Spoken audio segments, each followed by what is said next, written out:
At Jiangcheng's number 2 school, in third year classroom 5, teacher Chen Fan is saying that the exams are already coming and that they have spent all these years studying only for this day. He then emphasizes that those who will take the liberal arts exams should make sure their luggage is ready by night, and that those who will take the martial arts exam should prepare their equipment and weapons. The teacher makes it clear that he will repeat this again and stresses that the martial arts exam has a high risk of elimination, and that if any of them awakened an ability below rank D, he recommends not taking it. This is the MC, Xu Jingming, a transmigrator, who soon questions whether the teacher is really talking about him, since he knows that the world he is in is called Blue Star, and its technology is at the same level as his past life. But here, terrifying fierce beasts exist, and there are also individuals with superpowers who fight against these beasts. He also knows that everyone can awaken their abilities at 16 years old, and the types of abilities are varied and strange, and that according to the Blue Star scale, they are individuals in 9 levels, from rank G to rank A, and most people awaken abilities from rank F to D. The MC knows that his electricity ability is weak, rank E. At this moment, someone comes slamming their hand on the MC's desk and wanting to know if he is not thinking of taking the martial arts exam, even after the teacher's warnings. Then, he makes it clear that if trash like a rank E like him goes, he will only bring shame to the school, and that he thinks he should obediently choose liberal arts and work as a low-level employee in his company, barely being able to buy food. However, a girl shouts asking Huang Tian to mind his own life. The blonde boy looks back and makes it clear to Lin Qingli that he will show who is the best in the exams. Thus, he leaves saying that the sissy, Xu Jingming, will only be eliminated in the exams. She calls the MC and asks him not to mind what Huang Tian said, since she knows that everyone has their own value, and so she wants to know if the MC changing his course to liberal arts and living in the city would not be bad. Xu Jingming, while observing the record of the inter-school exam, thinks that in the Great Xia Kingdom, where he lives, higher education is divided into 2 disciplines, liberal arts and martial arts, and that those with low-level abilities or those without confidence in combat can choose to study liberal arts and become ordinary people. However, he has in mind that those who choose martial arts must enter a designated place during the exam and fight to the death with fierce beasts. And only after passing the exam can the person enter a university of awakeners, and after many years of training at the university and with its mentors, the person can stop being someone without rank and become a powerful ranked awakener. Then, after reflecting on this, he takes a deep breath and thinks that the teacher and Lin Qingli are worried that something could happen if he chooses the martial arts exam. But he knows that in a world full of dangers like this, even if he could avoid the martial arts exam, which has a high elimination rate, he cannot escape from the beast that can invade at any moment. He then thinks that his parents of this era were eliminated because of a beast tide, so he does not want to go through something like that again, and not have the power to resist. Thus, he concludes that he will still choose the martial arts exam. After deciding about his future, already in another place, the MC is training and continues doing this with his spear and his electricity power, but soon gets very tired and falls to the ground thinking that he cannot move anymore. He reflects that since he awakened his ability, he chose a spear as his weapon, and has been practicing with it for 2.5 years,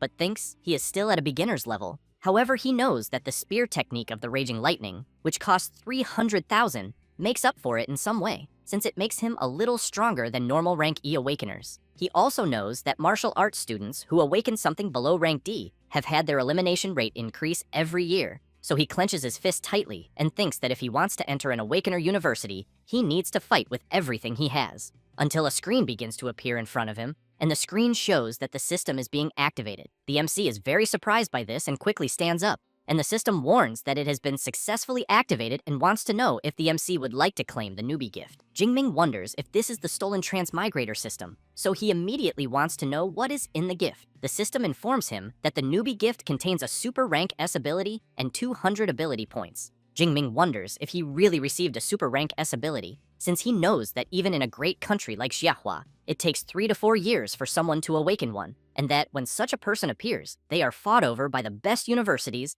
and receive nearly endless resources until they become the highest level awakener. With this, he shouts that he, a rank E trash, still has a chance to change his destiny and then accepts the gift. The system announces that the newbie gift has been accepted and 200 ability points were given, and the super rank S ability, Purple Cloud Thunder God Lightning, is being delivered. At this moment, the MC's heart begins to suffer a strong electric shock, and soon his entire body starts releasing a high voltage. While he keeps enduring it, the system announces the progress. and as soon as it reaches 30%, an explosion happens in the MC's room, visible from outside. People are frightened, and a child in his mother's arms points his finger upward and wants to know what is happening. Other people notice where the explosion was, and quickly grab their phones and call the fire department saying that something happened to the Shu family's son. Meanwhile, the MC, as the completion rate keeps rising, thinks that it hurts too much. Outside, people notice that the sky suddenly became dark, and a huge electric dragon emerges. A man watching the event from his window comments to another person that the thunder was really frightening and that he feels some kind of gigantic pressure, so he wants to know if it could be a powerful thunder-type beast about to invade. He then calls for Jiang Cheng's 3rd Legion and asks them to raise the alert state.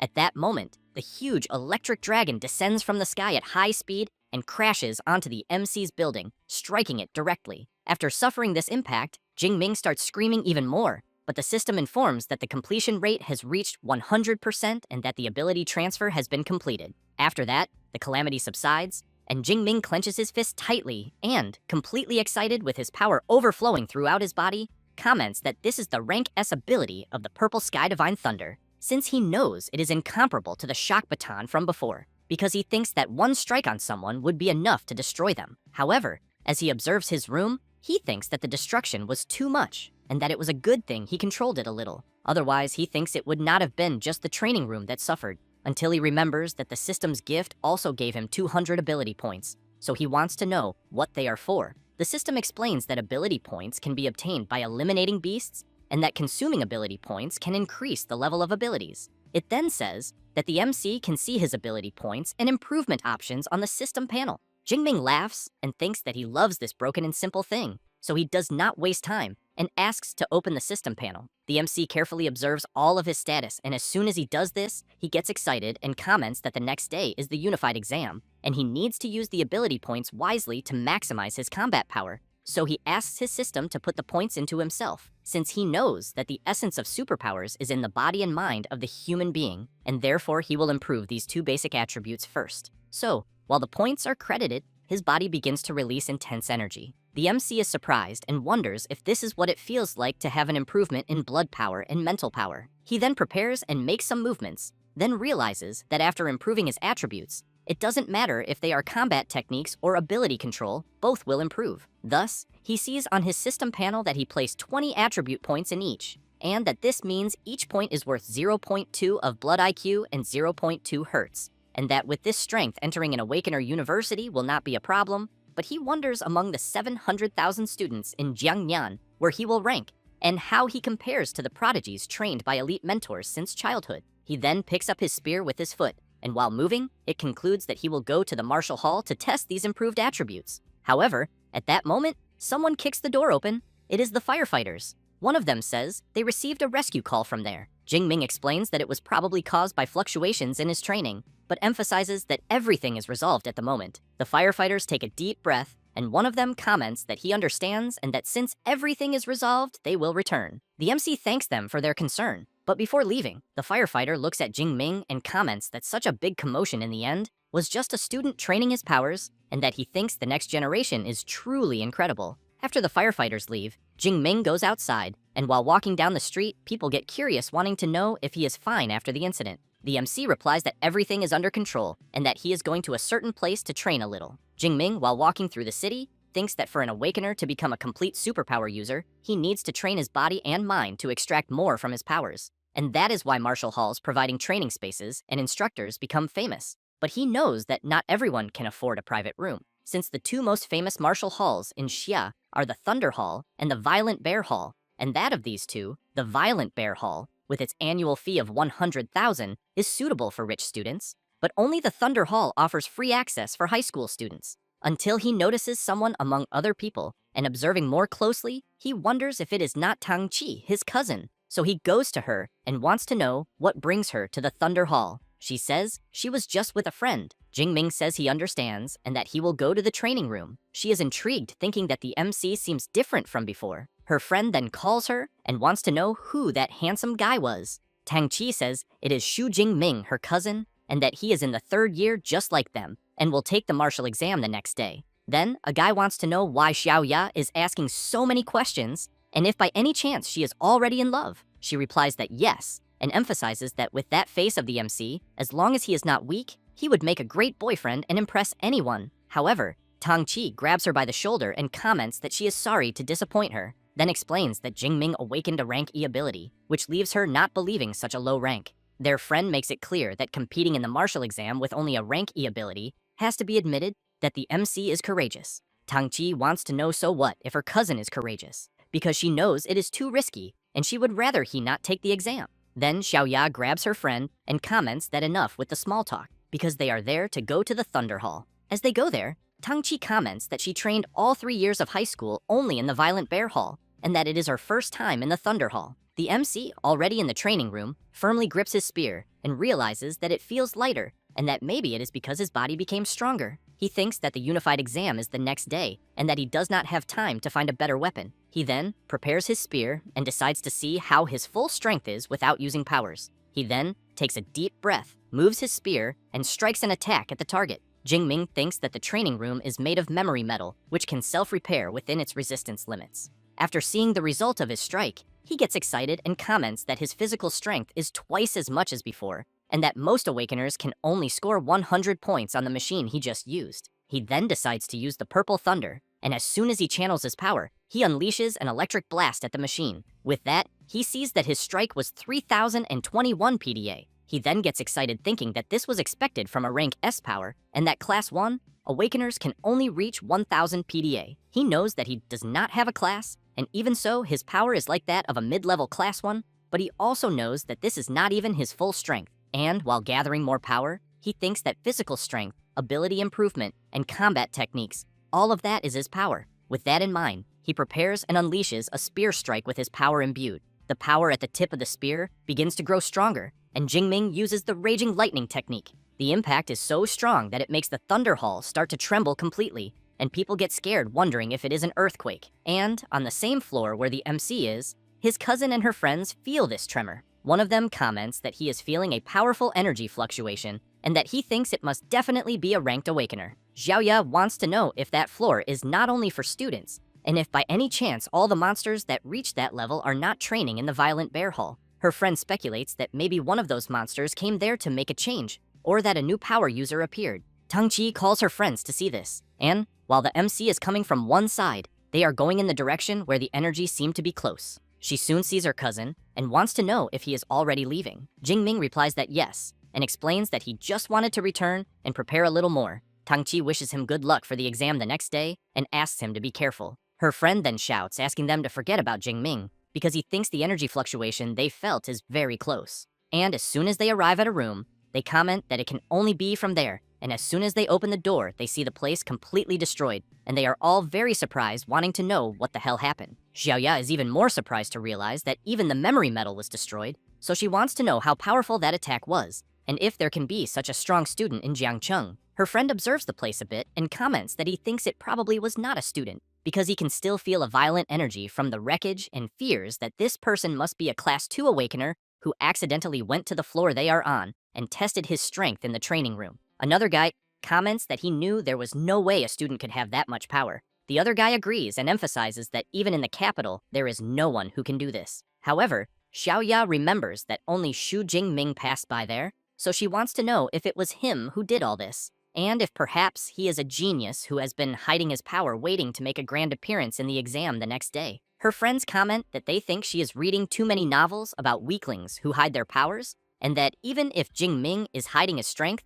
they think there has to be a limit, because he only awakened a rank E ability. 300 attack power would already be incredible. Another guy comments that he knows there are 2 corridors that lead to the exit, and that he thinks the person who did this must have left through the other side. That is why they did not see him, but he wants to know what Tang-chi thinks. While observing the wreckage, she replies that maybe it could be, but thinks that the holes left seem to have been made by a spear. So she becomes apprehensive and questions whether her cousin is really overestimating himself. After that, and already on the day of the unified exam, several participants begin to gather. Jingming arrives at the location. Some people want to know if this will be the exam location because they think they saw a unicorn rhino, since they know they usually used common beasts like shadow cats or iron-haired boars. So they want to know why the exam difficulty is so high this time. Until a guy approaches asking, so what if it is a unicorn rhino? Then makes it clear that if they cannot handle beasts of that level, even if they enter an Awakener university by luck, they will still be nobodies. Seeing this, Jingming asks his friend who that guy acting all tough is. Liu Jie says it is Zhou Mingyang from school number 1,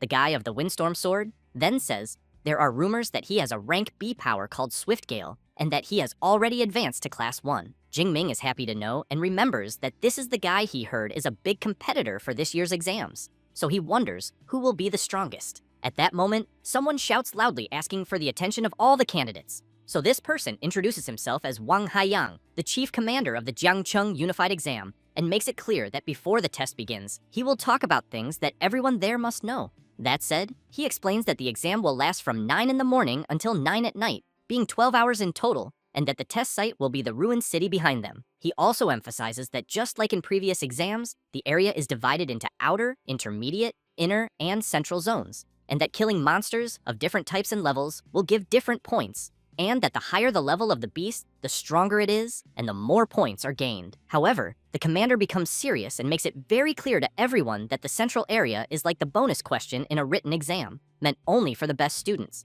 So he asks everyone to know their limits, and not to risk their lives just for points. Jingming thinks that even the day before he would only dare to walk through the outer zone, but now he wants to go to the inner or even the central one. After that, everyone forms a line, and teacher Chen Fan informs that he will be distributing supplies for the exam. As soon as Jingming approaches, the teacher says there are 3 items in total, being the smartwatch that records the number and types of beasts eliminated and logs everything in real time, the tactical backpack containing 3 energy bars, 1 energy drink, and 1 medical kit, supplying the candidates for 12 hours, and the safety sphere, which when activated creates a high-voltage electric barrier that normal beasts cannot break. Chen Fan stresses to the MC that as soon as he uses the sphere, the exam will end, but that he should remember that his life matters more than anything. Jingming thanks the teacher and says he understood. At that moment, Xiaoya appears calling the MC. She wants to know if he wants to join them. The MC's best friend, who recently awakened a rank C ability, makes it clear to his friend that once they enter the exam, he will protect him. However, one of the guys in the group calls Xiaoya and says that it is good she is kind, but that this is the unified exam. The other guy makes it clear to her that a team can have at most only 5 people, and that if they take the MC, he wants to know how they will get a high score. Liu Jie tells his group that they had agreed before, so he wants to know if they will really want to go back on it. Jingming listens to them arguing and quickly holds his friend back from going at the others, but makes it clear to everyone that he will go alone and that they can form their own team. Liu Jie and Xiaoya want to know if he is serious, then ask him to be careful. After the MC leaves, a guy from Xiaoya's group suggests going to call Huang Tian. Meanwhile, Jingming is thinking that even without them, he can still get a high score. Thus, the examiners announce the beginning of the 2037th Jiangcheng exam, and soon activate the cameras of the exam site and the drone live streams. All the candidates waste no time in advance, and some groups begin following their own routes. Meanwhile, the MC, while moving, thinks that he will go all out in this unified exam, then clicks on his watch, and it announces that the verification of candidate Xu Jingming from 3rd year, Class 5, and School Number 2 of Jiangcheng is complete. It then shows the exam ID and the live ranking of Field 179, in which first is Zhou Mingyang with 7 points, second is Li Lan with 5 points, and third is Zhao Hu with 4 points. After knowing this, Jingming thinks that this was already expected from the best student of School Number 1, since he is already eliminating the beasts, so he knows it is time to do his part as well. He then thinks that there is still a long way from the outer zone to the central one, and that he will go straight to the central, until while running, he notices something that catches his attention and sees a fallen body of one of the candidates. And soon, he is frightened to realize that the guy's injuries are serious, and that apparently he did not even have time to use the sphere. Then he realizes that this is exactly why teacher Chen Fan asked not to take the exam, and looking at the body of the fallen candidate on the ground, he thinks that if he had not awakened a rank S ability, he would probably end up the same way. He then crouches and clicks on the guy's watch, which immediately calls a doctor, and thinks that he still has no regrets, and that he knows the unified exam is brutal, but that opportunities always come with danger, since not everyone has the chance to change their destiny, until he gets scared by hearing a sinister noise, and as soon as he turns,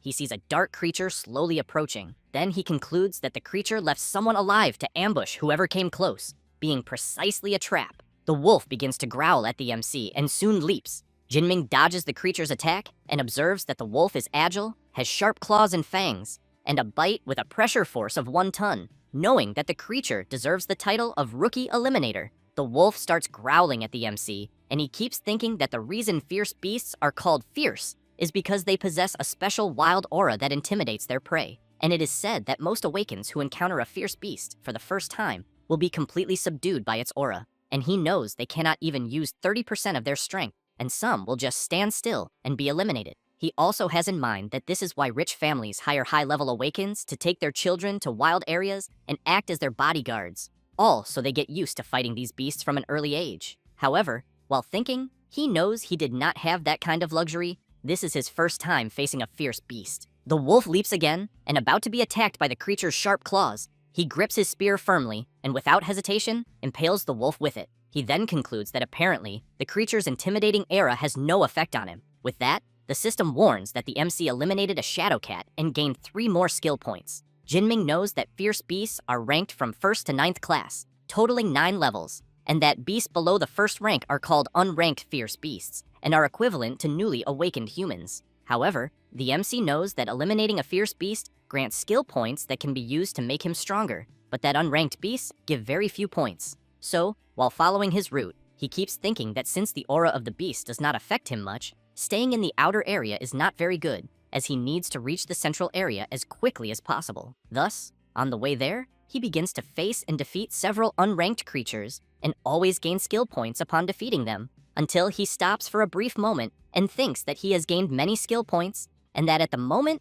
what he lacks is combat experience, because using the Purple Sky Divine Thunder can instantly eliminate those unranked beasts he has faced before, but that will not make him stronger. Not to mention that the higher the skill level, the more exhausting it is, and he fears that if he uses the Purple Thunder with full power, he will not last even 1 hour, since with his former rank E skill, Weak Electricity, he could endure more than 3 hours. And while moving again, he thinks that the exam lasts 12 hours, and therefore he cannot waste his skill before entering the central area, and that he thinks for the rest of the exam, he will use the strategy he is using and his spear skills to eliminate fierce beasts and gain more combat experience. Until a huge unicorn rhinoceros appears on his path, and the creature hits a car and throws it away as if it were nothing. Then it charges with everything toward the MC, who in turn leaps upward, dodging the charge of the powerful creature. Jingming, while in the air, prepares his spear and lands, driving it into the beast. As soon as he defeats it, he breathes in relief and thinks that he is eliminating the beast much faster than before,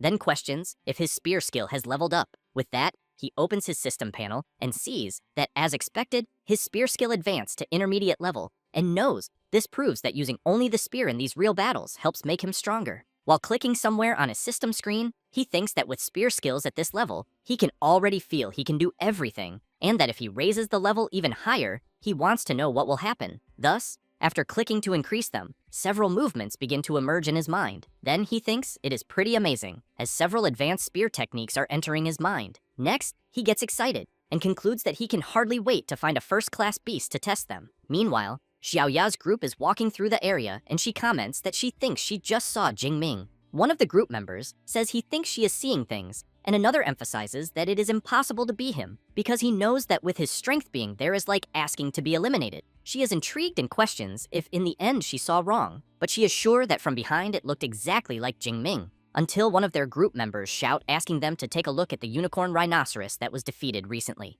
As soon as they approach, Xiaoya comments that apparently the blood on the wound has not dried yet, which means the creature was eliminated a few minutes ago. One of the members explains that what eliminated the beast was the wound he is seeing on the head, and that, judging by the shape, it seems to have been pierced by something of medium range, and that if he had to guess the weapon, he thinks it would be a spear. Thus, Xiaoya is even more surprised and questions if it was really Jingming she saw at that moment. Her friends want to know if she really thinks the MC defeated the unicorn rhinoceros alone, but then one of them has an idea and says that if everyone there wants to know if it was really Jingming, they just have to look at his points in the system. Xiaoya wastes no time and soon sees that the MC is among the top 50 of the exam, so she concludes that it was indeed him who defeated the huge creature and that she really had seen him. Her friends cannot believe it and comment that it can only be someone with the same name because they want to know, since when awakens with rank E abilities are that strong. Meanwhile, in the observation room of the exam, several superiors are carefully watching the performance of the contestants,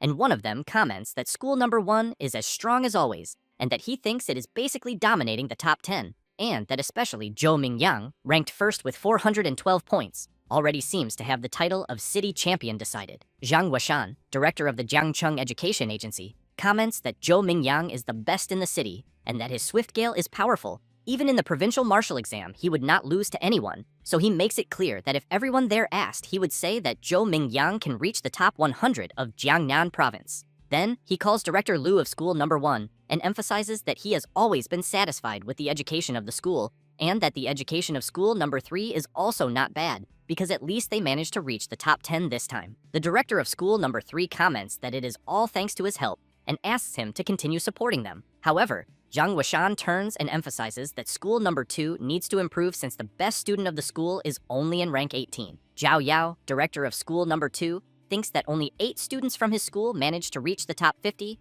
so he hopes Li Ming, Yang Jian, Tang Ju, and Xu Jingming give their all in the exam. Then, he is intrigued by the name Xu Jingming and questions if he feels he has heard that name before, and if by chance there is someone like that in the Hall of the Ascendants. Professor Chen Fan cannot believe that the MC managed to reach the top 50, so he questions if he is not a rank E awakened and if by chance he was hiding his strength, but he knows that even if he had hidden it, he wants to know if a rank E ability suddenly turned into a rank S1. And while he observes Zhou Mingyang, he reflects that only the top 10 have cameras especially for them, and that it is not possible that there is anything of Xu Jingming at this moment, and therefore, he really wants to know how he managed such a high score. Back in the exam and in the central area, which has a very high danger level, someone is walking through the place. It is the MC who, while eating a cereal bar, thinks that upon reaching the central area, it is noticeable that the number of beasts has decreased, but he knows that ranked beasts possess intelligence and territorial knowledge, making them much more difficult to face than unranked beasts.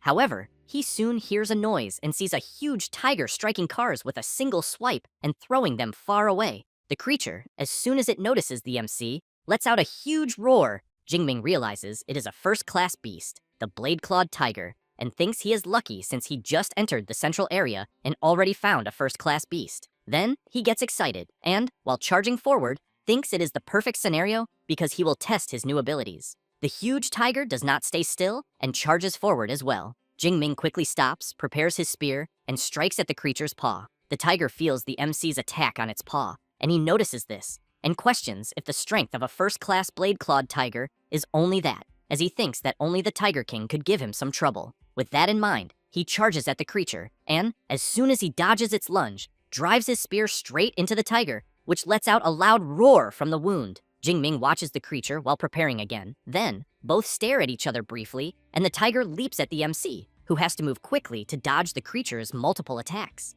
And as he moves to the side, dodging the tiger's paw strike, he thinks this was already expected of a first-class fierce beast, whose vitality is very high since it keeps attacking until its last breath. Then, after creating a bit of distance, while channeling part of his power, he thinks he does not care how much the creature attacks, as he knows it is all in vain. Thus, he applies his multiple spear attack technique and brutally strikes the blade-clawed tiger, which cannot even defend itself. As soon as he defeats the creature, the system informs that he eliminated a blade-clawed tiger and gained 14 more skill points. Jingming, pleased for having easily defeated the tiger, comments that he thinks the skill points gained by killing a first-class beast are practically double those of unranked ones. And, while continuing on his way, he thinks that the stronger the beast, the more points are gained, and that what others see as a dangerous challenge field, he knows is a treasure land for leveling up. Moreover, it is such a rare chance, and therefore, he must take full advantage to gain as many skill points as possible. Meanwhile, in the exam supervisor's room, everyone sees that Xu Jingming just rose to rank 32,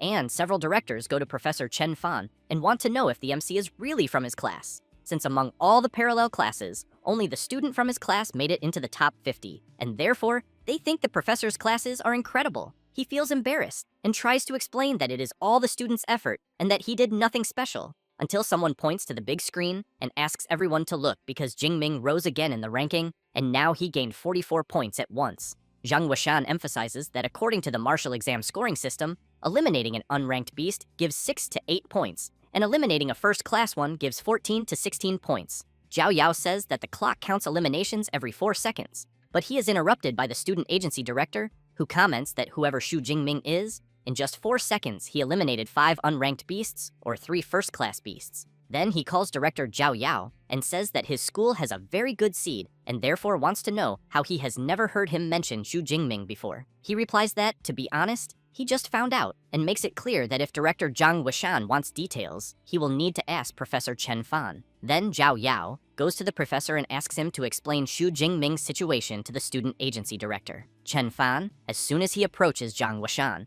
a little afraid to say, comments that the MC awakened a rank E ability, weak electricity. Zhao Yao shouts, wanting to know if it really is a rank E ability, and if by chance he is not mistaken. A bit embarrassed, Chen Fan replies no, and emphasizes that before the exams he specifically told Jingming not to attempt the martial exam. Zhang Weishan, while drinking his coffee, comments that reaching so far with only a rank E ability makes him believe that the MC must be incredibly skilled in other areas, which makes him even more interesting. He then makes it clear that for now, they will just wait and see, because he thinks that at this pace he will soon reach the top 10. However, he becomes serious and emphasizes that then they will find out he got there by cheating. Hearing this leaves both the director of the second school and the MC's teacher quite frightened. Meanwhile, the exam board is updated and rank 8 is occupied by the contestant Li Ziyi, rank 9 by Xu Jingming, rank 10 by Ma Yuem, rank 11 by Ye Li, and rank 12 by Tang Qi. And she, as soon as she sees the updated board, realizes that it was her cousin who after all caused all that commotion earlier. Zhou Mingyang also sees the board and a little surprised questions if really, with only 6 hours left for the exam to end, someone just entered the top 10 and, upon seeing the contestant's name, thinks he has never heard of him. With his entry into the top ranks, a drone begins to follow the MC and observe his every movement. After the system notifies that he eliminated a first-class shadow cat, the MC thinks he already knew that, because hunting beasts in the central area is much more efficient, until he notices a drone flying overhead and questions if by chance he just entered the top 10. Then, he gets excited and thinks that the martial exam was made to test the strength and potential of the candidates, and that the better the results, the more attention the person will receive. But he knows he never thought of hiding his strength. However, he thinks that before going deeper into the central area, he needs to increase his strength more, and as soon as he sees his skill points in his system panel, he is quite surprised, thinking that he already has more than 300 skill points, and even so, it is not enough to level up, and that he thinks it seems that the only way to go beyond a first-class awakened is to learn a cultivation method. Thus, he decides he will continue improving his basic attributes, and as soon as he credits some points into the physical and spirit attribute, the MC feels an incredible sensation, and thinks it is time to go to the core area. It does not take long to get where he wanted, and he sees several blade-clawed tigers eating a unicorn rhinoceros. From afar, he notices there are 9 blade-clawed tigers, but knows that among them, there is one with an impressive aura and size and with extremely large blades on its paws, and therefore thinks it must be the blade-clawed Tiger King. Then he decides it is time to make a big harvest, but soon notices something and turns to see what it is, and sees that it is Zhou Mingyang, who in turn thinks the MC was quite sharp, since he even managed to notice him, and that he did not expect him to be Xu Jingming, the one who invaded the top 10. The MC is impressed and wants to know if he knows him. Zhou Mingyang smiles and makes it clear that he knows everyone who reached the core area except for the MC, so he emphasizes that seeing a new face so suddenly only made him guess that he was the one who was climbing the ranking. Jingming comments that he understood,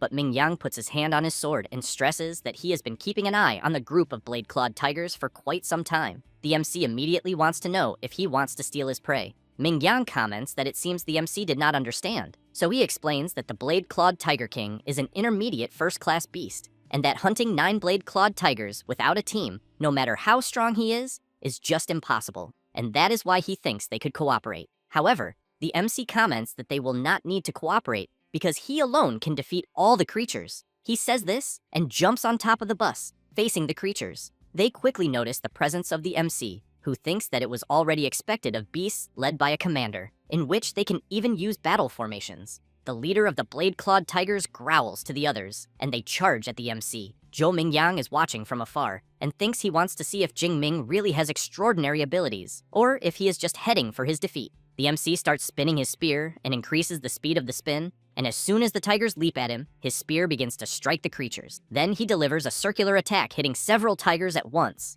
With that, the system notifies that he eliminated some first-class blade-clawed tigers and gained more skill points. The creatures are thrown away, and the leader goes to them. Jingming regrets realizing he is still weak because he could not eliminate them all, but soon notices that the tiger leader is coming at full speed in his direction, and then lets out a powerful shrill roar that shatters several building windows. Zhou Mingyang tries to cover his ears because of the beast's loud roar. Jingming is prepared and wants to know if the tiger leader is trying to intimidate him, as he thinks maybe other people would be afraid, but that is not his case. Thus, he charges at the beast, which immediately tries to strike him, but the MC manages to block with his spear. Jingming jumps high while blocking, but the tiger quickly turns around. However, the MC was already prepared and lands a powerful spear attack on the tiger leader. After pulling the spear out of the beast's head, the system notifies that he eliminated an advanced first-class blade-clawed tiger and received 20 skill points. Zhou Mingyang is stunned, unable to believe that the MC managed to finish them all at once, so he wants to know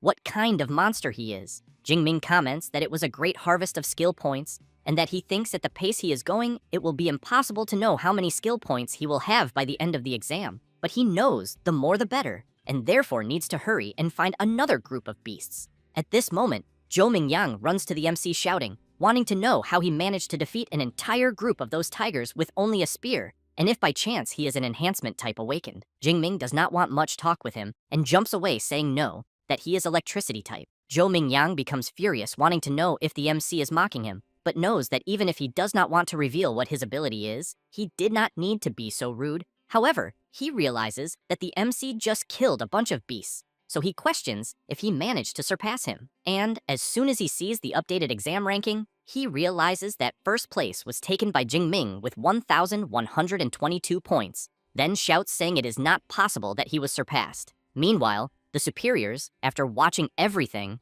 are in disbelief. Zhang Weishan claps and emphasizes that the MC's spear technique is overwhelming, and that Jingming is only 12 years old and already possesses advanced spear skills, being a true genius. He then comments to director Zhao Yao that with Xu Jingming, Jiang Cheng will certainly enter the top 100 of the province, so he suggests that after the exams, he will try to reward school number 2. The director is excited and thanks Zhang Weishan for the kindness, but becomes so happy that he starts crying and thinks that the MC really is a gift from the heavens, and that finally the day has come for school number 2 to shine. After that, 3 hours pass, and in the central zone, Zhou Mingyang is walking around wanting to know what is happening, since he is not seeing any more beasts in the central zone, until some people appear saying that he will need to ask whoever is in first place. He turns around startled, and when he sees who it is, he wants to know why they are walking together. They are Wu Hao, 3rd in the exam ranking, Tang Qi, 9th in the ranking, and Meng Di, 4th in the ranking, who becomes nervous and says that the MC eliminated all the beasts in the central zone,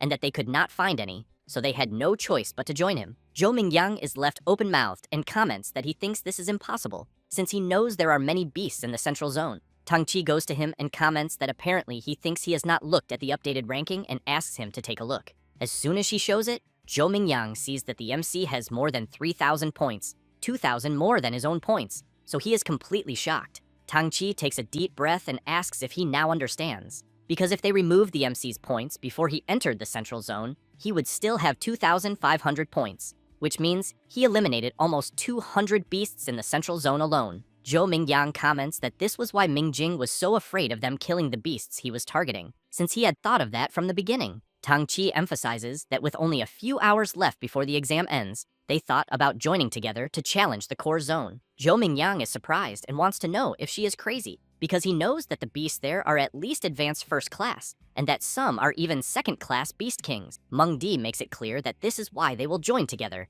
and then wants to know if he will be left behind. As night falls, the MC is sitting on top of a pile of defeated creatures, and, while eating another of his cereal bars, thinks that he knows he is almost out of supplies, and that the exam is almost ending, but that he still wants more points and needs to go deeper. However, he keeps in mind that the core zone has second-class beasts and that he needs to become stronger. Then he sees on his system panel that he has 2,413 skill points to distribute. Thus, while adjusting his system, he questions what he will evolve. After spending some points on certain attributes, he gets up and thinks that now he believes he can face the final challenge of the martial exam. And while the top-ranking contestants continue heading to the core zone, Jingming wonders what kind of second-class beasts the organizers prepared for the exam. After a while, the group that joined to go to the core spots something that leaves them in disbelief, as they see ahead a violent and bloodthirsty bear that, with just a simple movement, causes enormous destruction in the area. Zhou Mingyang comments that now they are screwed. Meng Di, worried about the situation,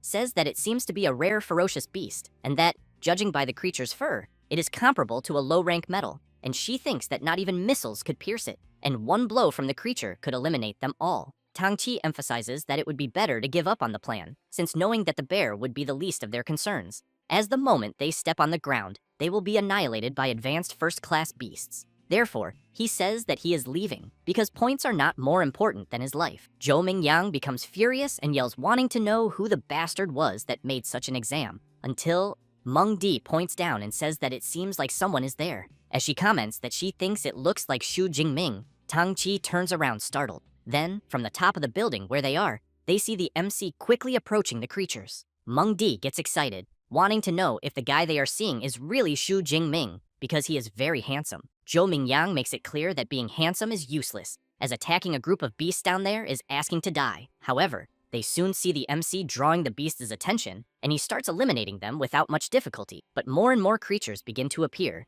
and it doesn't take long for them to completely surround the MC. As soon as the beasts all attack the MC at once, everyone thinks he has been exterminated. Wu Hao wants to know if Jingming will really die like that. Zhou Mingyang comments that he was an idiot and that if he dies, it is his own fault. Tang Qi turns around startled and runs off saying that she has to help him, but is held back by Meng Di, who wants to know if Tang Qi hadn't said that her life wasn't worth more than that. She replies that they don't understand and explains that Jingming is her cousin, and that's why she cannot stand still watching him be eliminated. However, amid the creature's pause, a strong electric current begins to form, and an explosion of power occurs in the area. Zhou Mingyang, seeing the strong thunder in front of him, wants to know if it could be the power Yingming had mentioned. After completely eliminating the beasts that were surrounding him with his electric power, Jingming thinks that using only physical strength to deal with the beasts around him is overestimating himself too much, and that therefore he will need to use his abilities. Then, the MC looks at the power in his hand and reflects that this was already expected from an S-rank ability, being very dominant and destructive. However, he realizes something, and as soon as he looks up, he sees the enormous bloodthirsty bear very close,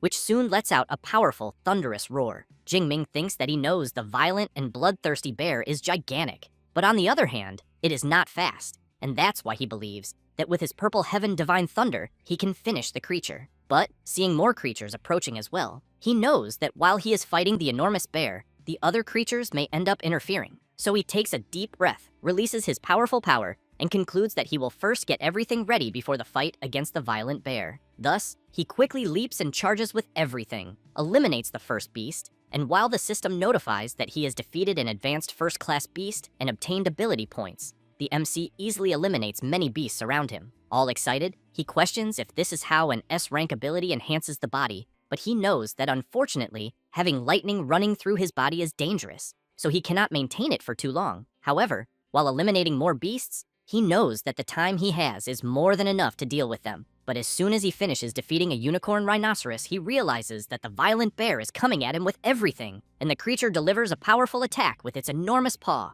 But as soon as it lifts its paw from where it struck, it realizes that the MC managed to dodge at the last moment. The bear becomes furious and charges at the MC again, who in turn leaps over the bear and uses the creature's back to gain momentum and quickly continue eliminating the creatures that are in the way. The bear roars loudly in rage. Jingming looks at the creature and wonders if the bear got angry after seeing its minions being defeated one by one. He says this, and while advancing against the last creature in front of him, the MC makes it clear that he will only eliminate one more and then give his full attention to the enormous bear. However, the ferocious bear appears right behind the rhinoceros that the MC was about to defeat and strikes with its claws. Close to being hit, Jingming is surprised and thinks that the bear predicted where he was going. With that, the bear manages to clash its two paws together, and, due to the powerful impact of its attack, everything around is thrown far away. But as soon as the bear opens its claws, it realizes it only eliminated the rhinoceros, and the MC is high up. And while channeling his power,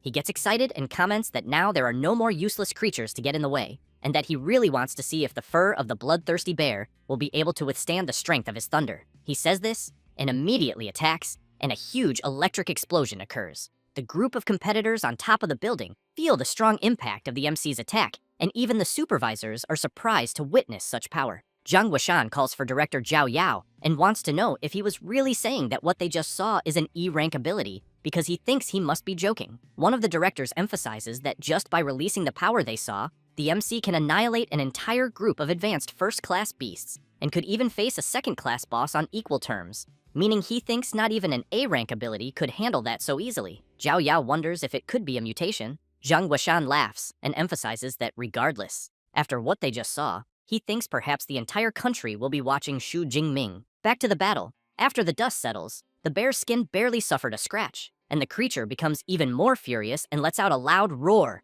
Jingming is thrown back and questions whether he really only caused a small scratch. And as soon as he hits the ground, he thinks that this was already expected from a rare second-class beast, since it is fully covered in thick fur, so he knows no blade will penetrate. And most importantly, it does not conduct electricity. He also thinks that with the power he currently has, trying to jump 2 levels to defeat the violent bloodthirsty bear is asking too much. At this moment, the enormous bear begins to release a dark power, which leaves the MC quite frightened, wanting to know what is happening. The bear leaps into the air, and where it lands causes enormous devastation, and Jingming is thrown back. Then, he observes the damage the bear caused, and questions whether it has already activated the Fury ability, as it seems the bear really hates him. The enormous beast then stares at the MC and soon lets out another of its loud roars, then charges at him, trying to hit him several times. But Jingming keeps dodging all the attacks and runs to try to gain some distance. And while doing this, he thinks the bear is very impressive, as he knows that when a beast enters a fury state, its physical strength increases absurdly. At that moment, the bear tries to hit at the MC, but he manages to dodge and thinks that, in compensation, the little intelligence it had is gone, turning into just a killing machine driven by instinct. But he keeps in mind that it is better not to go for a direct confrontation, as it would be foolish to face it head-on, and that the ideal is to use agility to wear the bear down little by little. After gaining distance, he begins to channel his power and concludes that he should just take the opportunity to paralyze the bear for a while. Thus, he quickly moves to the creature's back and strikes with his energized spear at one of the bear's legs. And, due to the impact of the MC's attack, the creature crashes hard to the ground. Jingming takes advantage of the time he has and activates his Purple Heaven Divine Thunder ability, and a lightning strike hits the bloodthirsty bear directly. The MC intensifies his ability even more, and the enormous bear ends up fainting. Jingming smiles and thinks that after more than 30 seconds of Purple Heaven Divine Thunder, he believes not even the thickest defense could withstand it. However, the bear opens its eye and takes advantage of the MC being distracted and tries to strike him, but the enormous creature ends up under the effect of paralysis. Jingming laughs and comments that finally the time has come. Then he prepares his spear and activates his Storm Lightning Rupture ability and hits the bear head-on, sending it flying far away. And, as soon as it crashes into some cars, a huge explosion occurs. After the dust settles, it is possible to see a huge hole in the middle of the creature's chest. With that, the system notifies that the violent second-class bear was eliminated, and the MC received 24 more ability points. While one of the drones positions itself right in front of Jingming, he thinks that it is finally over, and that, to defeat this monster, he had even evolved the Storm Lightning Rupture technique from basic to advanced before the fight. However, visibly tired, he also knows that even though it lasted only about 2 minutes, it was the most exciting battle of his life. Then, he questions himself about how many points he will be able to get if he eliminates all the beasts in the central zone. After that, the supervisors see that the MC has more than 10,000 points in the exam, and go crazy shouting that this is truly surreal. Zhang Weishan, completely excited, emphasizes that the MC not only broke the school record, but also that of the entire province, and that he thinks he is a genius among geniuses. He says this while looking at Xu Jingming's image on the big screen. Meanwhile, he is looking at his watch and seeing that the exam time is ending, so he thinks that he has already killed all the beasts in the inner zone and the central zone, and that now he will return to the middle zone, because he knows that the more he eliminates, the better, since even a mosquito leg is still meat. And as soon as he starts running, the group that was watching him comes out of hiding. Tang Qi, looking around, is impressed and wants to know if her cousin really defeated a second-class beast alone, since no one expected that. Zhou Mingyang wants to know why the MC is returning, because he knows that he is already comfortably in first place, and that he just had to finish the exam. Meng Di emphasizes that, judging by the direction he is going, it looks like he is heading to the middle zone, until she realizes something and, very impressed, wants to know if he could be crazy, because she thinks he is going back to sweep the entire field. This leaves everyone in the group in disbelief and frustrated, since there will be no beast left for them. However, Zhou Mingyang points out that, with the speed they saw from Xu Jingming, he thinks it is quite possible that he can do it. So he makes it clear that if they don't leave immediately, in the last hour, they might not get any more points, and therefore suggests that their alliance end there. As soon as he finishes saying this, everyone quickly heads to the central field to try to eliminate whatever remains. With that, an hour passes, and the examiners announce that the Jiancheng martial arts exam has been officially closed, and that eliminations will no longer be counted, and that all competitors must return immediately. Tang Qi, very tired, really wants to know if the exam is over. Other competitors cannot believe the exam ended, as they were only one beast away from passing. Jingming, surrounded by several defeated beasts, comments that it ended so soon, as he was still in the mood. It doesn't take long for the competitors to return, and some are very happy, while others are very disappointed. Xiaoya, as soon as she sees her friend, wants to know if Xu Jingming is really her cousin. She gets irritated and makes it clear to her friend that she has already asked that 3 times, then says that he is indeed her real cousin. With ulterior motives, Xiaoya wants to know if Tang Qi could give her his contact. She crosses her arms and emphasizes that the day before Xiaoya had said she was no longer interested. She gets embarrassed and tries to explain herself by saying that the day before Jingming was just a nobody, but after the exam, he is number 1. At that moment, the other competitors see the MC and start running toward him. It doesn't take long for chaos to erupt, with everyone wanting to see him, and as soon as he appears, some people congratulate him, and others ask for some points. Jingming greets everyone. Wu Hao puts his hand on Zhou Mingyang's shoulder and comments that the only one who should be standing there was him, but he emphasizes that with the MC's monster, he is satisfied with his results. At that moment, Director Zhao Yao goes to Jingming, congratulates him, and introduces Director Zhang Weishan from the Education Department. Then he says that the MC will not need to take the bus back, as the director will personally give him a ride. Jingming looks back and thinks that it is fine, since he knows that if he takes the bus, they will bombard him with questions the entire way. So, while being taken back, Zhang Weishan wants to know if the MC has already decided which superpower university he will go to. He replies that, to be honest, he focused so much on improving his strength that he hasn't even thought about it yet. The director points out that with the score he obtained, he thinks any university in the country will want him. So he makes it clear that among hundreds of colleges, half of the high-level superhumans come from the 3 main ones, and therefore strongly recommends those 3 in particular. Having said that, he talks about the Qingjing Superpower University, located in the heart of Great Xia, managed by the government, and that graduates there go straight into the system, in addition to the fact that the current 9th level National Guardian came from there. Then he mentions the Magic City Superpower University, located in a prosperous port city, with great resources and elite clubs, more focused on those who want to reach the top individually. And finally, Jincheng Superpower University, which is more than 200 years old, full of ancient heritage and high-level professors. After explaining this, the director stresses that the 3 universities he mentioned have extremely high-level secret cultivation methods, making them the dream of generations. Jingming says that he knows Awakens need these methods to become superhumans, but he wants to know exactly what a high-level method is. Zhang Weishan explains that cultivation methods have levels. With basic methods, most Awakens take 3 to 4 years to become superhuman, and with the highest level ones, it can be done in just 6 months. Then he tells the MC to rest assured, because with his score, he is sure he will receive a special invitation, and also thinks that even the 3 great universities will make good offers, and that afterward the MC will just have to choose the one that suits him best. Jingming says he understands and thanks the director. After that, the next day, the MC is taking a shower, and as soon as he opens his system panel, he sees that he has 2,534 ability points. So he thinks that this amount should last until he enters university. However, he questions whether there will also be a beast hunting tournament there, because if not, he thinks he will have to go straight to the wild zone. Meanwhile, outside, 2 women are wondering why the door is broken, but end up thinking it's perfect, because that way they can scare the MC. And as soon as they open the door, they shout surprise.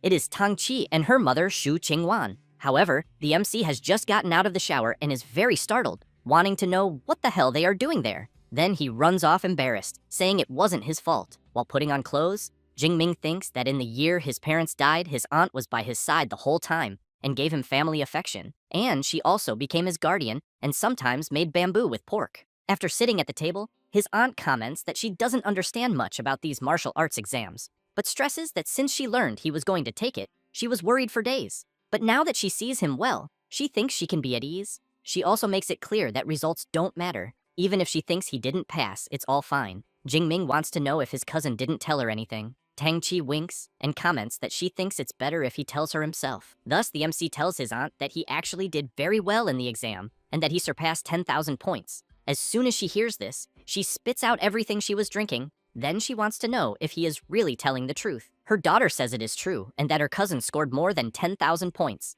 The MC goes to her, and as soon as they hug, she starts crying and thinking that the Shu family finally has someone to carry the name forward and that she is sure her nephew's parents, wherever they are proud of him. Meanwhile, some people are watching the MC's performance in the martial arts exam, and a woman says that Xu Jingming, 18 years old, awakened with a weak E-rank natural type electricity ability. A guy comments that if the score the MC achieved is real, they urgently need to recruit him. A bald man points out that with that talent on paper and that level, he doesn't think it is possible for him to have done it. Then another guy says that judging by the way the MC fought this ability cannot just be level E, as it is at least A and maybe even S. The blonde one wants to know how a forgotten place like Jiangcheng produced the first place, as he thinks that maybe Xu Jingming cheated, used someone else, or took some drug.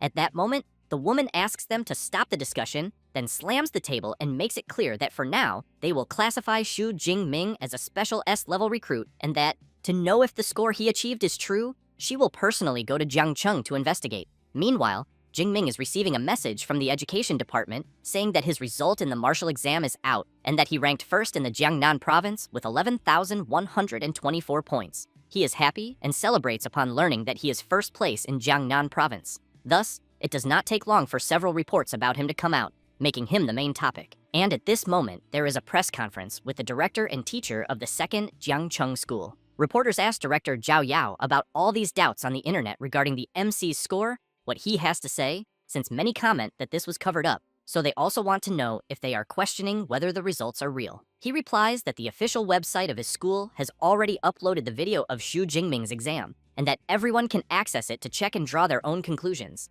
in addition to the martial exam being completely fair, leaving no room for doubt. As soon as the reporters see the video, they cannot believe the performance. Zhao Yao laughs and comments that the MC's score is legitimate, being the first student from Jiangcheng to reach the top of the province. Then, Professor Chen Fan shows Xu Jingming's prize, and Director Zhao Yao says that it is the cash prize from the city's education department, along with a great gift. Also a complete manual of training techniques for Xu Jingming, in addition to the city hall, also giving the same amount in money, and a luxury mansion in the city. While the director asks everyone to be quick and take pictures, as this will be the newspaper cover, someone observes all this from afar. It is the woman who was watching the MC's performance before, who comments that even with Jiangcheng releasing the video of the exam, she thinks that does not prove that Jingming did not use doping, since she knows that the main thing at the moment is to know what Xu Jingming's ability level really is. Meanwhile, the director, a little embarrassed, is asking Professor Chen Fan where the MC of the day is. He says he just called Jingming, and that he said he is still training in the martial hall and will arrive soon. Zhao Yao gives an awkward laugh and wants to know if he is really training after the exam. After that, the director goes to a reserved room with some people and brings them tea. Trembling all over, Zhao Yao has in mind that the people there have already gone through real battles, and that their presence imposes respect and makes his heart tremble. Then he thinks of several sinister beasts and leaves trembling, wondering if the people there are not going to start fighting. Thus, Zhang Zhaoyue, admissions director of the Magic City Superpower University, comments that it has been a while since everyone there gathered, so she wants to know which genius caught their attention this time. Su Yun, admissions director of Qingjing Superpower University, asks director Zhang Zhaoyue to stop pretending not to understand, then emphasizes that if the MC's results are real, they at Qingjing University already consider him part of them. Wu Yuan, admissions director of Jincheng Superpower University, laughs and asks Su Yun if she thinks that just because she said that the MC will go to her university, because he thinks that they at Jincheng University will be the ones to take him. While Wu Yuan and Su Yun stare at each other with deadly looks, Zhang Zhaoyue takes a deep breath and thinks that this is as always. At the time of recruiting a provincial first place, the universities are always clashing. At that moment, someone opens the door. It is the MC, who immediately greets everyone. They are surprised by his entrance, and Zhang Zhaoyue notices that he is full of energy and that he and the spear seem like one. And it is also clear that he continued training hard after the exam, and that, even in front of 3 advanced ability users, the MC did not even tremble. Director Zhao Yao introduces the people there to the MC and emphasizes that they are all very important people. Zhang Zhaoyue stands up, calls the MC, and says that they all watched his exam video, then says that his combat ability is impressive, as well as his incredible techniques. However, she makes it clear that his ability does not seem to match the weak E-rank lightning he has, so she wants to know if he can tell everyone there what happened. Jingming thinks he had already imagined that they would ask about this, so he says that before the exam, while training at his house, he was struck by natural lightning, and that after that, he realized his ability became stronger. Both Wu Yuan and Su Yun comment at the same time that it seems like an ability mutation occurred. Then Zhang Zhaoyue calls the MC and comments that he probably does not yet know what his ability has become. So she says that by coincidence, she brought an ability detector and that they will test it. While the director tries at all costs to hold the MC's spear, he approaches the device and Zhang Zhaoyu asks him to just release power. Thus, Jingming begins to channel his lightning power into the detector. Su Yun is very surprised to see that the lightning is very violent, as it was even able to accelerate her heartbeat. It does not take long for the device to notify that the ability detection has been completed, and just as it was about to announce that the Purple Heaven Divine Thunder ability is classified at a certain level, the device begins to suffer very high fluctuations and tries to analyze again. However, the power is so great that it shatters the detector into several pieces, and everyone tries to protect themselves. The director wants to know what the hell just happened. Woo Yuan and Soo Yun get excited and comment that now it is confirmed, because the small detector short-circuited and that this means the MC's level is at least S rank. Zhang Zhaoyue looks excitedly at the MC and thinks that, as expected, they bet on the right person. Thus, Wu Yuan shouts, calling Xu Jingming, and says that Jincheng University offers him 4 million in entrance bonuses and a complete set of C-rank equipment, and that for 4 years, all training methods and combat techniques will be free. Su Yun laughs and wants to know if that is all Jincheng University has to offer. Then she steps forward and makes it clear to Xu Jingming that if he chooses Qingjing University, they will offer 6 million in entrance bonuses, plus 4 years of equipment, methods, and techniques, all from their school at no cost. Jingming is completely shocked, thinking that all the proposals are very tempting. However, Zhang Zhaoyue says that Magic City University does not offer entrance bonuses or equipment, but in terms of training methods and combat techniques, they will offer everything the others offer. And in addition, every year the MC will receive an S-rank cultivation resource. Wu Yuan and Su Yun cannot believe that she is really offering S-rank resources. Jingming, on the other hand, wants to know what that would be. She goes to him and wants to know if he has ever heard of dragon-type beasts, because they are extremely powerful, and beasts with a dragon-like appearance are called dragon class.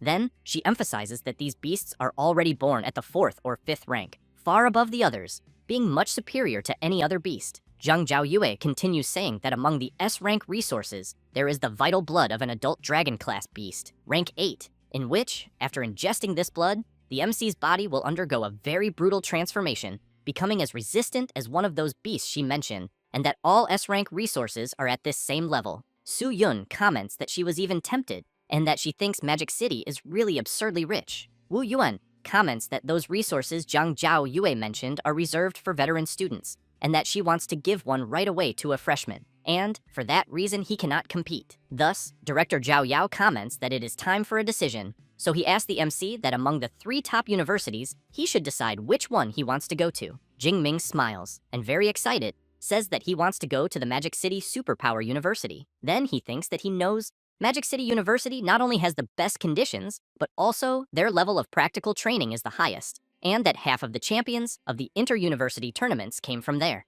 After deciding, he goes to Su Yun and Wu Yuan and says that he sincerely thanks them for their interest. Zhang Zhaoyue takes an invitation from her magic ring, and as soon as she gives it to the MC, says that they are looking forward to his arrival, and that freshman classes start on the 1st of September, but emphasizes that since he was specially recruited, he can show up earlier, and they will arrange his accommodation. Jingming wants to know if he could access the training methods and combat techniques from the library beforehand. She replies that it will not be a problem, and informs him that the library can provide him with a study room of his own, without interruptions, and makes it clear that her contacts are on the card, and that when he arrives in Magic City, he just has to call her. Jingming looks at the invitation, and comments that he can hardly wait to start. After that, the next day, the MC goes straight to the train station, which soon announces that train G91 bound for Magic City will begin ticket inspection. Jingming says goodbye to his uncles and his cousin. Qingguan begins to cry, and comments that her nephew really has grown up. Tang Daolin emphasizes that with this trip, little Ming is destined to reach the heavens.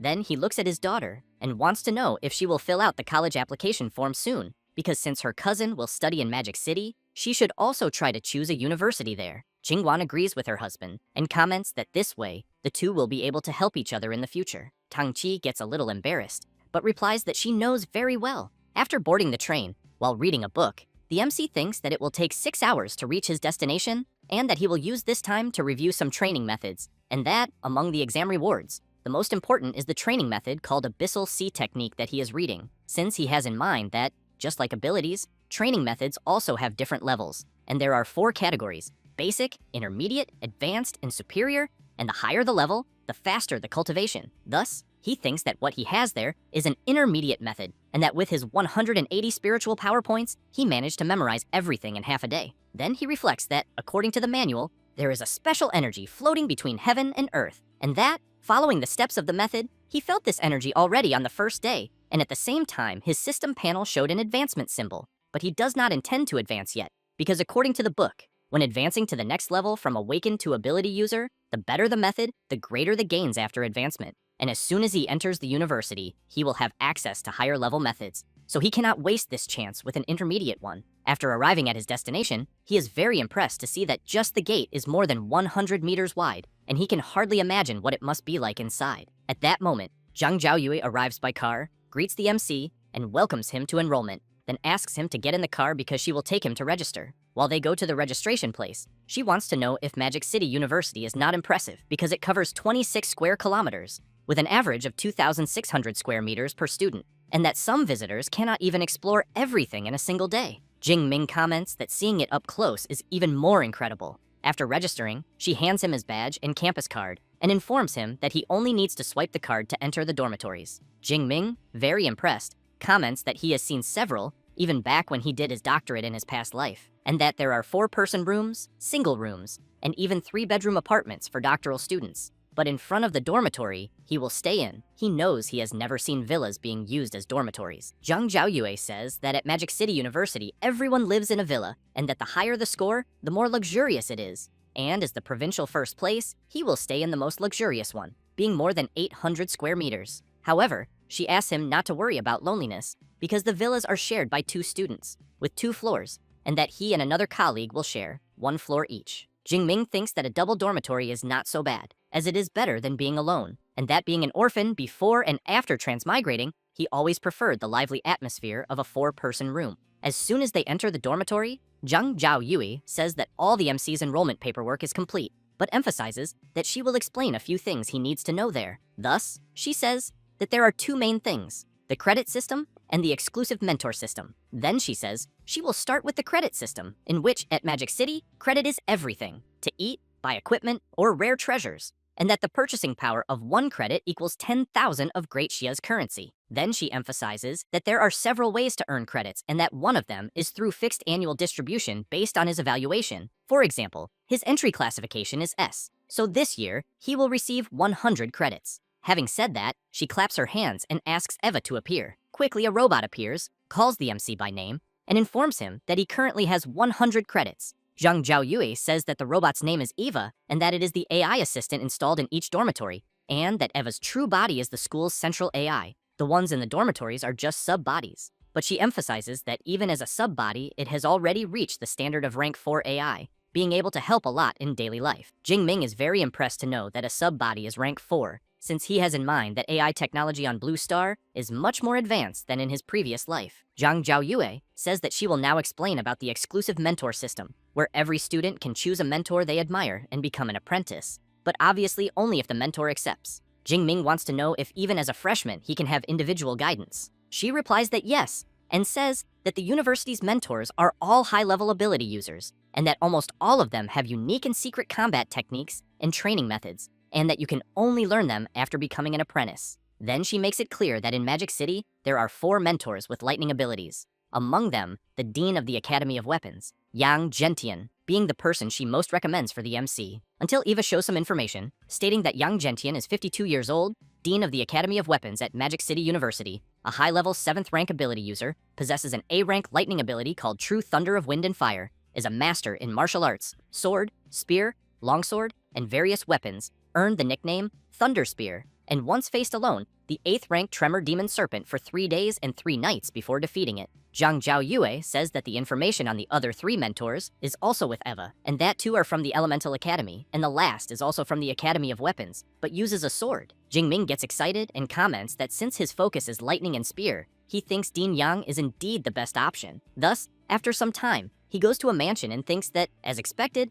a mentor's house is much more advanced than the students' dormitories. Then a guy approaches, wanting to know if the MC is there to become someone's apprentice, but then realizes something and wants to know if the MC is still just an awakened or a special recruit. Jing Ming simply replies yes, and the guy says that in previous years, the special recruits were at least rank 1 intermediate or high, and that he did not expect an awakened this year. Then he says he is from the Academy of Weapons, and that his name is Tan Mingyang, a 3rd-year student. The MC introduces himself and says that he has just entered the university. Mingyang emphasizes that the MC is quite fast in learning about the mentor system on the very first day, as most only find out after the freshman tournament. Jingming gets curious about this tournament he just heard of and asks Mingyang to be clearer. He says it is a tradition at Magic City University and usually takes place 3 or 4 days after official enrollment, and that all teachers watch. And the freshmen who stand out are contested by the academies and sometimes become direct disciples. However, he makes it clear that for special recruits like the MC,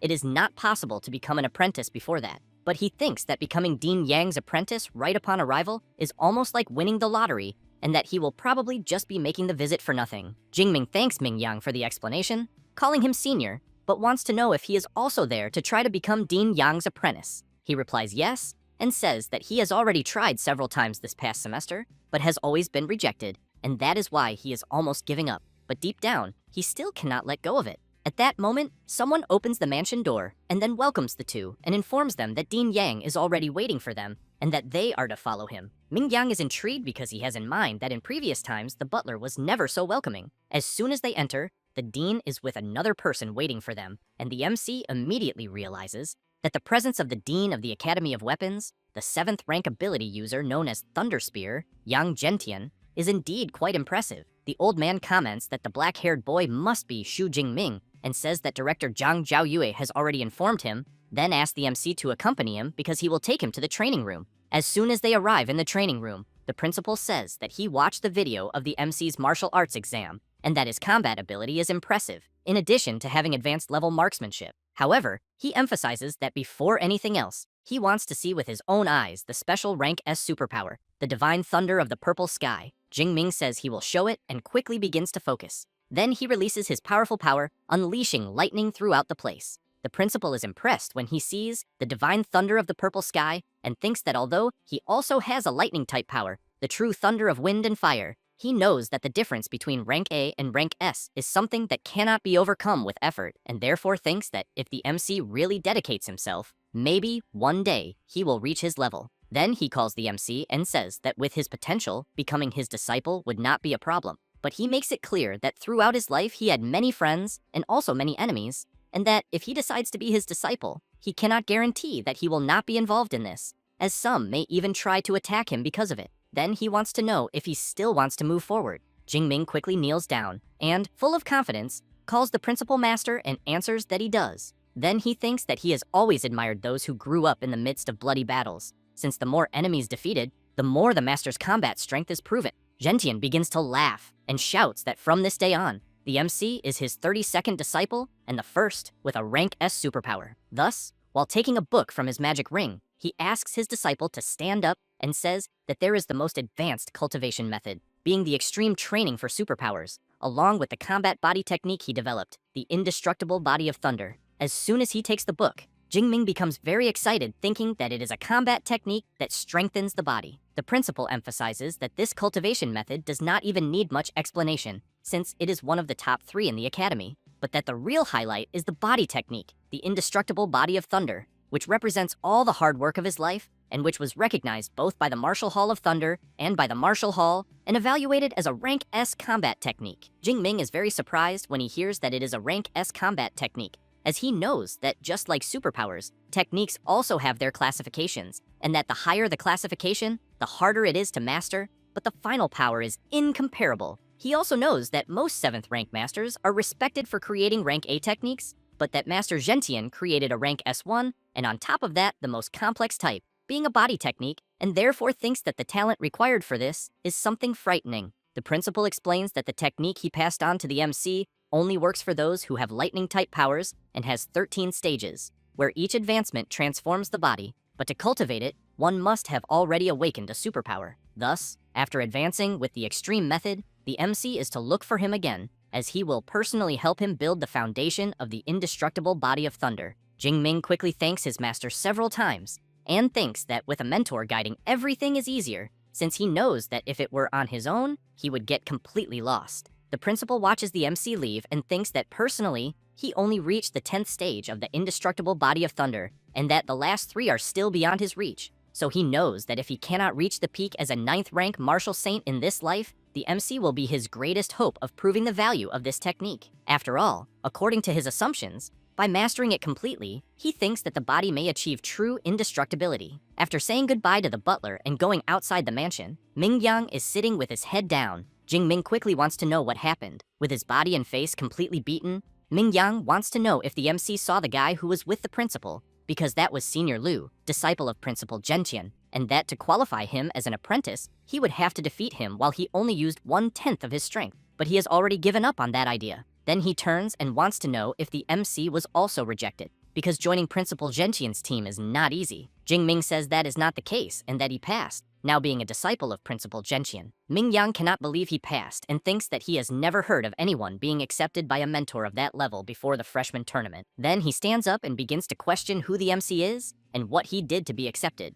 As soon as Jing-Ming returns to his dormitory, he goes straight to the training room on the second floor and begins his training. While trying to keep focus, he thinks that indeed the cultivation method he is learning is on another level, because the energy he feels at the moment is much greater than with intermediate methods. And as soon as he masters it, he knows he does not want to go step by step, since he will use points and level up directly. Thus, he begins to spend his available points to level up. At the same time, his body begins to release a gust of wind around, and Jing-Ming starts to feel discomfort, grabs his clothes tightly, and a tremendous power is released from his body. The MC breathes a sigh of relief and thinks that he managed to advance to the lower stage. Then he feels the power in his hand and decides to make a small test, releasing a bit of that power. Thus, he clenches his fist tightly and thinks that, as expected from a high-level method, his body and powers became at least 4 or 5 times stronger, and he even thinks that if that violent bear from the exam appeared again, he would not even need a weapon, because his thunder would finish it easily. Then he opens his system panel and thinks that now he understands why all superpower users seek stronger cultivation methods,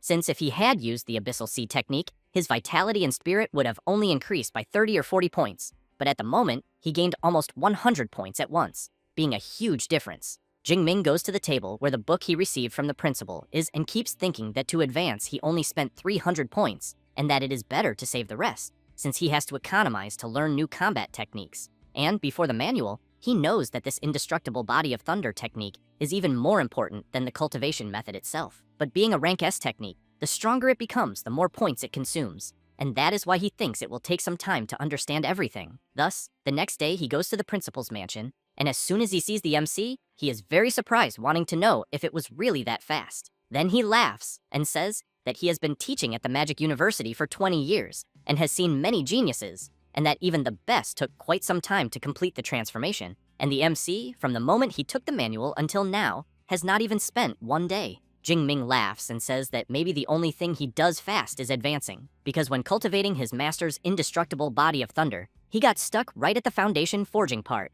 Gentian wants to know if it is true, because he knows that forging the foundation means using the blood of a lightning-type beast as a guide, and channeling one's own electric power to strengthen bones and muscles. And how strong the indestructible body of thunder can become depends greatly on the quality of the blood used at the beginning. However, he makes it clear that since he has already advanced, he will help him forge the foundation, then takes from his magic ring and says that high-level electric beasts are too rare, and he had kept the blood essence of a 7th-rank storm bear that he personally defeated. But he emphasizes that he heard from Zhang Zhaoyue that the MC receives a rank S resource per year, so he took the liberty of negotiating with the director and obtained a rank SS resource for him, being the blood essence of an 8th-rank storm dragon. As soon as the principal shows the dragon blood, Jing-Ming stands up and, all excited, makes it clear that because his master did all this, he will repay this gratitude 1,000 times. The principal says that he is happy to see his determination, but that for now, they cannot delay anymore, because they will begin immediately.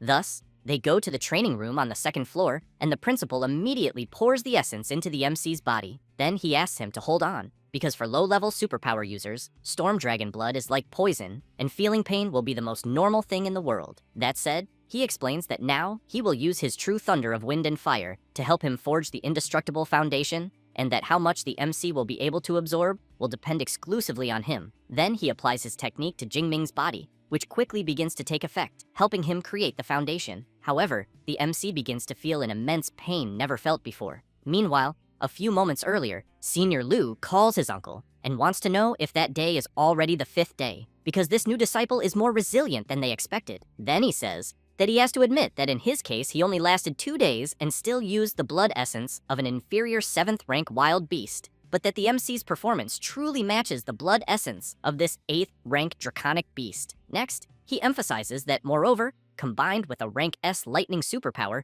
he is starting to get curious to see this so-called indestructible body of thunder. until they hear a loud scream coming from the second floor training room and quickly go there wanting to know if the MC managed to forge the foundation. As soon as they open the door, they are surprised to see Jingming releasing an intense power, but they think that this threatening sensation they are feeling is the same as that of a high-level wild beast, and it even sends chills down their spine. However, the MC, completely out of control, charges at Senior Liu, but the principal shouts loudly asking Jingming to wake up, and at that moment, the MC stops advancing. Completely sweaty and confused, he wants to know what just happened to him and why he had such a strong urge to destroy everything around him. Gentian comments that it was probably the influence of the storm dragon blood essence, since such a creature is known for being extremely dangerous, and that, as the MC's compatibility and absorption were too high, this ended up generating that side effect. However, the principal asks him not to worry and explains that as long as he does not have intense emotional fluctuations,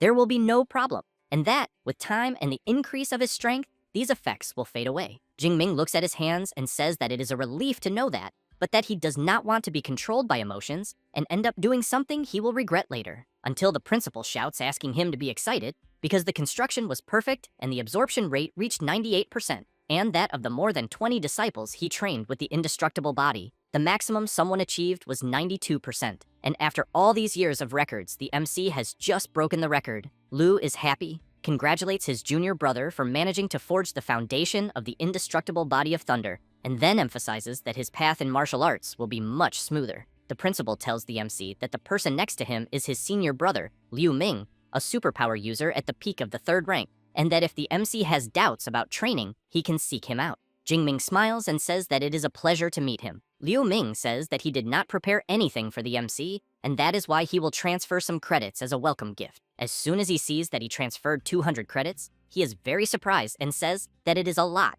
since he knows that they are talking about 2 million great Xia coins just as a gift. The principal says that it is only 200 credits, and that it is not much for Liu Ming, because a veteran needs to take good care of the juniors, and that when the MC has his own juniors, he should remember to do the same. Jingming says that he understands and thanks them both. Then, Gentian says that the foundation was forged, and after 5 days without eating or drinking, he thinks it is better for the MC to go rest. So he asks him to return the next morning to learn boxing and shooting techniques with Senior Liu. After returning to his dormitory, the MC is confused to see a guy playing video games there, and as soon as the guy notices Jingming, he says that he must be his roommate, then introduces himself and says his name is Liu Wentao, and that it is a pleasure to meet him. Jingming introduces himself, and the guy is surprised to learn that he is Shu Jingming, because he knows he is the one who ranked first in Jiangnan province. While the MC wants to know if he knows him, Liu Wentao keeps walking back and forth observing Jingming and saying that of course he knows him, because his nickname is Know-It-All, and he knows almost all the freshmen of their year, but emphasizes that he did not research the MC, because his arrival caused such a stir that it was impossible not to hear about him, since an unexpected champion from Jiangnan ended up being discovered as his roommate. Then, he pats the MC on the shoulder and wants to know if it is true that he came from Jiangcheng, which is in the middle of nowhere in Jiangnan, and if he also awakened his power during the college entrance exam. Jingming thinks that his new roommate is a chatterbox who makes friends easily, but to be honest, he ended up liking it, because he always hated loneliness, both in his current life and in his previous one. Then he begins to remember his past life, where he grew up in an orphanage and was never adopted, never knew what it was to belong somewhere, and that in school, it was fine. He made many friends, but the happiest time he kept in his heart was college. The pranks with his roommates, playing video games together, and later he did a master's and doctorate, but then he drank too much at the graduation party and woke up in the world he is in now. But to his surprise, even there he is still an orphan, but with a roommate like Liu Wentao, he thinks that at least he knows he will not feel alone. For his part, Liu Wentao tells the MC that he ranked in the top 20 of Chuan province with a rank A psychic power and chose the Tactics Academy, and that in the future, he wants to lead an army of 1 million soldiers and wipe out all the wild beasts of Blue Star. Jingming asks him to calm down a little and says that he is going to the martial arts hall. Liu Wentao says that he also wants to go because he has never visited the Hall of Magic City University. Thus, after arriving at the Thunder Martial Hall, a branch of the university, the MC's roommate is very impressed with the busy place, since there are several guys with superpowers training there and boasting about having advanced their abilities. Until Eva tells the two that this is the collective training room of the hall, and that it accommodates up to 300 people at the same time, and the entire hall is made of a grade C metal alloy mixed with memory metal, and therefore they can use powers and techniques freely without worrying about damage. Then she also says that if they want, there are individual rooms. Jingming says that for now they will stay there. Meanwhile, Liu Wentao is very excited, commenting that it looks like people are competing to see who is the strongest. But the MC thinks that Noisy is him.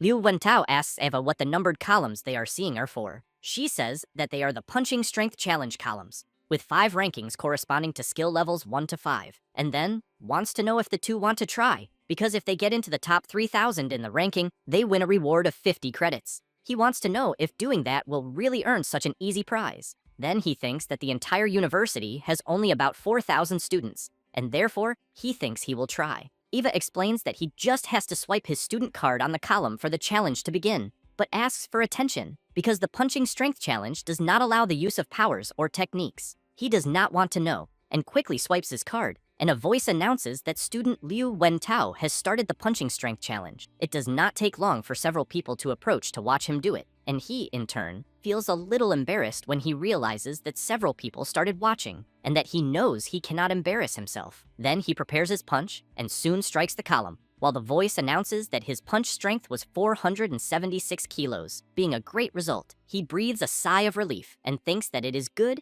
he did not embarrass himself, because he thinks that entering the top 3,000 will not be difficult. But he is completely shocked when he hears that his position is above 100,000, and then wants to know how the hell that is possible, since he knows the university does not even have that many students. Eva explains that this ranking includes the students in the history of Magic City University, which is more than 100 years of records. He gets nervous and says that was a low blow, and that now he understands why everyone was staring at him, because they were just waiting to laugh at his face. The people around burst into laughter when they see that Liu Wentao ranked above 100,000. Jingming tries to comfort him, asking his friend not to take it personally, since his power is psychic and physical strength was never his strong point. Liu Wentao thanks the MC for trying to console him, but wants to know if he will try the challenge too. Jingming takes his card and says that he will try, and as soon as he swipes the card on the column, the machine announces that Xu Jingming has started the punching strength challenge, and more people approach to watch. While the MC stretches his arm, some people comment that apparently the next participant seems to be even weaker than the last, and that they think his punch will be below 400 kilos. Jingming has in mind that he advanced to the first rank, spent 5 days and 5 nights forging the foundation, and achieved the tempered body, so he really wants to see with the punch he is about to throw what the true level of his physical strength is. Thus, he prepares his strike and delivers it with full force to the column. The people watching are quite surprised since it was announced that the MC's punch reached an incredible 4,589 kilograms, achieving the highest recorded strength, breaking the record, and taking first place. People start to question whether they are really seeing and hearing correctly. A girl comments that she heard the top 1,000 on the list are people who can lead an era, so she wants to know how far the MC can go. Her friend emphasizes that this record for the first pillar had lasted for over 10 years, and that's why she needs to record this moment. Liu Wentao gets excited and shouts that the MC just became his idol, and that from that moment on, he will follow him everywhere. Jingming feels embarrassed and asks him not to exaggerate, but thinks the result was even better than expected since the Thunder Tyrant Dragon and he really match, as the boost was immediate. Ava goes to the MC, congratulates him, and points out that he broke the record and 400 points were credited to his student account. Jingming is pleased and asks if breaking the record again would earn him more points. Ava makes it clear that within the same level, it only counts the first time, but he can challenge the other pillars and receive other rewards. Therefore, the MC looks at the remaining pillars and thinks that the other 4 are for students from ranks 2 to 5, so he decides to wait and break those later. At that moment, the MC is surrounded by several girls asking if it's his first time there and offering to help him use the equipment. However, he gets embarrassed and leaves, calling Liu Wentao and saying he needs to train in a private room. Meanwhile, Liu Ming is on his phone, calls the principal, and says that junior brother Xu is very popular on the campus forum because he broke the record with over 4,500 kilograms, and that he thinks the boy's physical strength is absurd. Gentian comments that he should be resting, so he wants to know why he went to the gym to break a record. Liu Ming takes a deep breath and thinks that when he was at the advanced stage of rank 1 and had the first level of the indestructible thunder body, his punch barely exceeded 3,500 kilograms. But the MC easily surpassed him. Meanwhile, somewhere else, a guy is looking at his phone, gets furious, and releases a bit of his power, breaking things on the table when he realizes Xu Jingming also went to the Magic City. Furious, he thinks that because of the MC, he lost first place in Jiangnan province and became a laughingstock in Ning'an. but he knows that this time he will regain all the honor that belongs to him. Meanwhile, in the private training room, the MC is thinking that with the indestructible thunder body, he can endure 5 days without eating or sleeping. Then he tries to cut himself with a small knife, but it easily breaks upon contact with his body. He thinks that the physical training he underwent made his skin as resistant as a lower-rank metallic alloy. He also knows that for an ordinary person, it would be like armor against blades, and that, apparently, this rank S body combat technique truly lives up to its name. At that moment, Liu Wentao calls the MC and says that the news of him breaking the record is blowing up on the forum, and that a lot of people want to challenge him. Jing Ming gets excited and comments that apparently the university's martial spirit is really strong. Liu Wentao starts to get nervous and asks the MC to leave things to him because he will deal with those arrogant people. Jing Ming tells him to forget it, because it's not worth the effort, and emphasizes that he needs to go to the combat technique library and that he should return to the dormitory. After arriving at the combat technique library, as soon as he tries to enter, a barrier stops him. Then he is impressed and thinks he heard that the library is protected by a vice director with spatial ability, and apparently, it seems true, because with that level of security, he believes not even a rank 9 martial saint could steal anything from there. Then, he swipes his student card, and as soon as he enters, some girls appear, welcome him, and ask if he will need anything. Jing Ming wants to know if they know him. One of them explains that students with S access can consult all the techniques in the library, and that they received the notice as soon as his card was scanned. Then she thinks that rank S means unlimited potential, someone who has everything to become at least a grandmaster, and therefore, she believes she must get along very well with him. Jing Ming says he understands and says he wants to see combat techniques with electrical affinity, so he wants to know which floor they are on. She says that rank B techniques and below are on the 2nd and 3rd floors, and the more advanced ones are on the 4th floor, and that he can enter by swiping his card. Thus, she shows the direction to the MC, who soon thanks her. After arriving where he wants, Eva says that after he chooses the combat technique online, they will bring him the original manual, and that original manuals of rank B or above are valuable,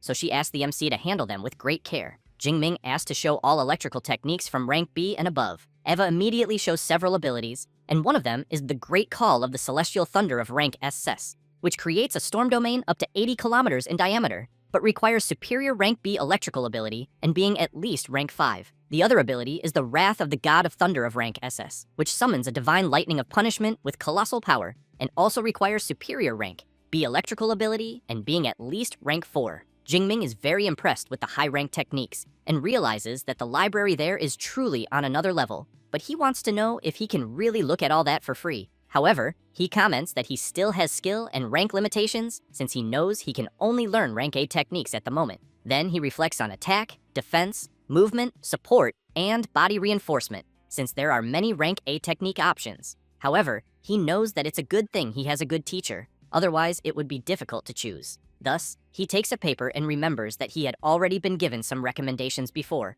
and that this will save him time. Then he walks around looking for the abilities that make the most sense. After observing for a while, he says he will go with 4, the Thunder Spear, which concentrates lightning in the shape of a spear that can be thrown, the Chain Thunder Spear, which hits several vital points with an electric spear, accumulating energy in the enemy that explodes at the end of the technique, the Thunder Step ability, which uses an electric burst to move a certain distance, and finally, the Thunder Prison ability, which creates an electric prison that prevents the enemy from moving. Then the MC thinks that the Thunder Spear is for ranged attacks, the Chain Spear for heavy offense, the Thunder Step for mobility, and the Prison for control, and that with these 4 techniques and the indestructible Thunder Body, he will be practically without weaknesses. Eva says that the 4 techniques the MC chose have an average learning time of up to 6 months to reach the initial stage, so she recommends that he combine them with lower-level techniques. He says it's not necessary, that it's already great this way. It doesn't take long for the teacher to arrive with the techniques the MC chose. As soon as she places the ability manuals on the table,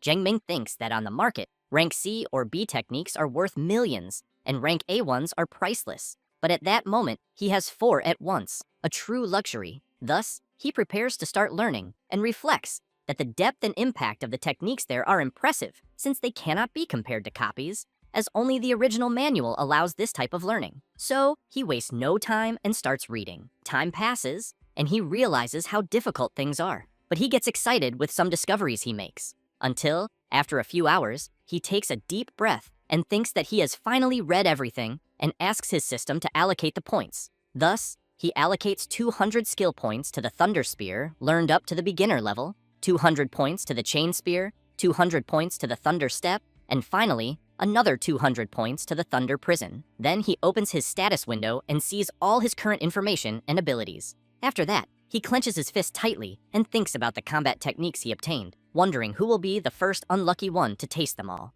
After some time, Jingming returns to the dormitory, and Liu Wentao comments that Eva just informed him that the freshman assembly will be the next day at 9 in the morning in Training Field 1, and that they created a large group for freshmen, so he thinks the MC should join as well. Then he wants to know which levels of combat techniques he chose. Jingming says they were just 4 rank A combat techniques. His roommate is shocked thinking about the 4 rank A abilities, since he knows it would normally take until the 2nd or 3rd year to master them all, and that this is typical of the MC, always straying from the common path. Liu Wentao comments that if the MC can access rank A techniques, he wants to know if that means he also has rank A authorization. Jingming replies that he doesn't and says that his is rank S, which leaves Liu Wentao even more astonished, wanting to know if the university they are in has anything above rank A and why he has rank S authorization, then asks if he is the student everyone was talking about online. Jingming comments that apparently the know-it-all just learned something new. Liu Wentao thinks that's amazing and admits he even imagined his friend's authorization matching his classification, but never thought rank S truly existed,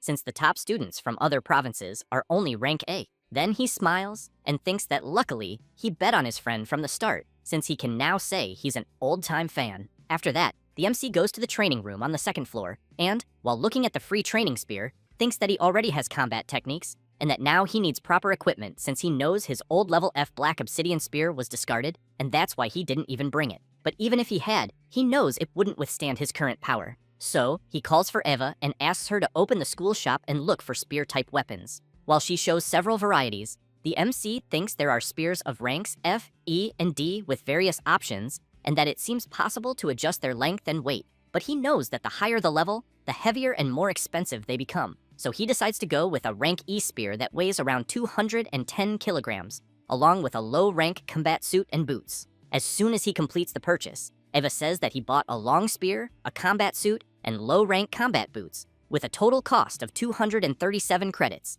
leaving 383 credits remaining, and that the MC's purchases will be delivered the next morning. Jingming realizes that credits disappear too quickly since almost half of them are gone at once. Then he grips the spear firmly and thinks that until his new spear arrives, he'll have to make do with the one there, and that it will be his training partner for his 4 new rank A combat techniques that night. The next day, at the freshman assembly, people get excited when they see the MC and wonder if it was really him who broke the school record the day before. Then a guy named Lei Zhou shouts, calling the MC and saying he wants to challenge him. The people around are surprised to see who's shouting since they know he's the 2nd place in the Jiangnan combat exam, scoring more than 9,300 points. And they've also heard that he comes from a wealthy family and that both his parents are 4th rank awakened. Jingming apologizes to Lei Zhou and says he's not at all interested in his challenge. He approaches and asks the MC not to refuse so quickly, then says that, as far as he remembers, the MC's aunt works with rare and exotic plants. Then he gets even closer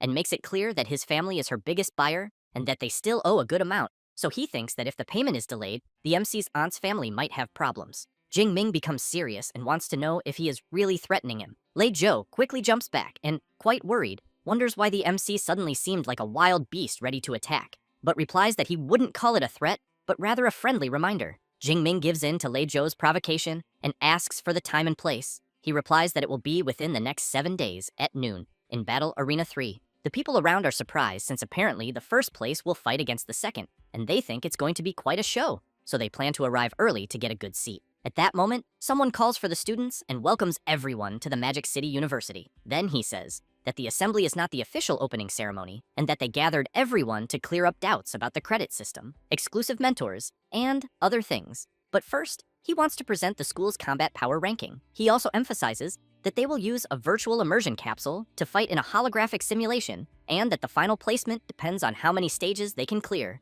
So he asks everyone to give their best to climb the ranking since the rewards are very generous. After some time explaining everything and with the students talking about what they heard, the MC, a bit bored, thinks that it's finally over since it lasted more than an hour, and the only interesting part he heard was about the virtual capsule because he needs to test it as soon as possible. But he keeps in mind that in the coming days, it's better to look for Mr. Lu Ming and his mentor to start daily training. Thus, the next day, he starts new training with Lu Ming and also with Principal Gentian. He follows his training rigorously for a few days until, 7 days later, Liu Ming, quite impressed, wants to know if the MC has really reached the intermediate level of the first rank and how long it's been. Jingming replies that it was just luck. But he knows he waited a few days on purpose since it only took 386 skill points to advance from the initial to the intermediate level, and he thinks that if he hadn't waited, he probably would have scared his mentor. Liu Ming wants to know if the MC has a duel with another freshman at noon. Jingming replies that yes, and he's ready. Liu Ming smiles awkwardly and says he will hold 3 minutes of silence for his opponent and that he's going with the MC because he wants to see with his own eyes how strong his junior brother really is when he fights seriously.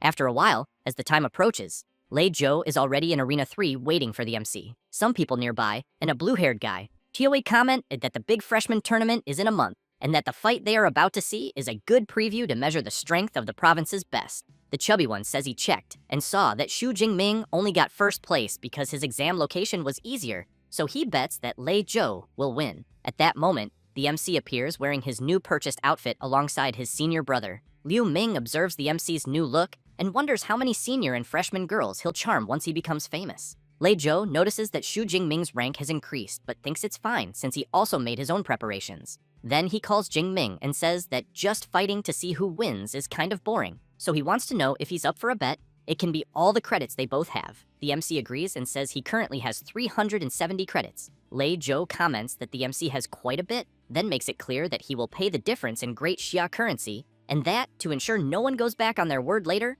they'll transfer everything to Professor Zhou's account. Thus, he points to the arena referee, Zhou Yun, who has a healing-type superpower, is rank 6, and is at the intermediate level. After transferring his credits, Jingming thinks that fights between awakens are dangerous, and that apparently the school wants to avoid deaths on campus. People go wild upon learning that the duel is worth 3,700,000. It doesn't take long for the referee to announce that she received the credits and transfers, then asks both fighters to get ready. She emphasizes that when one side gives up or loses consciousness, the other cannot continue attacking, and anyone who violates the rules will be severely punished. Both acknowledge and prepare. Lei Zhou releases his power and shouts to Jingming that he will reclaim all the glory he took away. The students are astonished to see his power and comment that this was expected from a rank A fire elemental ability. Lei Zhou wastes no time, leaps forward, and uses his flaming slash technique. Jingming waits for the attack to come within his range and blocks his opponent's strike. People are shocked to see that the MC easily blocked Lei Zhou's technique. Lei Zhou himself can't believe it and wants to know how that's possible. The MC releases a bit of his power and tells Lei Zhou that nothing is impossible and that he's weak as hell. With that, he delivers his attack, which hits his opponent directly, making him feel the impact and sending him flying backward. While he's lying on the ground, the students wonder if the fight is already over since they know Lei Zhou was stronger than the MC. They also comment that most freshmen there couldn't even block the flaming slash attack. Liu Ming looks quite bored, thinking that Lei Zhou couldn't even force his junior brother to use 10% of his strength. Then, Zhou Yun enters the arena to announce the winner, but Lei Zhou calls out to her and asks her to wait a moment because he hasn't given up the fight yet. He then takes out a red pill. Zhou Yun notices this and shouts, asking if it's really a blood fury pill, and if he's trying to kill himself since it's just a duel and not a fight to the death. The crowd starts yelling when they see Lei Zhou about to swallow the pill, because they know it temporarily boosts strength but has heavy side effects. Struggling to stand, Lei Zhou says it's fine, and makes it clear that he'll take the consequences, since he's going all out against the MC and fully accepts the result.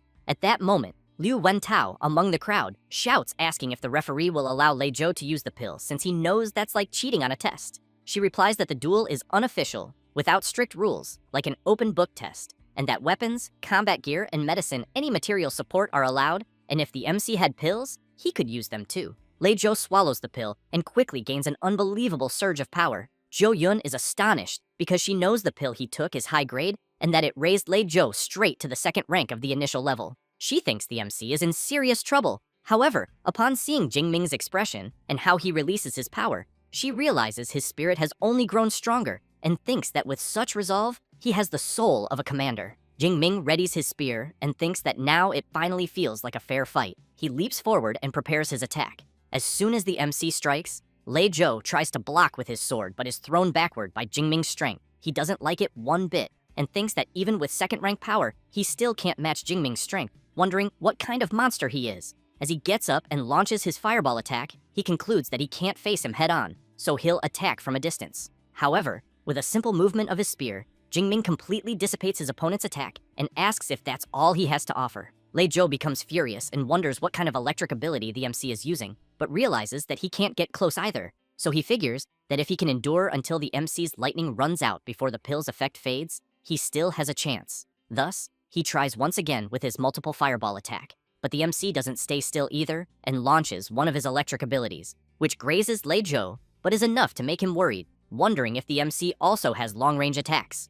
However, he soon realizes there's electric energy above his head and shouts to know what the hell is happening. Jingming activates his Thunder Prison, and as soon as Lei Zhou is trapped, he wants to know if it's a restraining technique. Then he tries to use his flame barrier to break free from the electric prison, and, while intensifying his ability even more, makes it clear to the MC that he knows he can't get out, but the MC won't get in either. However, Jingming, with a completely sinister aura, wants to know how many thrusts his opponent's fire barrier can withstand. Thus, he jumps up and uses his Chain Thunder Spear technique, easily breaking Lei Zhou's fire barrier. Lei Zhou, seeing the MC's attacks coming his way, thinks that if he gets hit, he will definitely die. Terrified and with his eyes closed, he screams that he gives up, and as soon as he opens his eyes, he sees the tip of a spear right in front of his face. Jingming gives a strong flick to his spear and impales Lei Zhou in a non-vital spot. As soon as he withdraws the spear, Zhou Yun announces that the winner of the fight is Xu Jingming. People comment that it was a crushing victory and that the MC used 4 combat techniques in just 4 or 5 seconds,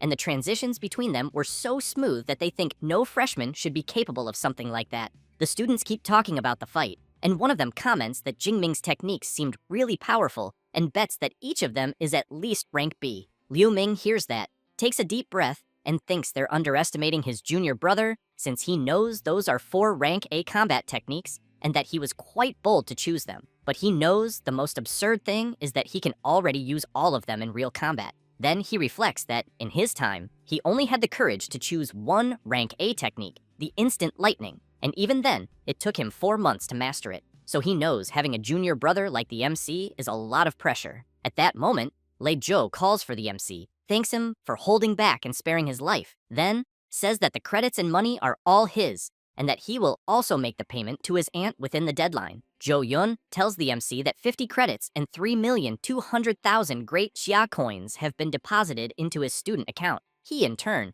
thinks that dueling is quite a fast way to make money. Liu Wentao shows up shouting that his friend did great and that he's rich now, then asks if the MC wants to go out at night to relax. Jingming replies that it's better not to, since he has training with his senior brother later. But Liu Ming says he thinks the MC can go since the balance between training and rest is the secret to longevity, and that the MC has been working too hard lately, so he believes he should relax a bit. Jingming smiles and says he'll follow his senior brother's advice then. Liu Wentao is surprised to see a rank A superpower user with the true Jade Thunder ability, the famous Liu Ming, vice president of the Grey Society. Then he comments that seeing him in person, he has much more presence than in the photos. After leaving the arena, the MC's friend says it's set for the night since he'll handle the program. Jingming becomes intrigued by this talk of a program and immediately asks his friend to be clearer. Liu Wentao explains that it's a program the MC simply can't miss when entering the university, a social event between the male and female dorms. After that, night falls and the event serves a delicious banquet. The MC's friend says that he became super popular and that he posted an invitation for the gathering on the campus forum, then asks Jingming to guess how many people signed up. He replies that he doesn't know, so Liu Wentao says it was over 100 and that he almost went crazy trying to choose a partner among so many people. Jingming comments that his friend really gets excited about this kind of thing, but that he's quite curious to know who he chose. Liu Wentao laughs and says he'll keep it a secret, telling him he'll find out soon. Then a girl arrives, and the MC's friend asks her to come closer. She greets everyone and introduces herself, saying her name is Qi Dangxia. Her roommate also introduces herself, saying she's her friend, and her name is Song Chiu Yun. Liu Wentao says that Qi Dangxia has a rank A beast-type reinforcement ability, and that Song Chiu Yun is a rank A user of natural light-type ability at the advanced stage of the first rank, and that she even got the highest score on the Sichuan State Entrance exam. The MC smiles and introduces himself. Song Chiu Yun is surprised to learn that he's the famous Xu Jingming, and immediately asks if he's up for a friendly fight. Qi Dangxia feels embarrassed, calls her friend, and asks her to stop being a fight addict since it's a date. She looks confused and says she thought she was going to spar with student Jingming. The MC laughs, asks them to sit, and explains it was just a misunderstanding. Liu Wentao agrees and emphasizes that tonight is only for having fun, that they'll eat first and then stroll around the commercial street. As soon as they finish eating, they go to the center of Magic City, to Huaihai Commercial Street. Everyone is impressed to see how lively the place is. Then, they pass by a store with stylish and modern clothes. They also see a weapon shop, and the MC thinks that it's no wonder it's one of the biggest commercial centers in the country, since the armors, weapons, and pills are far more complete than in Jiangcheng. They stop to eat some snacks, and afterward, the girls start doing some shopping and soon hand their shopping bags to the MC, who just watches them. He notices that they've already spent several million that night and thinks that Song Chu-yun seems quite modest in her way of dressing, but didn't expect her to be so wealthy. Liu Wentao wants to know if his friend didn't know, since she's famous for being rich and for having a very powerful family.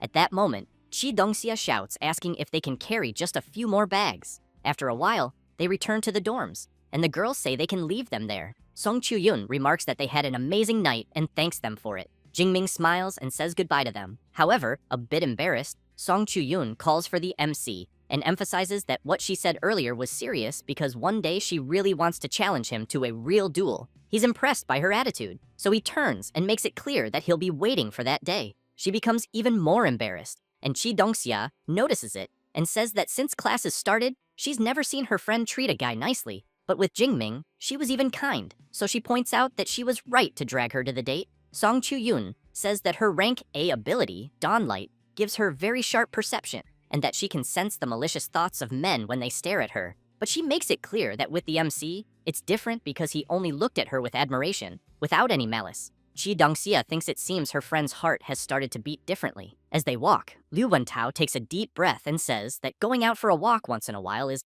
actually nice. Jingming agrees, but still thinking about Song Chu-yun, he comments about the advanced stage of the first rank she's in, and that he still has to work hard to get there. With that, 15 days pass, and after a lot of training, the MC says that he thinks the time has come to advance again, so he calls his system and asks it to distribute the points. As his power overflows through his body, the system notifies that 456 skill points were spent, and that the MC advanced from the intermediate to the advanced stage of the first rank. Then the system notifies that he spent another 354 skill points, and that now his indestructible thunder body is at level 2. Jingming takes a deep breath and thinks that, as always, leveling up improved his overall strength, and that the second level of body strengthening still focuses on bones and muscles. But he keeps in mind that according to the book in front of him, if he manages to reach the third level, he will unlock a special state called the Extreme Thunder State, gaining an absurd increase in strength and speed for a short period of time. Then he opens his status window and thinks that he's quite excited about the Extreme Thunder State, but knows it's a shame that his skill points are almost gone. So he considers that it might be time to ask the professor for permission and go to the wild zone to hunt some beasts and gather more points.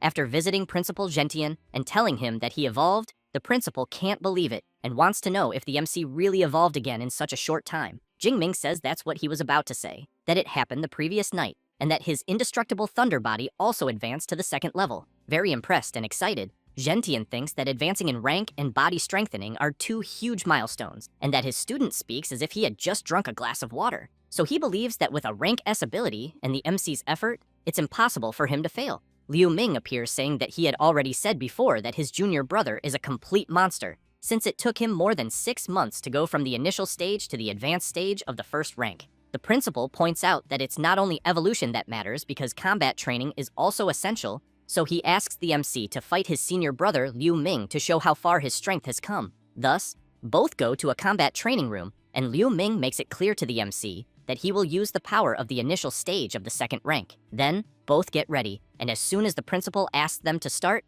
they move at incredible speed. As soon as their weapons clash, Liu Ming is surprised and thinks that his junior brother's strength is truly amazing, and that he seems to be on the same level as his own. On the other hand, Jingming thinks it's the first time since he got the system that he's facing someone as strong as himself. After thinking about this, he activates his Thunder Prison technique and traps Liu Ming. Then he leaps toward him with his Chain Thunder Spear technique. Liu Ming, in turn, smiles and tells the MC that the combination he's using is the same one he used to defeat Lei Zhou, then emphasizes that it's a pity he's not that freshman. Thus, he activates his True Jade Thunder ability, blocking the MC's attack. After fighting for 20 minutes, Jingming is exhausted, commenting to his senior brother that his Divine Thunder ran out, and that, because of that, he admits defeat. Liu Ming makes it clear that he didn't lose due to lack of technique, but because of the energy of his ability. The principal comments that the fight wasn't bad at all, and that the MC's performance exceeded all his expectations since he thought Liu Ming would win easily, but it was so close that he had to rely on physical endurance to win.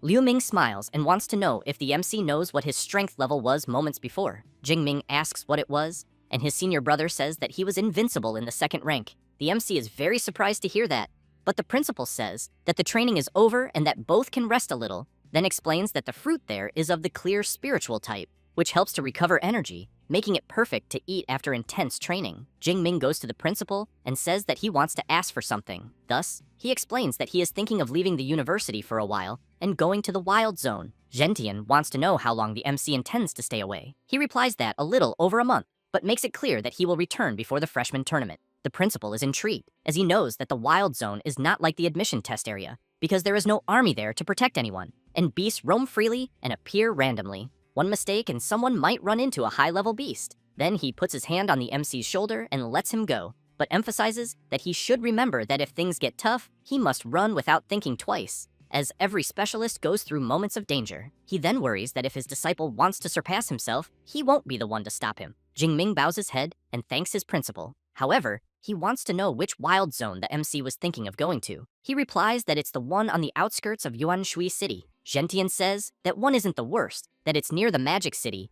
and that the strongest beasts there are of the 4th or 5th rank, so the risk is lower. He also says that he will ask Liu Ming to give him some tips. Then, while activating a storage ring, he makes it clear that out there he won't be able to help him much, but will prepare a very good weapon for him. Thus, after taking something from his magical warehouse, he hands it to the MC. After that, Jing Ming returns to his dormitory and immediately asks Eva to open the university's mission system. While observing some missions, he thinks that, according to what his senior brother said, it's best to accept some field missions before leaving the university to collect some credits. After checking the missions, he knows they involve collecting beast materials, rare herbs, hunting fugitives, and military campaigns. He concludes that the missions that give the most credits always involve combat, and that it's basically throwing students into the fire. He also concludes that now he understands better why they say that the best students of the Magic City University are not on campus but outside, and therefore he thinks he will take 1 rank A mission and 3 rank B1s. Thus, after accepting the missions and preparing for them, he says that he can't keep delaying. As soon as he arrives at the supply base in Yuanshui City, he sees that the place is quite busy, but on the other hand, he feels quite excited, and as soon as he enters a place, a woman approaches him, welcomes him, and asks how she can help. Jing Ming says that he wants to register as an adventurer, but thinks that to enter the wild zone, he first needs to register as a nationally recognized adventurer. As soon as she takes the MC's card, she is very surprised to see that he is a student from Magic City University, as it's quite rare to see a first-rank person going to the wild zone. Then she says it will take a little while to prepare his ID, so she suggests that he can go rest a bit. As soon as the MC turns to go wait somewhere for his ID to be ready, he hears some euphoric people shouting that the goddess Jiang Chuyi is there. This is Jiang Chuyi, a second-year student at Magic City University. As she walks through the place with her guards, people comment that it seems like she will record more content in the wild zone. Jing Ming wonders if she is from the same university as him, as he thought she was as beautiful as Song Chu-yun. At that moment, the woman arrives with the MC's ID and also gives him a smartwatch with satellite,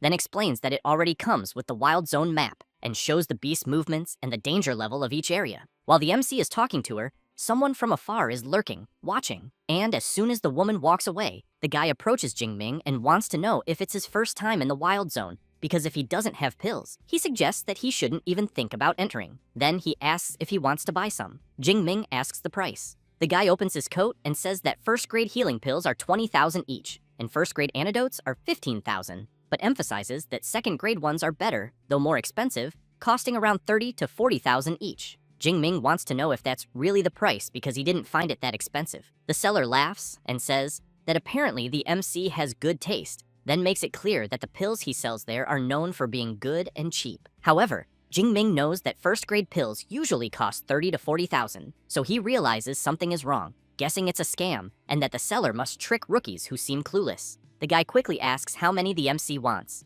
Jing Ming laughs and asks if the seller has already fooled many beginners with that cheap talk. The man doesn't like it and asks if the boy noticed from the beginning and was just mocking him. Jing Ming asks what he thinks. The seller gets serious and makes it clear to the MC that it's the first time anyone has dared to mess with him there at the supply base, until a girl shouts calling Zhao Chunlin and wants to know if he's trying to scam another rookie there. The seller gets embarrassed when he sees it's Wang Qian, but tells the MC that he got lucky this time. Then he warns that it's better if he doesn't leave the base for the next few days. People around notice the commotion, and a girl comments that things got bad for the MC because he messed with Zhao Chunlin. Another person says they heard that he's already in the intermediate stage of the second rank, and that the MC seems to still be in the advanced stage of the first rank, having no chance. Wang Qian tells Jingming that Zhao Chunlin doesn't forget easily, so she suggests he stay in the base for a while. Jingming thanks her for the warning, but wants to know if no one does anything about someone who deceives others like that. She says that Zhao Chunlin has ties with the black market,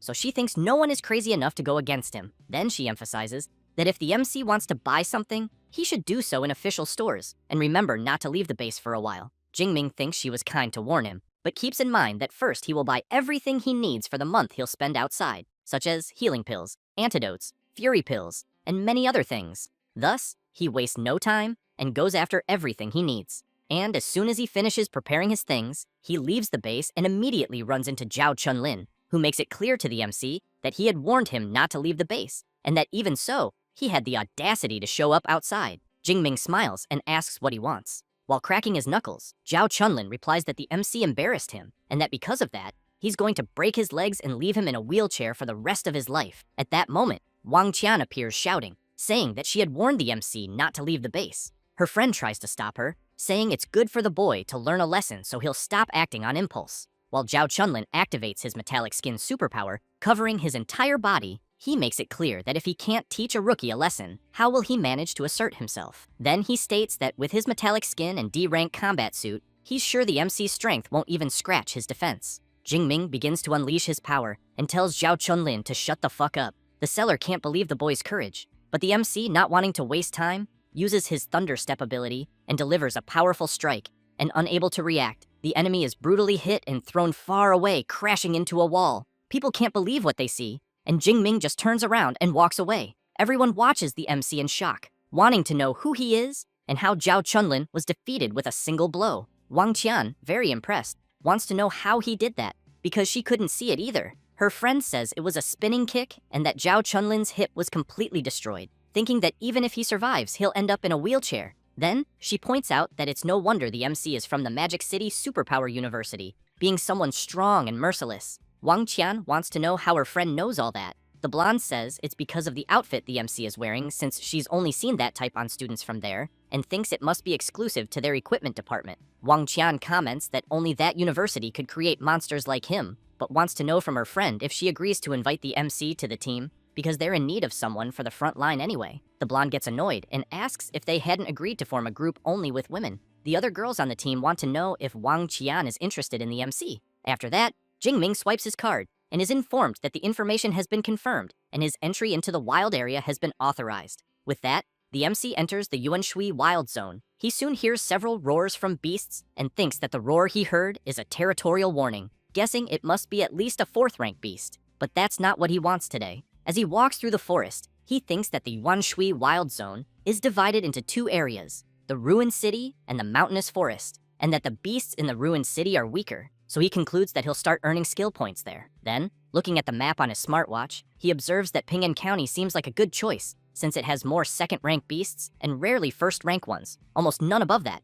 and he notices that the area is quite large and should have around 500 or 600 beasts. Thus, he rushes full speed toward Ping'an. As soon as he arrives, a wild beast appears. It's a shadow cat. Jingming grabs his weapon and thinks that apparently, skill points are coming to him for free. Then, he begins to release his energy and reflects that all this time, because of the influence of the Thunder Tyrant Dragon, his fighting spirit has only grown, and the more he suppresses it, the stronger it becomes. Jingming becomes completely excited and overflows with energy throughout his body, shouting that, at this moment, he doesn't need to hold back anymore. The shadow cat, seeing such power before it, becomes completely terrified. After that, a month passes, and some adventurers ask the captain what's going on in Ping'an County, because they've been wandering all day and haven't seen a single beast. The captain wants to know how they even dare to ask that. Another guy says there should be at least 600 beasts there, and thinks that even if they were migrating, they wouldn't just vanish like that. Then a sharp-clawed tiger comes out of the alley. The captain and his subordinates get excited because they finally found a beast. However, an electric attack is launched, and as soon as it hits the tiger, it completely destroys it,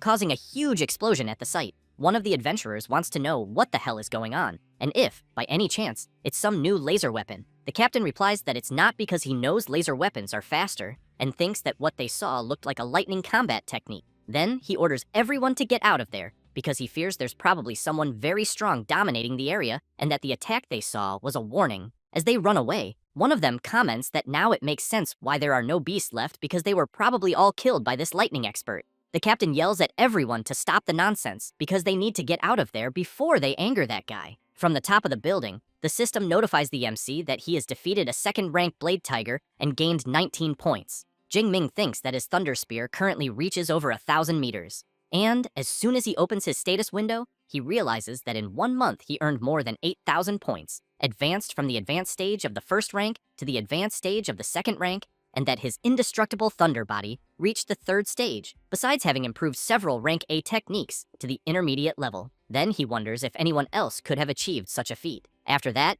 he thinks that he's already done what he needed to do there, and that the next day, he'll return to the supply base and then go deeper into the jungle. As soon as he arrives at the Yuanshui supply base, people are astonished to see him and want to know where the MC got the huge tactical backpack and if by any chance, he's carrying a rhino's body in it. Jingming knows that it's a good thing he bought the reinforced version of the backpack.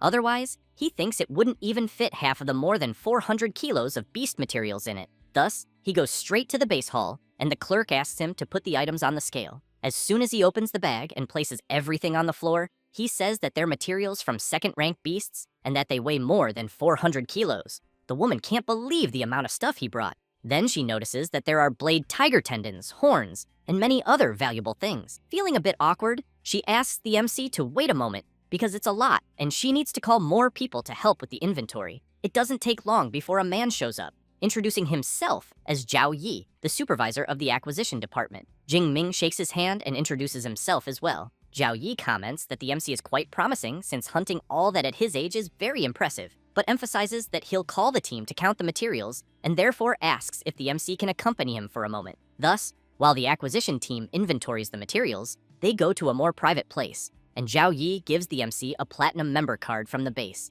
explaining that the card grants a 5% discount on purchases. But he thinks that a young second rank with such potential as the boy in front of him is someone he needs to maintain good relations with. Jingming thanks the supervisor, until one of the employees shows up calling Zhao Yi and informing him that the count has been completed, totaling 90 pieces from second-rank beasts in the advanced stage, 107 in the intermediate, and 221 in the initial stage. The supervisor is quite surprised, wondering if the boy wiped out an entire nest. Thus, Zhao Yi informs that the total value came to almost 25 million, but they'll round it up. Jingming feels happy and thanks him. It doesn't take long before a message arrives informing him that 25 million has been deposited into the MC's bank account and that he now has a new balance of 29 million. Jingming thinks that now he can truly say he's become rich. Then the MC says goodbye to the supervisor and comments that he'll soon bring more materials. He asks the MC to take his card and call him when he has time. As Jingming leaves, Zhao Yi thinks that the boy will go very far. Then he notices his phone ringing, and when he sees it's Zhao Chunlin, he answers and wants to know what he wants. Furious, Zhao Chunlin yells, saying that he saw who attacked him at the base and that the supervisor needs to avenge him. Zhao Yi wants to know if it's the second-rank boy he mentioned and how he plans to take revenge. Zhao Chunlin yells, asking the supervisor to send the Shark and Tiger Squad because he wants to see the MC beg to die. Zhao Yi replies that fine, the squad is under his command, but makes it clear that after this, he shouldn't call again. Zhao Chunlin tells the supervisor to relax because as soon as it's done, he'll leave the city of Yuanshui. After hanging up the call, the supervisor starts wondering why he feels strange and if perhaps he's overthinking it, since he knows that the Shark and Tiger Squad is elite and that all its members are second rank, believing that taking down someone at the advanced level of the second rank shouldn't be a problem. Meanwhile, the MC sneezes and wonders if someone is mentioning him in a conversation. Zhao Yi, after going to his office, calls Supervisor Wang and says that he has just discovered a very impressive superpower user named Xu Jingming, and that he brought in more goods alone than a dozen squads combined. This is the head of the base, Supervisor Wang Chuang, who replies that he will take a look at Xu Jingming's record. As soon as he sees the results, he's very impressed and shouts to Supervisor Zhao that this Xu Jingming is extremely important and that if he shows up at the base again, he's to be informed immediately. Zhao Yi replies that he understands and thinks that he would never have imagined that the MC would make old Wang so excited. So it seems that the boy really is someone significant. Wang Chuang, seeing Xu Jingming's record, comments that he never imagined another disciple of Principal Yang Gentian would appear at his base, and that apparently, the MC's talent is even more astonishing than Liu Ming's, being a true monster. Meanwhile, Jing Ming is walking and thinking that the dimensional rings for sale there cost more than 10 million and only hold the equivalent of a suitcase, which is absurd. But he knows that considering how practical they are, he's almost buying one, though he keeps wondering how much one that could hold a spear would cost. At that moment, his phone starts ringing, and when he answers, he sees it's Liu Wentao asking when he'll return to campus. Jing Ming says he might come back in about 2 weeks but wants to know if something happened. However, while talking on the phone, a group led by Zhao Chunlin is lurking, watching the MC from a distance. The seller says that the boy ahead is the one they're looking for, so he tells the squad to break his legs and bring him. Liu Wentao tells the MC that during the time he was away, a new student joined the university, and that the guy is very arrogant. However, the MC senses something strange, and his friend wants to know what happened. Jing Ming replies that it's nothing and asks Liu Wentao to continue telling the news. Meanwhile, the squad leader tells everyone to get ready because the target just entered the alley. Then he asks Heji to analyze the MC's power level. One of the squad members calls his captain and comments that he thinks sometimes he's too cautious since the MC is only at the advanced stage of the first rank, so he wants to know what kind of trouble he could cause. However, Heji is shocked when she analyzes the MC's power level and says that she thinks it can't be real. The captain immediately wants to know what happened. She replies that she'll show everyone so they can see it with their own eyes, since her ability works in a way that the stronger the superpower, the more intense the light the person emits. And, as the MC walks toward them, everyone is stunned to see the size and intensity of the power surrounding the boy and comments that someone at his level could easily wipe them all out. Then the squad captain says that apparently Zhao Chunlin pushed them straight into a trap because the information was wrong. He then announces that the mission is canceled and that they'll deal with Zhao Chunlin later. As Jing Ming gets closer, everyone in the squad retreats, and the MC wants to know what happened and why they suddenly ran away. He then makes it clear that he's the only one at the base who has issues with Zhao Chunlin, and knows that he definitely tried to take revenge in secret, and that some people never change, and that the next time he sees that guy, he'll have to be tougher. As soon as the squad returns and finds Zhao Chunlin, the captain punches him square in the face, knocking him hard to the ground, and he, in turn, wants to know why the hell he's being beaten. The captain wants to know if he still has the nerve to ask because the information he provided was completely wrong, and they almost died because of him, since the target isn't at the advanced stage of the first rank, but at the advanced stage of the second rank. Zhao Chunlin is confused and wants to know how that's possible, since it's only been a month since the boy appeared. The captain turns and makes it clear that it doesn't matter anymore because he canceled the mission, and they'll report directly to Supervisor Zhao Yi. As soon as they meet him, Zhao Yi wants to know if the captain and the squad solved the problem. He replies that they didn't, and that they aborted the mission. Then he says that Zhao Chunlin gave them false information and that the target is actually at the advanced stage of the second rank. Moreover, according to Heji's observation, in practice the target has the strength of someone at the third rank or even higher, which is why they abandoned the mission. Zhao Yi gets nervous and wants to know what the hell Zhao Chunlin was thinking because he knows that kind of person shouldn't be provoked. However, when realizing it's someone at the advanced stage of the second rank, he turns pale and asks for the target's name. The captain says Zhao Chunlin didn't give a name, but the description fits. About 1.90 meters, strong, with a spear on his back. Zhao Yi becomes terrified because he knows the target in question is the MC. Thus, after telling everything to Wang Chuang, he goes crazy with rage, wanting to know if Zhao Yi has lost his mind for trying to kill Xu Jingming. Supervisor Zhao gets embarrassed and says that the MC is still only at the advanced stage of the second rank, and therefore thinks there's no reason to overreact. Wang Chuang calls Zhao Yi an idiot and tells him to check Xu Jingming's file.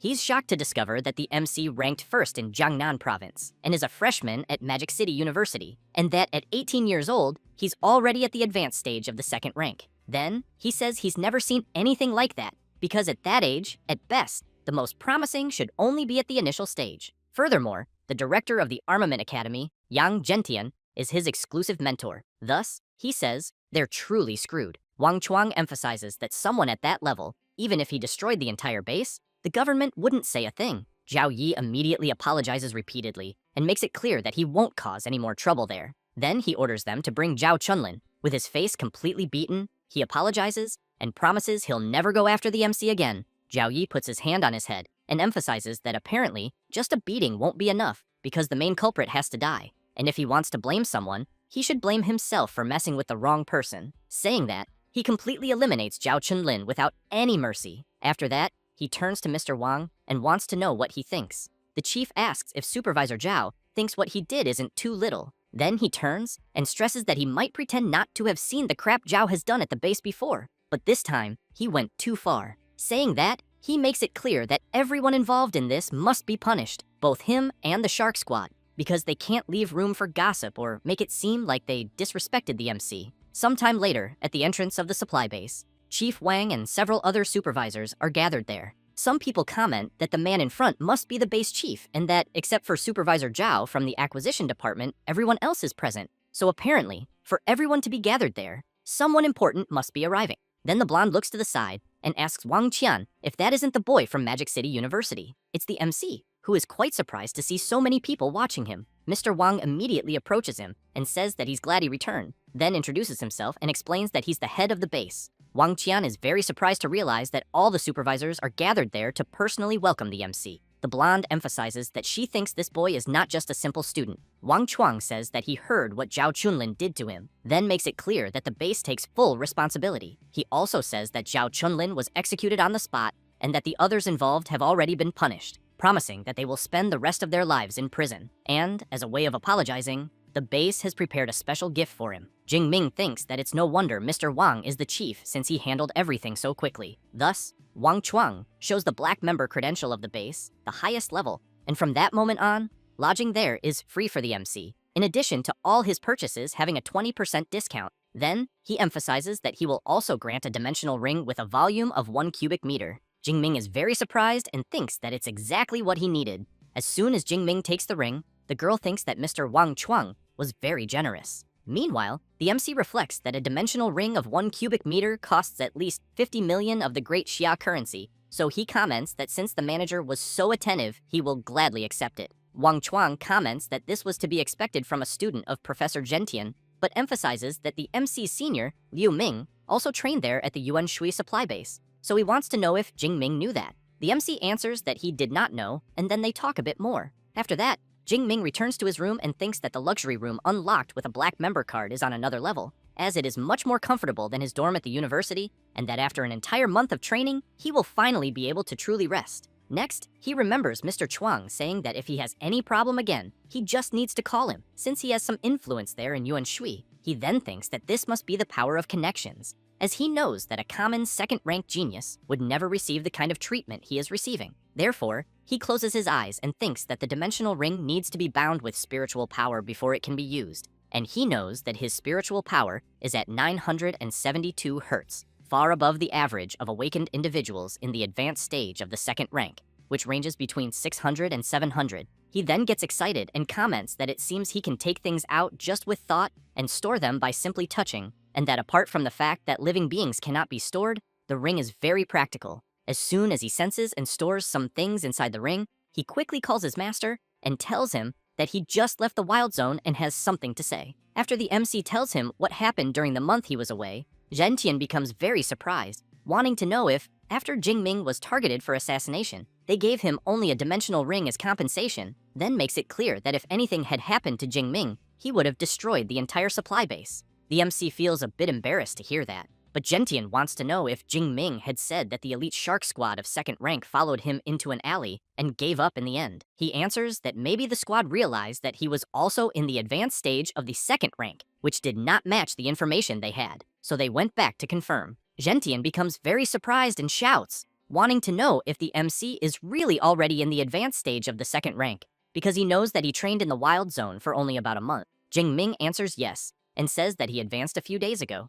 Gentian bursts into laughter and emphasizes that he knew his student, his disciple, would amaze him, and that he thinks the MC's cultivation speed is even faster than his own back in the day. But he wants to know when the MC plans to return so they can celebrate in person. Jing Ming says that he will be back before classes start, as he is planning to go to the advanced level wild zone during the last term. He also says that he has already mastered the Thunder Step well, and thinks that 4th rank beasts should not be able to catch him. But even so, he believes that if he encounters a 5th rank beast, he can still use a blood fury pill to survive, and that's why he thinks it is worth trying his luck and gaining more experience. Gentian comments that the MC is right and that he seems to be handling everything very naturally, but even so, he makes it clear to Jing Ming to remember to always be careful. The MC smiles and asks his master to relax. After hanging up, someone arrives calling for Gentian and comments that it had been a while since they had seen him so excited. He laughs and says that not only did Jingming do well in training, but he also showed results in real combat, and that his progression speed is truly absurd,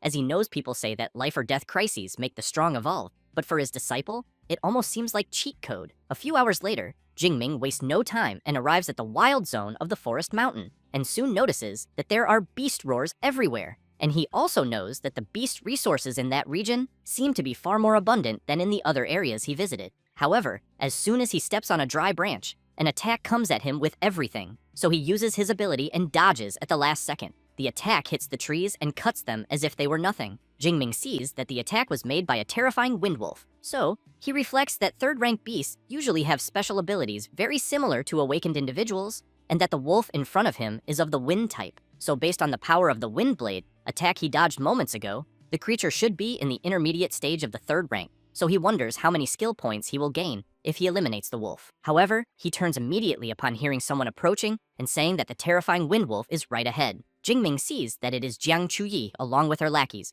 who quickly comment that the gale surrounding the creature is nothing weak, and that they think the wolf must be in the intermediate stage of the third rank, and they also know that a beast of that level is perfect to become a kill highlight for Miss Jiang. Then, while one of Jiang Chuyi's lackeys comments that he will do the usual, meaning they will block the escape route first, Jingming becomes alert and thinks that, aside from Jiang Chuyi, the others are in the third rank and are trying to steal his target, as he knows that in the wild zone there is a rule that the beast belongs to whoever finds it first. Otherwise, it is considered provocation. Jiang Chuyi calls her captain and makes it clear that she has already told him several times that she does not like taking other people's prey just for filming. He asks her not to say that, because this is not stealing but helping for fun, and he also thinks that a second-rank adventurer facing a third-rank beast and being saved by a goddess at the critical moment gets many views. Jiang Chuyi emphasizes that she does not need that kind of fake-and-stage scene, and that the guy in front looks very calm and does not seem to need help. The captain does not like hearing that at all. The other warrior comments that since the money belongs to Miss Jiang, the decision is hers.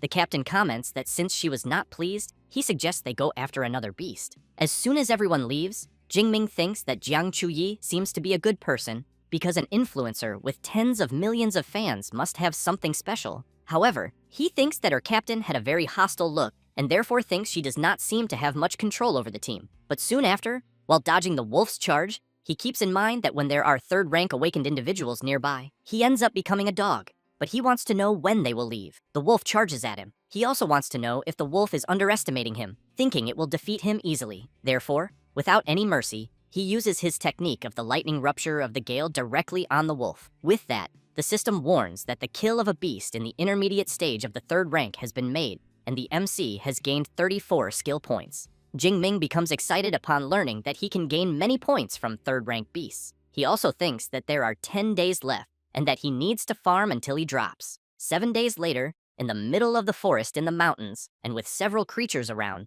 the MC throws his lightning spear at the beasts gathered there, and a huge explosion happens among them. After the dust settles, the creatures are all lying on the ground. Jingming goes up to them and thinks that a single thunder spear was not enough to eliminate the creatures. But he thinks that this was expected from the leader of the giant monkeys of the third rank. But while releasing his power, he makes it clear for the rest of the creatures to stay quiet there, because he will send everyone to meet their family in hell. With that said, he goes on defeating the monkeys one by one. As soon as he finishes, Jingming sees in his system that he has already surpassed 3,000 skill points, and therefore thinks he should be able to return and learn an S-rank combat technique, until he sees his watch beeping, and, upon tapping it and seeing the map of the location, he realizes it is a distress signal. Meanwhile, Jiang Chuyi is running at full speed, jumping from tree to tree as an enormous creature is coming toward her. Very frightened, she reflects that her team scattered because of a fourth-rank beast, and that she has now run straight into an earth-burrowing dragon in the initial stage of the third rank.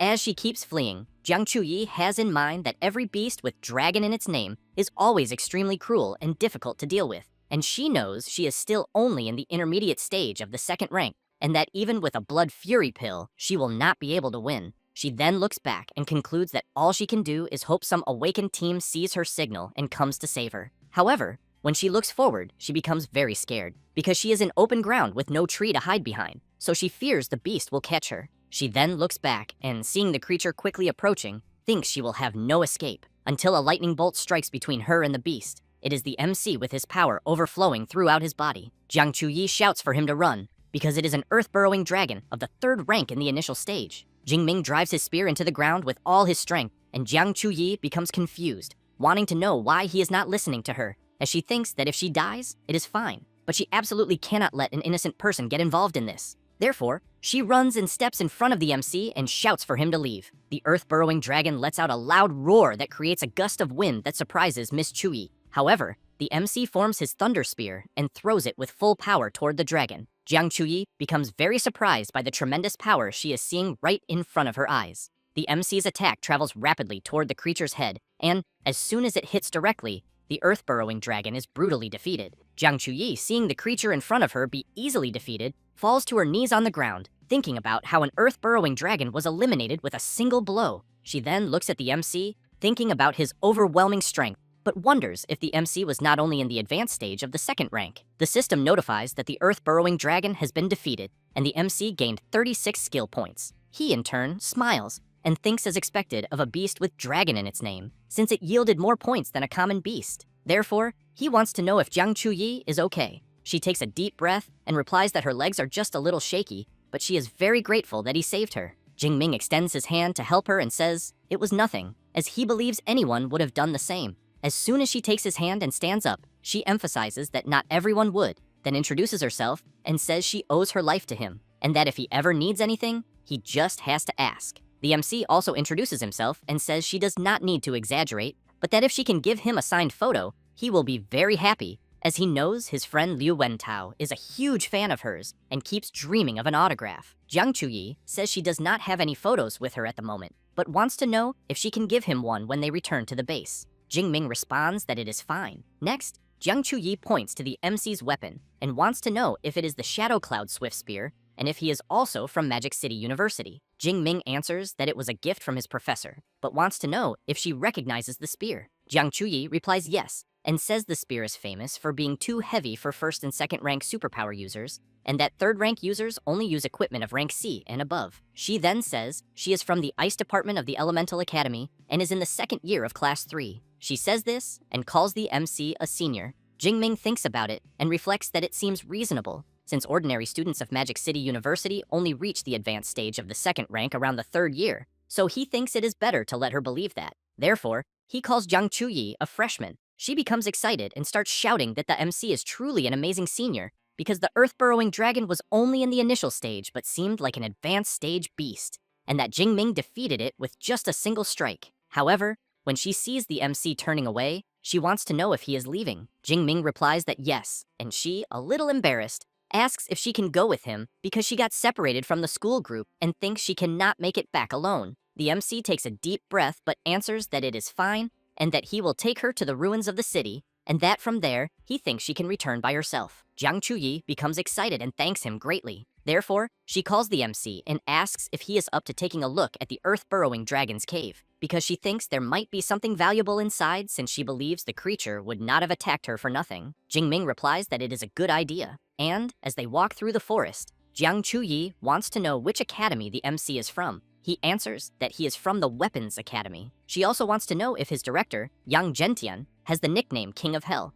because she heard he is truly tough. Jingming says that he is his master. She becomes completely embarrassed and immediately apologizes for saying something foolish. The MC, however, wonders if she is not known as the Ice Goddess in her live streams, always so cold and distant. But in reality, she is a complete gossip. It does not take long before they arrive at the entrance of the earth-burrowing dragon's cave. As soon as they enter, Jingming takes his spear and comments that he thinks it may be dangerous, so he asks Jiang Chuyi to stay close. After walking a bit inside the cave, Jiang Chuyi looks at some flowers in front of her and comments that the scent is very good. Jingming becomes impressed, as he knows they are spirit-purifying herb of rank B, burning flame flower of rank A, and hypnotic herb of rank C, so he wants to know how a bunch of rare herbs grew there, until Jiang Chuyi notices a spring in front of her and shouts that it condenses the essence of the earth, heals any injury up to the 4th rank, being the earth spiritual spring of rank S. Therefore, she picks one and, while admiring it, says that the spring nourishes the plants around it and transforms them into rare herbs with its unique aroma,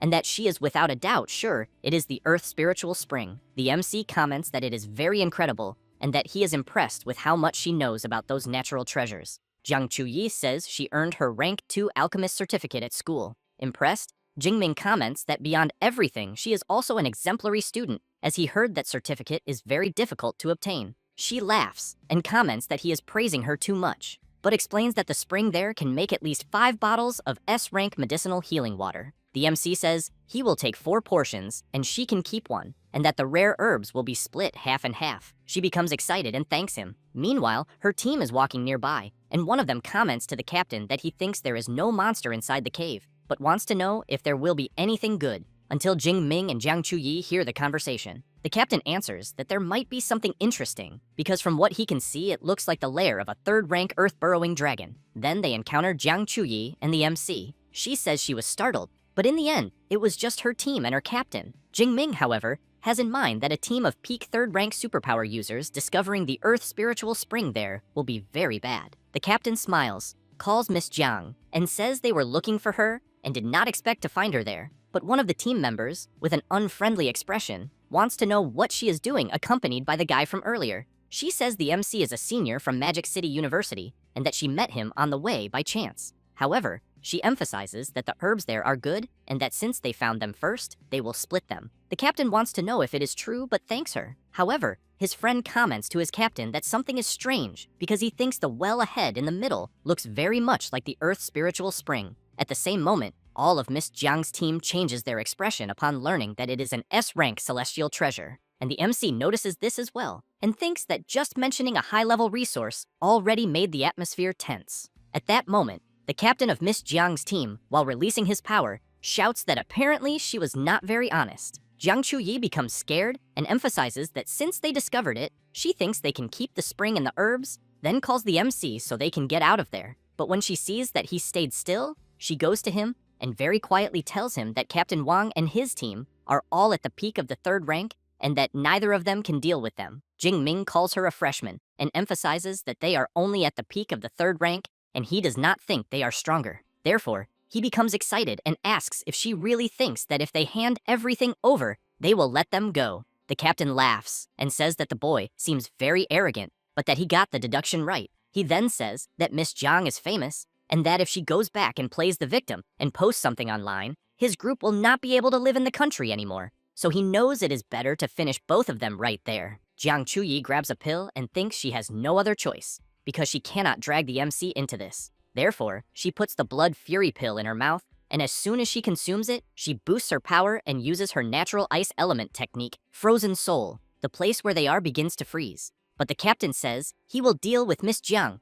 and that Zhou Chang is to deal with the MC, and the rest must guard the cave entrance. With that said, the captain uses his beast system strengthening ability and transforms into a saber-toothed tiger, then apologizes to Miss Jiang because she will not leave alive. The others ask the captain to go easy because they think it is a waste to eliminate such a beautiful woman. Jiang Chuyi thinks they are all monsters with human faces, and that she cannot simply accept being eliminated, until she becomes scared when she notices that the MC is not by her side. At that moment, the captain turns around in shock and sees one of his lackeys being brutally impaled by the MC. Then Jing Ming comments that it seems like the power of someone in the 3rd rank is not all that impressive. One of the captain's team members says the boy was too fast, and he could not even see him move. The captain says that Zhou Chang was in the intermediate stage of the 3rd rank and was not someone easy to take down like that, and that apparently the one who was truly dangerous all this time was the MC. With that said, he grabs his enormous axe and unleashes his tiger-roaring strike. Jing Ming uses his thunder step and dodges the powerful attack.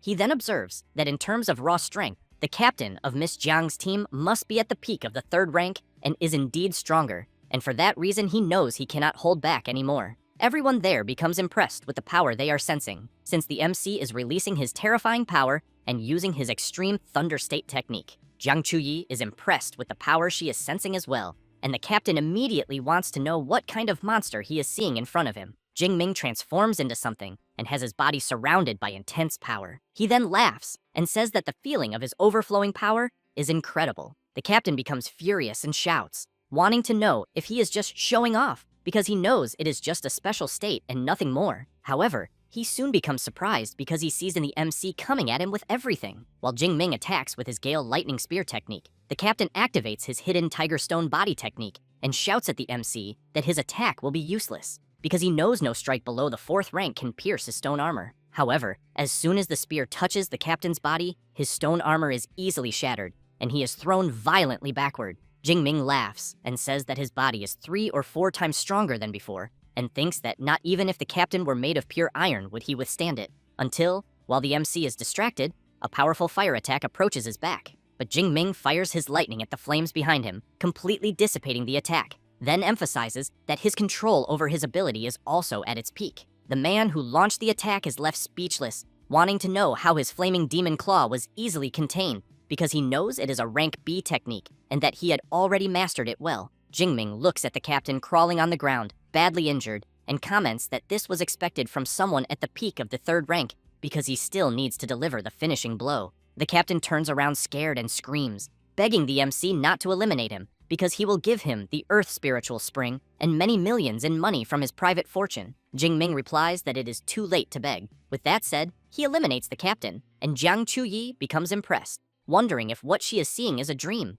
because she knows that hiring the squad alone costs 6 million, and that people said the captain was invincible within the 3rd rank, and even so, he ended up being eliminated. She then observes the MC and thinks that he is unbelievable, because she has never heard of any student from Magic City University with a battle record like what she just witnessed. So she wonders if he possesses some rank A or even rank S ability. At that moment, Jingming says that the blood fury, which had lessened with his rank advancement, is returning, and that now it is their turn to feel it. The squad members prepare themselves and call the MC a demon. Jingming becomes intrigued about being called a demon and comments that compared to a bunch of worms like them, who kill and rob, he wants to know if they do not think he is far too human. Therefore, the squad members take the blood fury pill and say it will be all or nothing. However, after some time, Jingming and Jiang Chuyi manage to defeat all the squad members, until Jingming gasps for air, loses balance, and thinks that the extreme thunder state works, but consumes far too much energy. He knows he used it for a little over 10 minutes,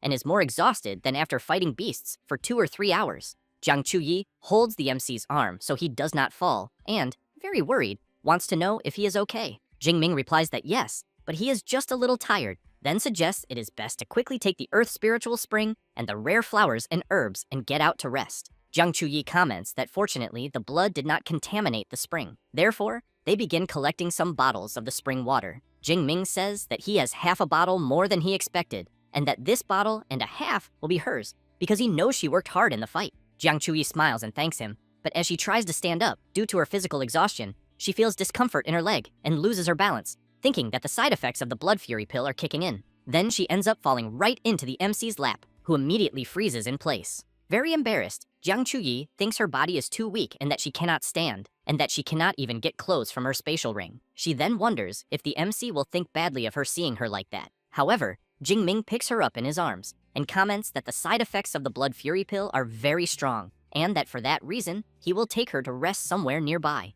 Even more embarrassed, Jiang Chuyi wonders why her heart is beating so fast, and if it might be because it is the first time she has been this close to a man. Jingming carries her to a certain spot, sets her down, and asks her to stay there and rest a little, as he will look for the rest of the rare flowers and herbs. He then hands her a shirt, and as soon as he leaves, Jiang Chuyi starts thinking that Jingming is indeed a very considerate person in the end. Therefore, the MC goes to the fallen bodies of the squad members and takes their rings. He then thinks about money, rare flowers, beast materials, and rank C techniques, and concludes that the elite 3rd rank squad had nothing of real value. But he hopes to trade the 2 1 cubic meter rings for a 2 cubic meter one, because he knows carrying that giant spear all the time is a pain in the neck. Jiang Chuyi calls the MC and says that the Earth Spiritual Spring can ease his weakened state caused by the blood fury pill, so she wants to know if he can give her a little, because she thinks it will help. Therefore, Jingming pours a bit of the spring's liquid into her mouth, and Jiang Chuyi exhales in relief, and, very excited,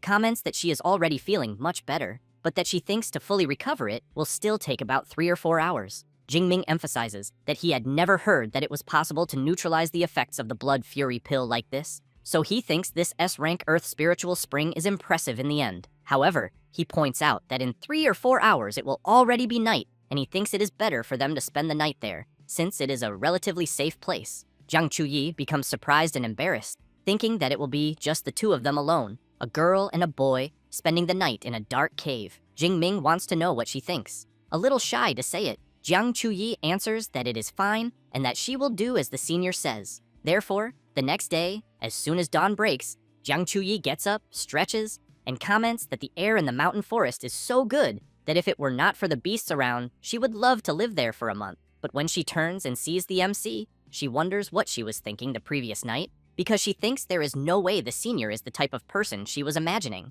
But she questions why she feels disappointed, until she becomes startled when she hears the MC calling her and saying he will accompany her to the edge of the forest. Then both run out, but the MC quickly asks her to wait a moment. A fifth-rank flaming tiger appears right in front of them, but only passes by. Jingming wants to know if the tiger noticed them there. Jiang Chuyi wants to know why the creature seems to be running from something, until she becomes frightened when she hears a strange noise and turns to look. A swarm of rats is running at full speed. Jiang Chuyi says they are iron-devouring rats, and that they are only first rank. But when they form a swarm, she knows that even a sixth-rank specialist can be eliminated if surrounded. Jingming grabs his spear and comments that now he understands why the fifth-ranked tiger was running. With that said, he takes her hand and shouts that he thinks they should run too. Then, he runs at full speed while the rats chase after them. Jiang Chuyi explains that iron-devouring rats have absurd stamina and can run for 5 or 6 hours straight, so she wants to know if they will be able to escape. Jingming replies that they will only be safe when they reach the supply base,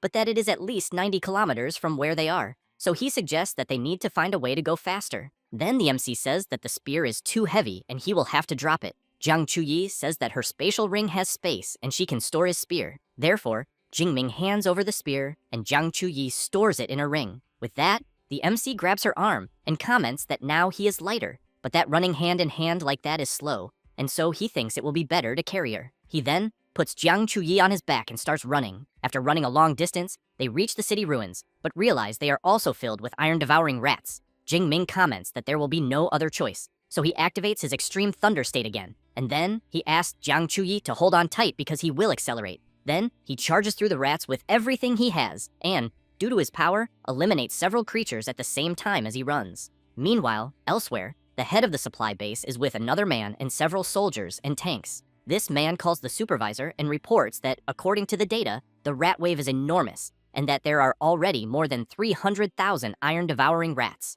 Wang Chuang comments that this will cause a huge ecological imbalance in the Yuan Shui wild zone, and he fears that from the looks of it, they will need to enter a critical period for the next few months. While observing the map of the area, the supervisor's assistant comments that he feels sorry for the superpower users who went deeper into the forest, because he thinks most of them must have already been devoured. Wang Chuang becomes worried and thinks that he hopes the MC did not go too far, because if he did, he fears that only his master, Yang Zhentian, could personally intervene to save him. Otherwise, he thinks there will be no salvation, until one of the guards, upon seeing a sphere of thunder, shouts that something terrifying is approaching. The base chief shouts for the guards not to panic, and to immediately assess the threat level of the creature approaching, and that the first unit is authorized to open fire and intercept on his signal. As the thunder sphere approaches the base, the guards begin to open fire, until someone jumps out from inside the sphere. It is the MC along with Miss Jiang, who screams in terror. Jingming passes through the soldiers and tanks and crashes heavily in the middle of them. Immediately, the soldiers become confused upon realizing it is a person, because they thought it was a thunder elemental beast,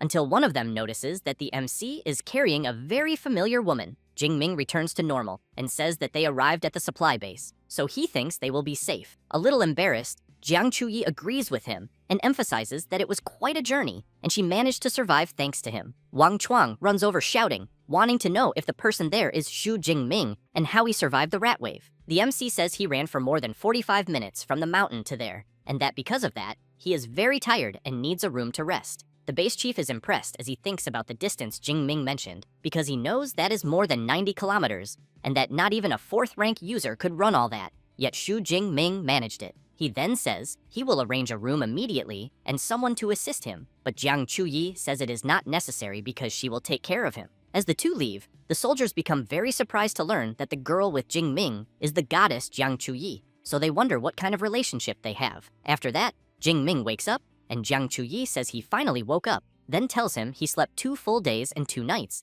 and that she almost gave him water from the Earth's spiritual spring. Jingming gets up and asks if he really slept that long, but quickly changes the subject and asks about the current situation in the wild zone. Jiang Chuyi says the rat wave still has not retreated, and that because of that, the forest remains blocked, but she emphasizes that even when the wave retreats, she thinks it will take some time before beasts appear there again. Jingming says there are only a few days left until classes begin, and that he thinks it is time to return. Jiang Chuyi says she was also thinking about returning, until she remembers something and gives him a very sensual and autographed picture of herself, as the MC had requested. Jingming becomes completely embarrassed and says he wanted the autographed photo to give to a friend, but wants to know if the picture she gave is not a bit inappropriate and if by chance she has a more normal one. Jiang Chuyi becomes embarrassed and thinks she will die of shame because she thought Jingming was interested in her. But right after she gives him another photo and asks him to return the one she gave earlier, the MC says he wanted to keep the one she gave, but wants to know if she is okay with that.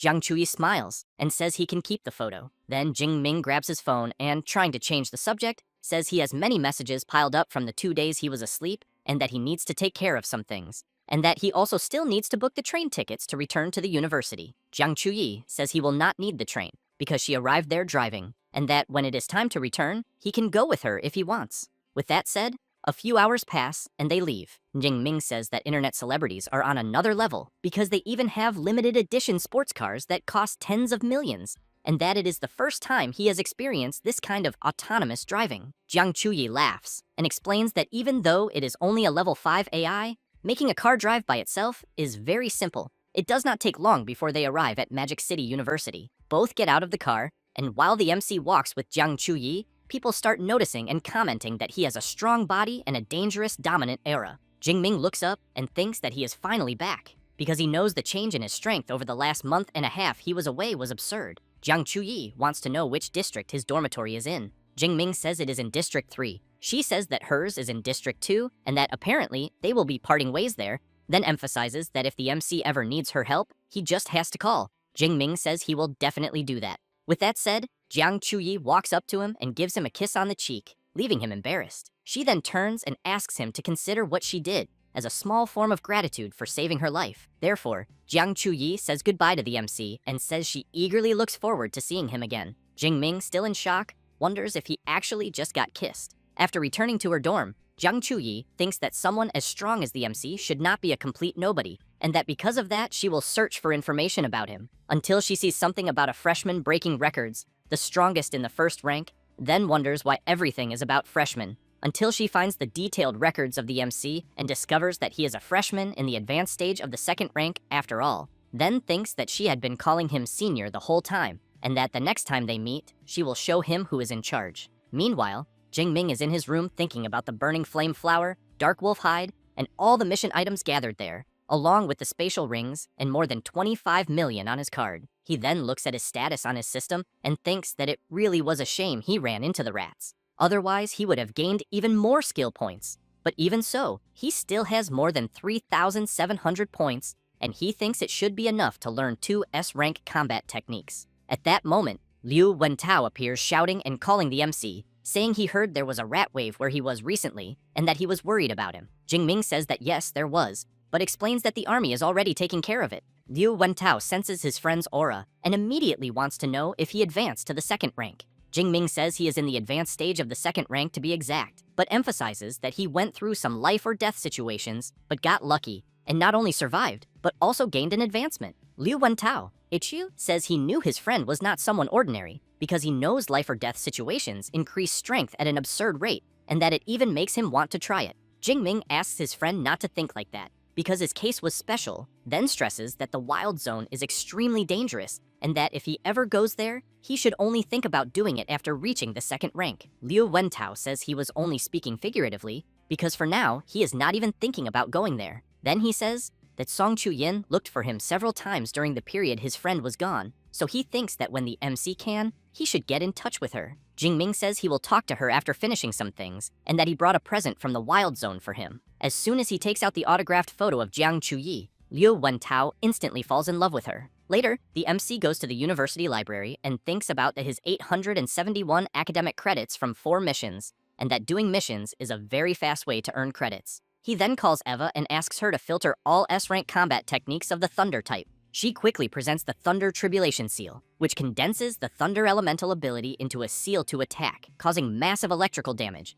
but which can only be learned by ability users of second rank or higher, with a Thunder type ability of rank C or above. It also shows the Thunder Fist, which maximizes the user's Thunder type ability by concentrating it into the fist to attack. And finally, the Thunder Prison Domain technique, which creates a thunder barrier around the enemy while firing continuous lightning inside the barrier, but which can only be learned by users of the 3rd rank or higher with a Thunder type ability of rank B or above. After seeing all the abilities Eva displayed, Jingming thinks that even in a top institution like Magic City University, there are only a little more than 20 Thunder-type combat techniques at rank S. But he keeps in mind that S-rank techniques are crucial for increasing his strength in the future, so he knows he needs to choose carefully. Then Eva shows a few more, and Jingming decides it will be two, one for long-range magical attacks and the other for defense, being a good balance between offense and defense. He also thinks that for close combat techniques, others might only be able to focus on one path, but since he has a cheat system, he does not need to worry about that, because he will get everything, until, when reading the technique manual, he becomes surprised and thinks that the Heavenly Thunder art he is seeing is a prerequisite for the only SS rank technique in the Thunder department of Magic University, which is called the Heavenly Guide of the Thousand Thunder Prisons. Then he concludes that it is truly profound, being far more than the indestructible Thunder body, which is also an S rank technique. He also realizes that the technique he is reading is so complex that it seems even more painful than spending nights studying foreign literature in his PhD in his previous life. Therefore, 6 hours pass, and the MC is quite discouraged, thinking that he finally managed to understand the basics, and that now he will leave the rest to his system. He then clenches his fist tightly and calls the system. Next, he raises his fist and shouts for it to apply the skill points. His body immediately is surrounded by electrical energy, and very surprised, he wonders if evolving an S-rank technique to the initial stage really cost 1,600 skill points. Points he nearly died collecting in the wild zone. Until Eva approaches Jingming and informs him that it is already almost 1 in the morning, so she suggests he return to the dormitory and manage his time better, and that he should please avoid using abilities inside the library. Jingming thinks it is already so late, and that learning the Underworld Thunder armor will take even longer, so he thinks it is better to come back another day. Meanwhile, elsewhere, some people are training their running, and one of these people is Song Chu-yun, who thinks that she trained late every night for the last month and is even surprised by her own progress. So she thinks that when Jingming returns, she will challenge him and show who is the true #1 among the freshmen, until she looks up after seeing a bird flying and realizes it is a black feathered falcon. Song Chu-yun knows it is a wild beast that relies on speed and camouflage feathers to hunt in the city. Judging by its speed, she thinks it must be 3rd rank. However, she becomes puzzled when hearing thunder sounds despite there being no clouds in the sky. And then she sees a powerful ball of electrical energy hit the falcon directly, which is instantly destroyed. Song Chiu-yun becomes impressed, wondering if it was a high-level superpower user taking action, and that, by the looks of it, whoever did it is right there on campus, so she wonders if it could be some senior or a professor. However, she has no idea that this was done by a freshman who, to be precise, is Xu Jingming and far away from the campus. Next, the system notifies that the MC defeated a 3rd-rank black-feathered falcon and gained another 34 skill points. Jingming becomes excited, thinking that the Heavenly Thunder art is even stronger than he imagined, because it simply pulverized the beast, and that the best part of all was the range, which reached almost 1,000 meters. Meanwhile, someone is watching the MC, thinking that the guy he is seeing can only be the famous freshman. The next day, Liu Wentao sees his friend and asks if he is going out that early. Jingming says that the Great Freshman Tournament begins in a few days, and that because of that, he is going to the Combat Technique Library again. Liu Wentao thinks that his friend just came back from the Wild Zone and is already training again, so he thinks he is not human, but in contrast, he thinks that after eating breakfast, he will also train. As soon as he steps out of the dormitory,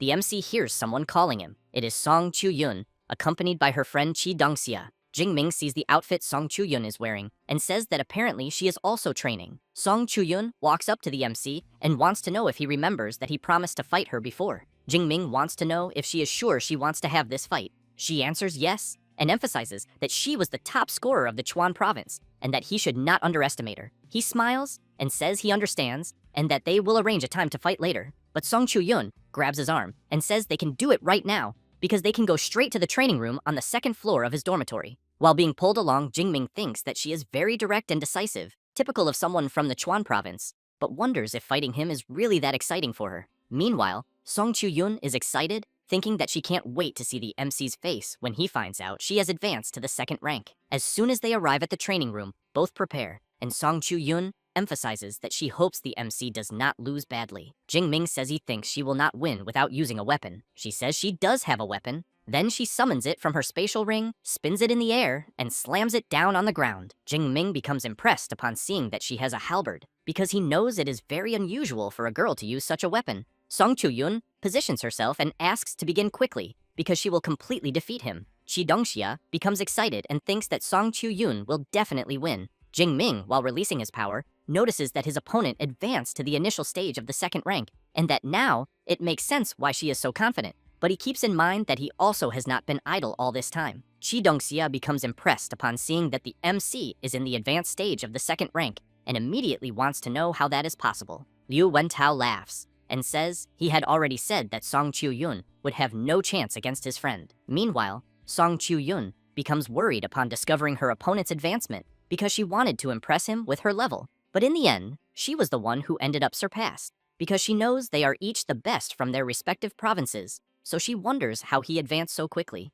Jingming wants to know if Song Qiuyun still wants to continue. She replies yes, but asks him to go a little easy. The MC thinks that this was to be expected from the best of Chuan province, because she knows when to retreat and when to advance. So he asks her to relax and go all out, because he will not attack first. Song Qiuyun activates her ability and says she hopes the MC will not regret his decision. Jingming becomes surprised when he sees her A-rank light superpower, Morning Sunlight, because he knows that, like thunder, it is a natural type ability. Song Qiuyun does not stay still, jumps up, and uses her technique, Burning Light. Jingming sees that it is a technique that enhances the power of the weapon, and that it is the first time he has witnessed something like that. Song Qiuyun also uses her other ability, Heavy Slash of the Light Flame, but the MC manages to block her attack. While blocking, Jingming gives a slight smile and strikes his spear against her halberd. This forces her to retreat. Jingming comments that using a light ability to create flames is quite impressive, but makes it clear that it still lacks power. Liu Wentao becomes impressed, thinking that he does not know how many people Song Qiuyun defeated in the Chuan province with the technique she just showed, but that his friend blocked it very easily. Song Qiuyun grips her weapon tightly and says she will try again. She then uses her Radiant Gale Slash. While blocking all her attacks, Jingming says that the halberd is too slow and the strike is also weak, and that she needs more practice. Song Qiuyun becomes very tired and nervous at the same time. Then she shouts that it is enough because she is exhausted, and that the Radiant Gale Slash is an A-rank technique that, combined with Morning Sunlight, can attack hundreds of times in a few seconds. And the MC broke through all of that without even using a combat technique. She then wants to know his level of mastery with the spear. Jingming says that his current spear mastery is at the master level. Song Qiuyun becomes very surprised upon hearing that and immediately wants to know how old the MC is, because she has trained with a halberd since she was 8 years old, and after 10 years only reached the advanced level. However, she turns away and says she gives up trying to beat him, because she thinks there is no way to defeat someone with an S-rank ability, absurd talent in cultivation, and comprehension. Jingming wants to know if she will not try using other techniques.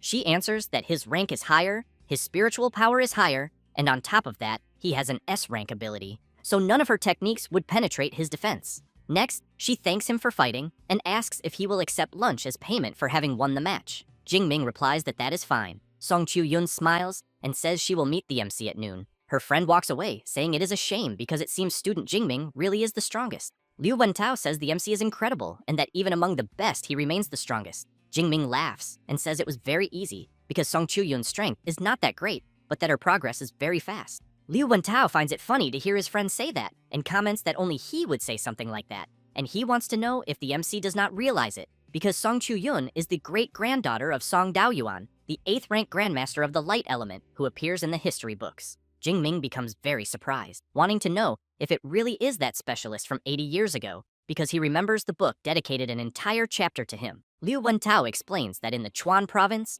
Grandmaster Song Daoyuan is a legend, and since Song Qiuyun is his favorite, of course she would evolve quickly. Jingming says that now everything makes sense, and that he thinks that is why she compared everything during the spar and had that ring capable of storing a 2-meter halberd. Next, he says he has to go, since it is time to learn more combat techniques. Therefore, Jingming goes straight to the university library, and while channeling his power into his ability, he thinks that condensing the underworld thunder armor consumes 1/5 of his energy and lasts half an hour, and that apparently it reduces up to 90% of impact and even counterattacks automatically, being a kind of reverse thorn. 4 hours later, Jingming decides to see how much will remain after investing in the underworld thunder armor. He then discovers that a little more than 700 points are left, and that because of that, he thinks he needs to go to the wild zones of Yagcheng or Tongxiang to recover afterward. Jingming becomes excited, thinking that from that moment on, he will fully prepare for the Great Freshman Tournament. Therefore, time passes, and the day of the Great Freshman Tournament arrives.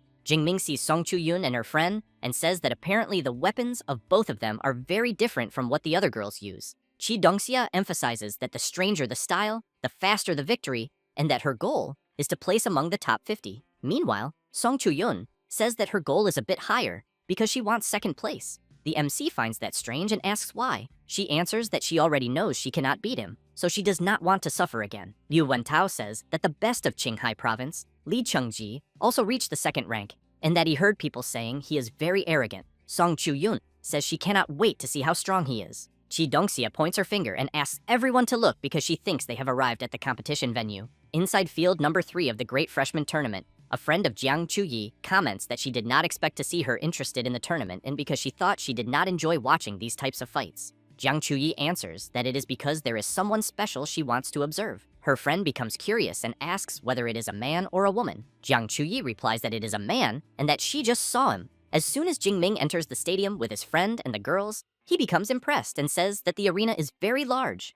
Liu Wentao says he heard from his professor that the tournament will have a battle royale with 100 participants, and that because of that, he thinks it makes sense for the arena to be so big. Jingming looks around at the many people in the stands and quickly becomes excited thinking about the 100 participants, and that the tournament really promises a lot. Next, Liu Wentao becomes shocked when he looks up and asks why so many big shots from the clubs are in the stands. Because even the presidents of the 2 biggest clubs in the school, the Ash Club and the Meteorite Club, are there in person. Jingming becomes confused and asks if Magic City University has that kind of thing. Liu Wentao replies that of course it does, but emphasizes that the clubs at Magic City University are very different from electronics or chess clubs at humanities colleges, because the MC can think of them as combat teams formed by superpower users. He also explains that they usually organize expeditions to wild areas to hunt fierce beasts, and also distribute training resources regularly every month, and that after graduation, a person can even be transferred to their main guild and become an official member. Liu Wentao makes it clear that Mr. Liu Ming is the vice president of the Ash Club,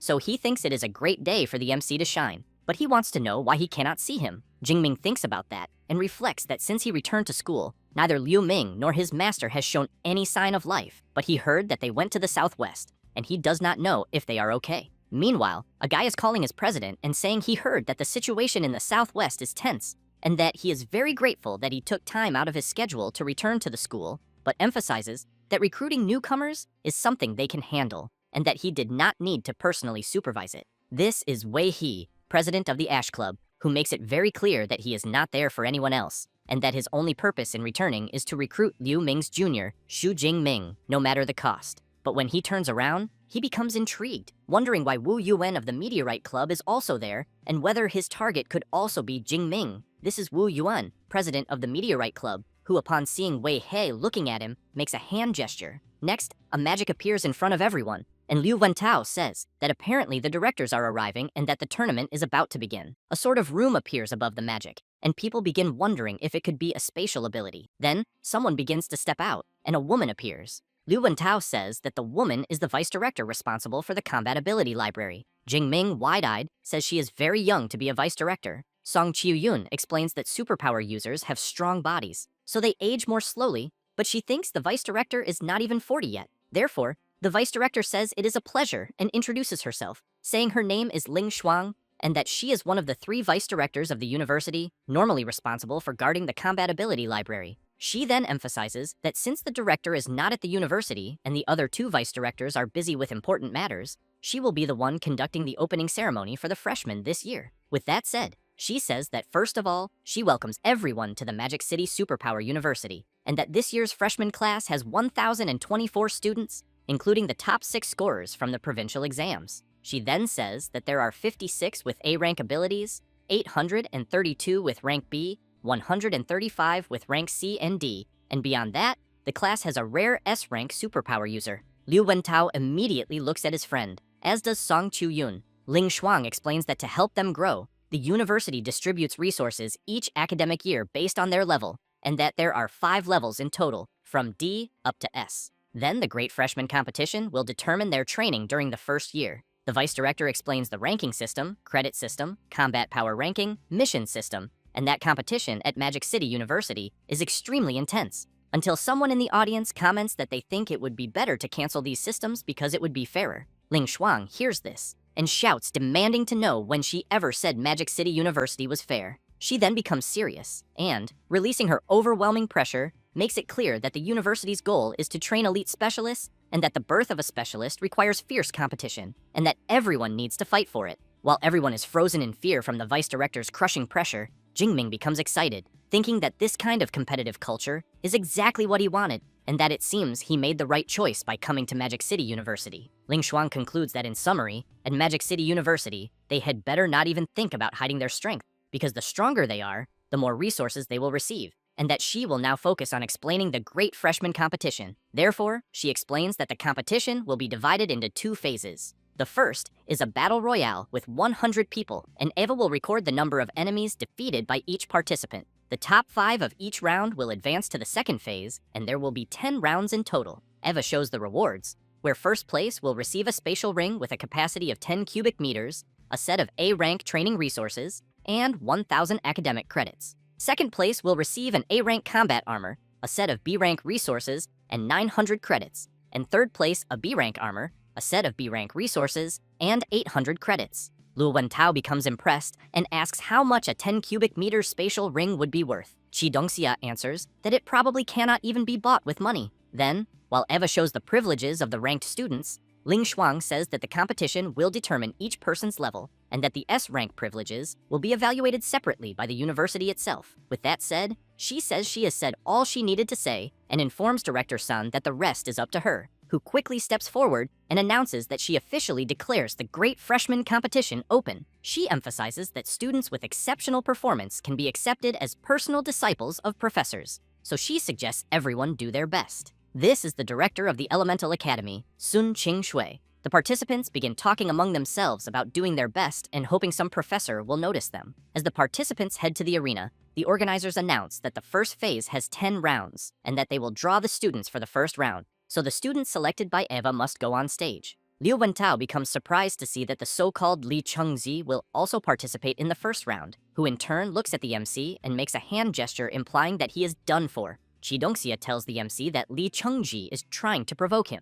Liu Wentao laughs and thinks that of all the people Li Chengji could have provoked, he picked one of the ones he least should have, and that the second person he should not have provoked also turned against him, so he hopes Li Chengzi does not get beaten too badly afterwards. After all the selected participants climb onto the arena, Sun Qing-shui says that they do not need to worry about being killed, because if there is any risk to their lives, Eva will automatically generate a protective shield, then asks everyone to begin. The participants waste no time, and a frantic battle begins. Some people in the stands become surprised, and one of them wants to know who the guy with the saber is. The chubby one says he thinks it is Li Chengji, the first place of Qinghai province. He, in turn, continues at high speed defeating the participants and calling them weaklings, until Eva announces that the first round has ended and that first place belongs to Li Chengji, who defeated 36 people. While stepping down from the arena, he calls out to the MC and says that since he is an S-rank superpower user, he wants to know if his results in the first phase will surpass his own. Lu Wentao says that Li Chengji is a lost cause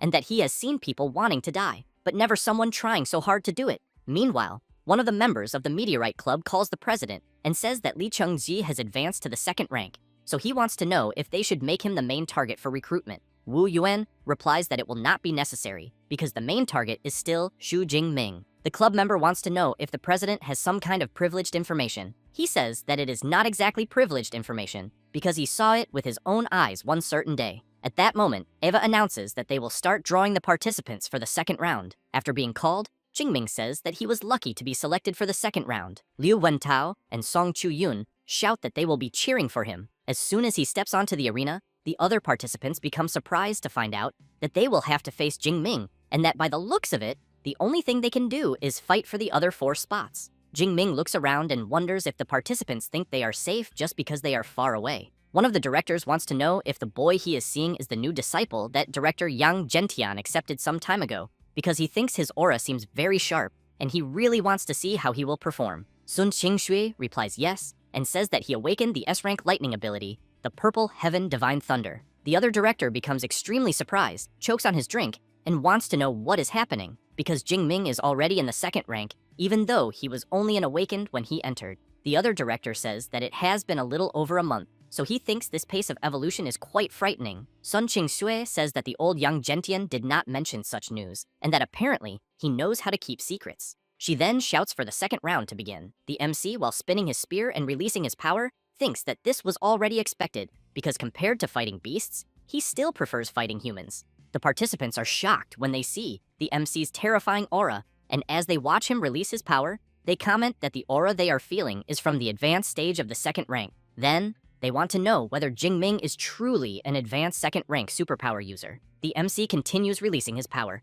terrifying all the participants in the area. From the top of the stands, Wu Yuan's partner asks whether he knew this all along, and he replies that basically, yes. Jiang Chuyi is excited to see the MC, but still thinks she should call him Junior, since she was deceived all this time, and will later demand an explanation from him. Li Chengji is also shocked to see that Jingming is at the advanced stage of the second rank, since he wanted to crush him and use his fame as an S-rank superpower user to gain prominence at the university. But knowing this now, he thinks it is already over. Then he concludes that with the MC there, he fears that if it were any other round, he would certainly win. But he knows that unfortunately for Jingming, a certain guy also ended up in the second round. The participants are still in shock at the MC's power and soon begin to question what they can do, until one of the participants shouts to get everyone's attention and suggests that they all unite and advance against the MC. Immediately, the other participants think the idea is great. The MC notices something strange in the voice he just heard, as it almost seems to have a hypnotic tone, so he wonders whether the guy is a psychic-type superpower user. At that moment,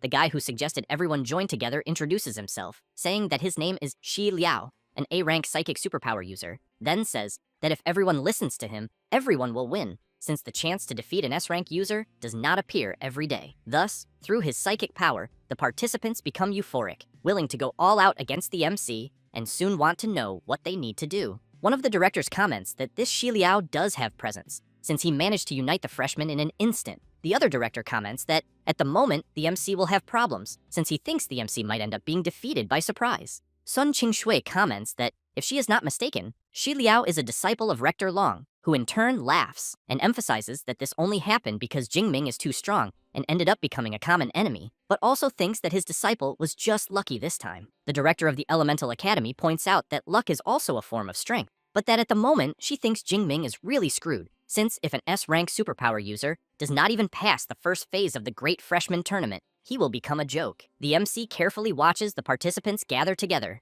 and Shi Liao, using his psychic powers, comments that if Jingming had eliminated him before the second phase, he thinks he might have been able to turn the tables. But now, he knows that everyone is watching him, so he wants to know how he will reverse this scenario of 102 against 1. The MC, while laughing, prepares a spear and asks who said he is at a disadvantage. Shi Liao, worried about his opponent's movement, shouts, warning the awakened close combat fighters to attack from the front. The long range awakened to fire immediately, and the support awakened to use buffs. Thus, many rush toward the MC, shouting that the chance to defeat an S-rank has arrived. Shi Liao shouts from afar, telling Jingming to forget about attacking him and deal with the others around him first. The MC comments that there are a lot of people, but that this still makes no difference at all. That said, he hurls his powerful spear in Shi Liao's direction. The MC's ability completely obliterates the stone barrier, and a huge explosion occurs at the location, throwing everyone who was nearby far away. However, the MC's ability continues to intensify more and more. The participants who were hit by the explosion are frightened,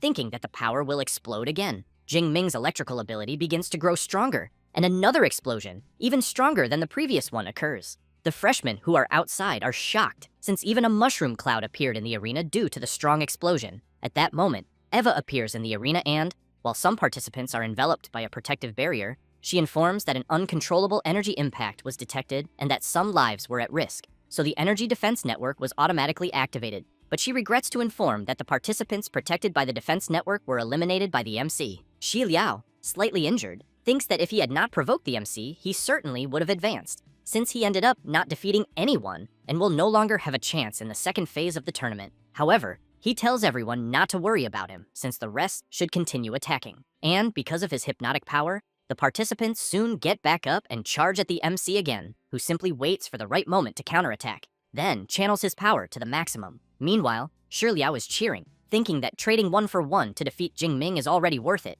until he is completely surprised by the power he is feeling, since Jingming is sending all the participants who were attacking him flying into the air with his ability all at once. Then, the MC takes a deep breath, since it is being far too easy. Shi Liao, impressed, wants to know whether the MC is not using any combat techniques and whether he perhaps only used pure ability manipulation to block all the elemental attacks. Thus, he collapses to the ground and thinks that he gathered so many people, but in the end, they are still just mere ants. The participants outside begin commenting among themselves that what they are seeing is absurd. One of them comments that he also learned the Thunder Spear, but his does not even compare to Jingming's. Jiang Chuyi stands up and very pleased shouts saying that she knew Jingming would handle it. Song Chuyun and Liu Wentao celebrate, and she comments that the participants were naive to think they would defeat the MC. At that moment, one of the directors comments that Jingming's proficiency with the Thunder Spear is at least at the advanced level, and that his Thunder Network has no openings at all. Long Ke comments that the MC even generated a sonic boom when throwing the Thunder Spear,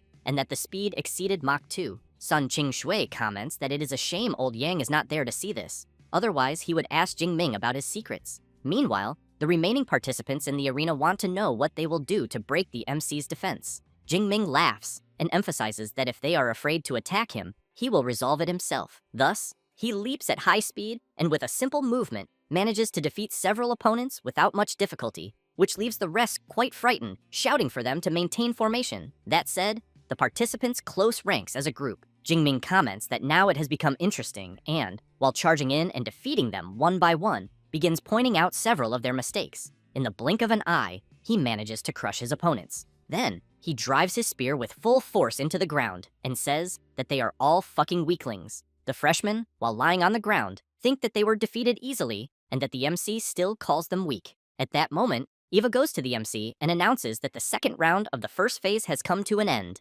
and that the one who qualified is Xu Jingming with 102 eliminations. Eva also announces that the other 4 who qualified are, but she is interrupted. Sun Qing comments that, excluding Jingming, who has already qualified, all the others will participate in the 11th round, and that there will be a repechage to select the rest. A woman in the audience comments that it is the first time she has seen a freshman competition where only one person qualifies in a round. The guy next to her, very excited, agrees and thinks that, to reach Jingming, the clubs will end up killing each other later. The chubby director wants to know whether the freshman competition has already been going on for more than 40 years. The other director replies that yes, and informs that the previous record was also held by an S rank, but with only 87 eliminations, then thinks that the MC's new record will probably last quite a while. Long Ke points out that, if he is not mistaken, Jingming took only 7 minutes to accomplish what he did, then comments that he does not know how Mr. Yang Zhentian trained the MC, but that his spear technique has truly reached the master level. Sun Qing is surprised to hear about the level the MC has reached with the spear,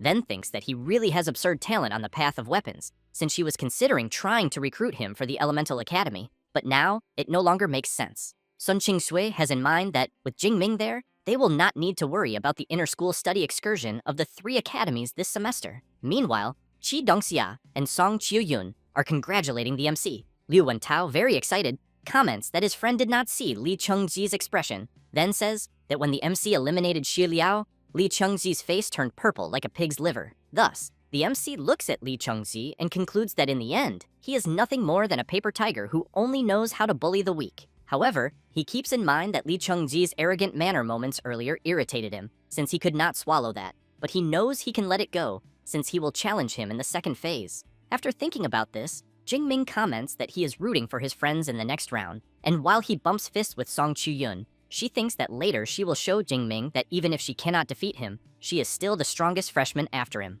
After some time, the 3rd round ends, and the 4th qualifier in this round is Liu Wentao, with 9 eliminations. In the 6th round, in 3rd place was Qi Dongxia, with 12 eliminations. The 8th round was about to begin, and, very excited, Song Qiuyun was thinking that her turn had finally arrived. The freshmen in the stands become enamored with her and shout that she is the first place from Chuan province, and that they also know she uses a halberd as her weapon. At that moment, the 8th round begins, and Song Qiuyun immediately prepares herself, and without thinking twice, charges toward her opponents. Some freshmen watch her fight and conclude that apparently she is also at the advanced 2nd rank. Then, from the top of the stands, Wu Yuan asks his partner to add Song Qiuyun as the 2nd recruitment priority, and that Li Chengji is temporarily 3rd at the moment. Back in the 8th round, Song Qiuyun activates her ability Dawn Phoenix Dance and goes on to defeat several freshmen. Then she uses the halberd technique Light Piercing, and with a single thrust, manages to defeat several at the same time,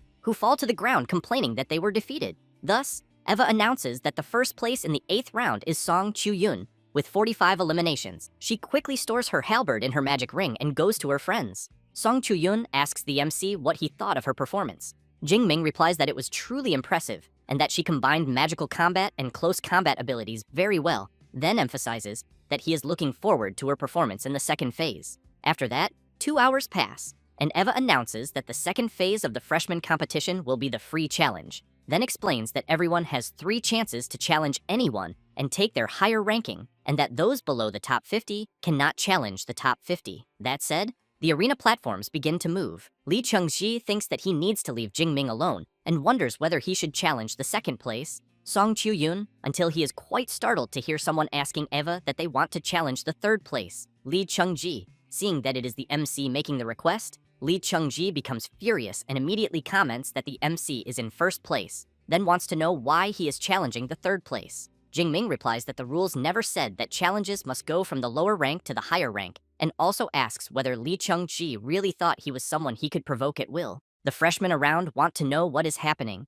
and whether the first place and the third have some kind of feud. One of the freshmen says that Lee Chung-ji made a throat-slitting gesture at Jingming earlier with the intention of provoking him. It does not take long for Eva to announce that she has designated arena number 74 for the battle, and soon asks the participants to enter. Lee Chung-ji comments that it is fine, and that he will see just how strong Jingming is with his S-rank ability. As soon as both step onto the arena, Eva tells them to begin. Lee Chung-ji does not waste time and immediately activates his bestial mode of the Furious Blood Lion King, an A-rank ability. Then he charges at the MC while shouting that the MC forced him to reach this point. Jingming focuses and replies that he forced him into nothing, since this is the consequence of his own arrogance. With that said, he also advances toward Lee Chung-ji and quickly appears behind him. However, with his transformation, Lee Chung-ji turns around quickly and unleashes the Furious Lion Slash. Jingming blocks the attack with his spear and, due to the powerful impact, sends the huge lion flying backward, who becomes terrified upon realizing that the MC's strength is greater than his own.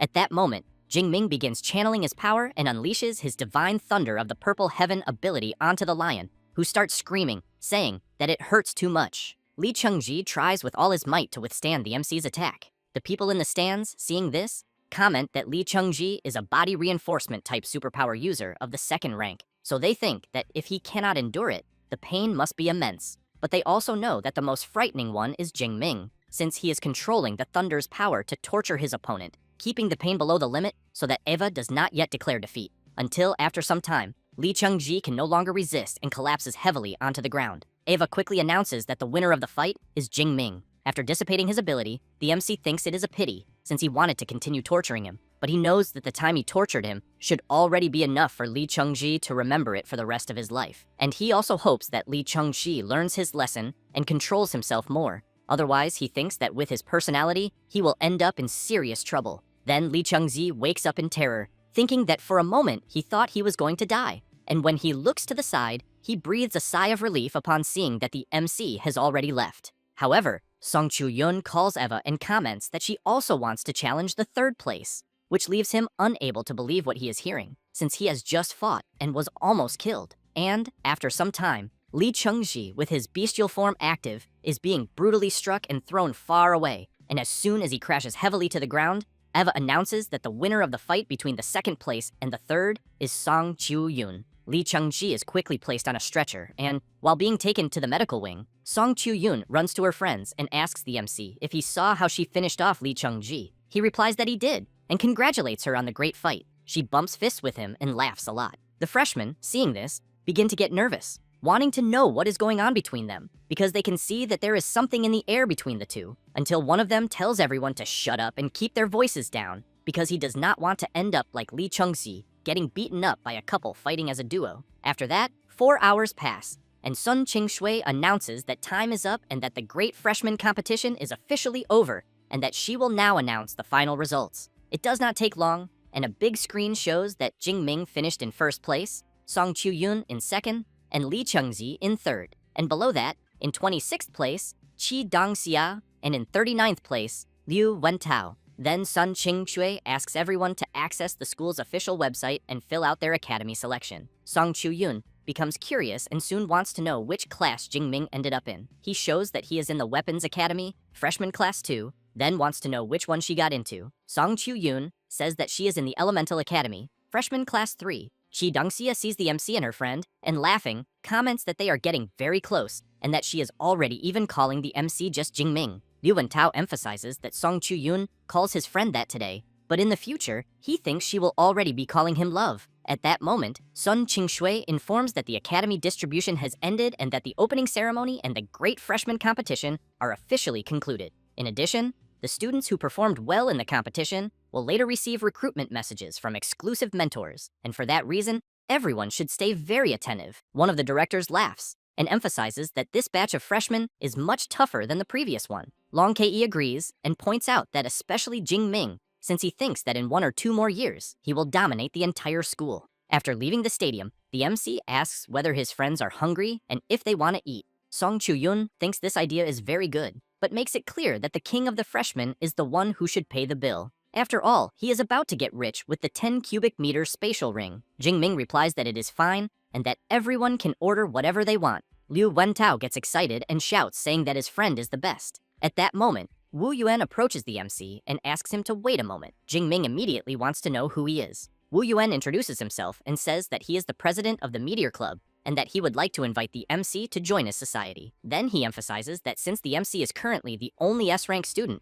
the Meteor Club will show its sincerity. With that said, he explains that Jing Ming only needs to join them to take the position of vice president, receive 100 credits per semester, and obtain a B-class resource. The people around are indignant when they hear that the MC is receiving an offer to become vice president, since they know that the Meteor Club is one of the largest in the school and that having just this vice presidency on one's resume would certainly allow a person to enter an elite guild after graduation. However, Wu Yuan hears someone asking whether the Meteor Club is not being a bit stingy by offering only the vice presidency. It is Wei Hei who immediately invites Jing Ming to join the Ashes Club and comments that he can directly be the reserve president, since when he graduates, the MC will be the president and will not miss out on any of the other benefits. The people around go crazy over the offers Jing Ming is receiving. Wei Hei keeps in mind that the Meteor Club is subordinate to the Meteor Guild, and that, according to the guild's rules, their president must be chosen by the guild itself. Jing Ming thinks about the offers he received and comments that he needs time to think, and that he will give them an answer in a few days.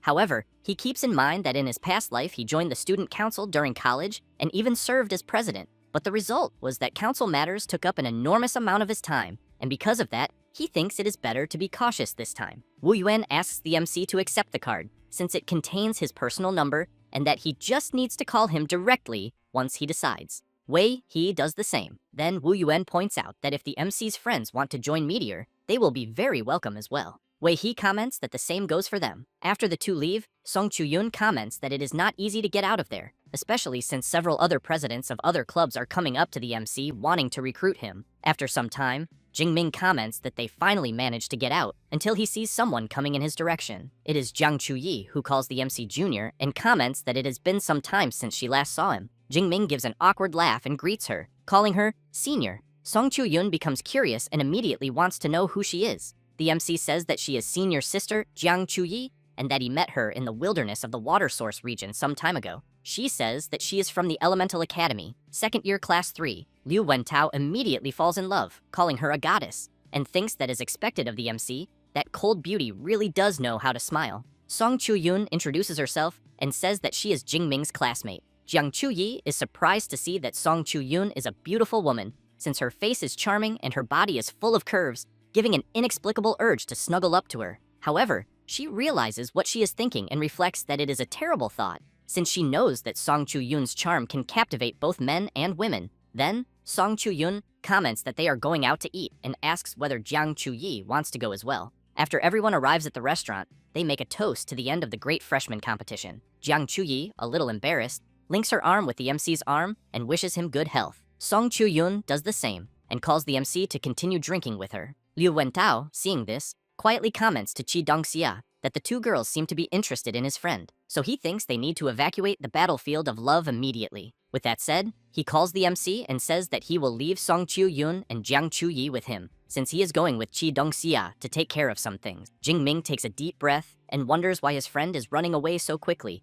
in addition to knowing that alcohol would only bring trouble. Jiang Chuyi comments that she is not able to walk properly and asks whether the MC can help her. Song Chu-yoon comments that she also cannot walk and will need help. Jing Ming asks whether they are really sure about that. Immediately, they answer yes. Thus, Jing Ming begins accompanying them, and some guys around notice that one of the girls with the MC is the goddess Jiang Chuyi, but that the other girl is also very beautiful. After leaving the girls, the MC takes a deep breath upon arriving at his dormitory, but as soon as he enters, he sees a girl and immediately wants to know who she is. The girl gets up from the sofa, greets the MC, and says that she is his class advisor. Then she introduces herself, saying that her name is Su Yu and that she brought his reward for the great freshman competition. Next, she explains that the safe can be opened with the MC's fingerprint and that she will send him the group number soon, but that he should remember to join the class group, since from that moment on, no matter what happens at the school, he should contact her directly to help him resolve it. Jingming comments that he understood everything. Su Yu says that she has already explained everything and that she will therefore leave, since she has other students to notify.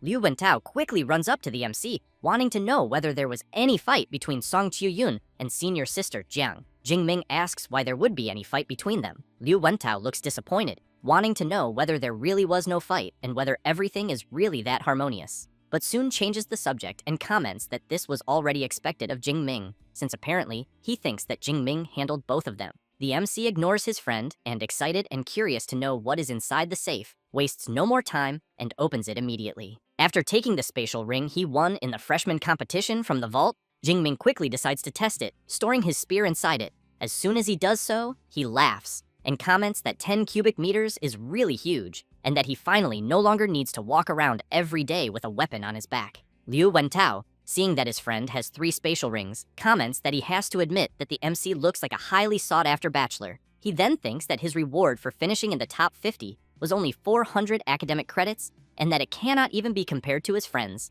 so he even feels a little envious. Jingming comments that he thinks he really has too many rings and that the next day he will go to the equipment department to see if they accept buying one of them back. However, he is also intrigued by the pill he received, so he wants to know what it does, since there is no instruction manual. Liu Wentao comments that identifying a pill is quite easy, so he asks Eva to appear. She quickly begins scanning the pill in the MC's hand. After analyzing it, she informs them that it is a 5th grade mental condensation pill produced by the alchemy department of Magic City University, and that it is effective for superpower users of the 5th rank or below, and after consumption, spiritual power increases significantly, making it an A-rank cultivation resource. Jingming is surprised and asks his friend whether Eva really can analyze pills. Liu Wentao replies that she can, and not only pills, since Eva can also identify beast materials as well as rare flowers and herbs. The MC stands up and comments that artificial intelligence is really convenient, but that it is a pity he cannot take Eva with him out into the world. Liu Wentao says that he thinks similar products probably exist on the market.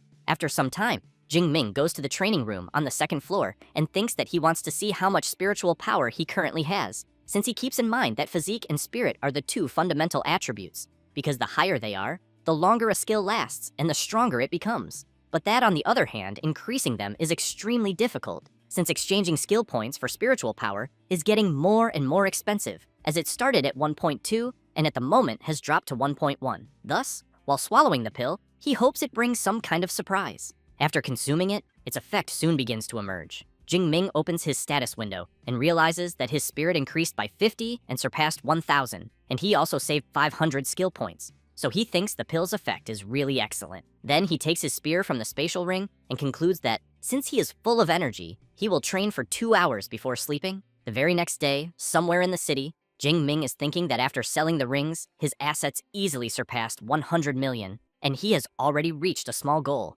So he realizes that superpower users really make a lot of money. After taking a ticket from the machine, Jingming hears Eva calling number 14 and asking the person to go to alchemist number 3, so he thinks that he is still at number 43, and therefore believes he will have to wait at least an hour until it is his turn. Thus, he starts walking around the place, and just as he is about to sit down, he hears Jiang Chuyi calling him and wanting to know what he is doing there. Jingming laughs, greets his senior, and asks if she has already sobered up from last night. A bit embarrassed, Jiang Chuyi replies that she sobered up a long time ago. However, she wants to know if Jingming is there to sell the rare flowers and herbs they found in the cave last time. The MC replies that not exactly, and emphasizes that if he finds an alchemist to refine them, he thinks that would be better than selling them directly. At that moment, Jiang Chuyi laughs and asks whether the MC is really looking for an alchemist, and whether, by any chance, he does not feel that there is an excellent and beautiful alchemist right next to him. Jingming is surprised and asks if she is not just an amateur alchemist. She does not really like being called that,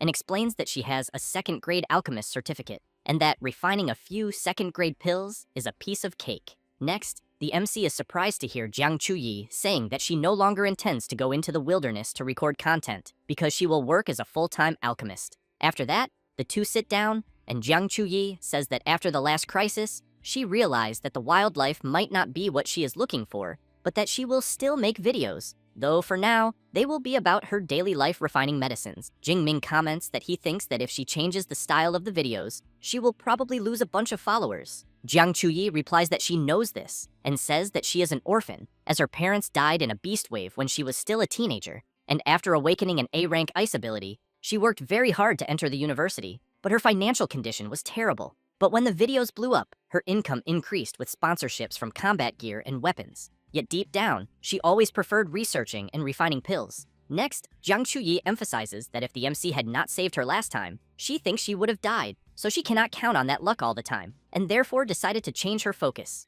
Jingming wishes her good luck and comments that he will be rooting for her transition. However, he wants to know if a superpower user of ice can really become an alchemist. Jiang Chuyi laughs and comments that apparently it is clear that the MC does not understand much about alchemy. Thus, she explains that there are enchanted cauldrons and pill furnaces that convert energy abilities into flames, and that, for example, the MC's lightning element also works for refining medicines. Jingming, after learning this, comments that he will leave the rare flowers and herbs with her. Jiang Chuyi wants to know if he is really going to let her help him. Then she emphasizes that since he trusts her so much, she will not stand on ceremony, as she will deliver the finished pills in at most 1 week. At that moment, Jingming is surprised by the message he has just received. And after some time, at the place where Rector Yang Gentian resides, a guy is commenting that before returning, he saw many news posts about the junior brother on the university's official forum. The woman also comments that she saw it, and soon wants to know if the MC is really that incredible. Liu Ming replies that the two of them will find out soon,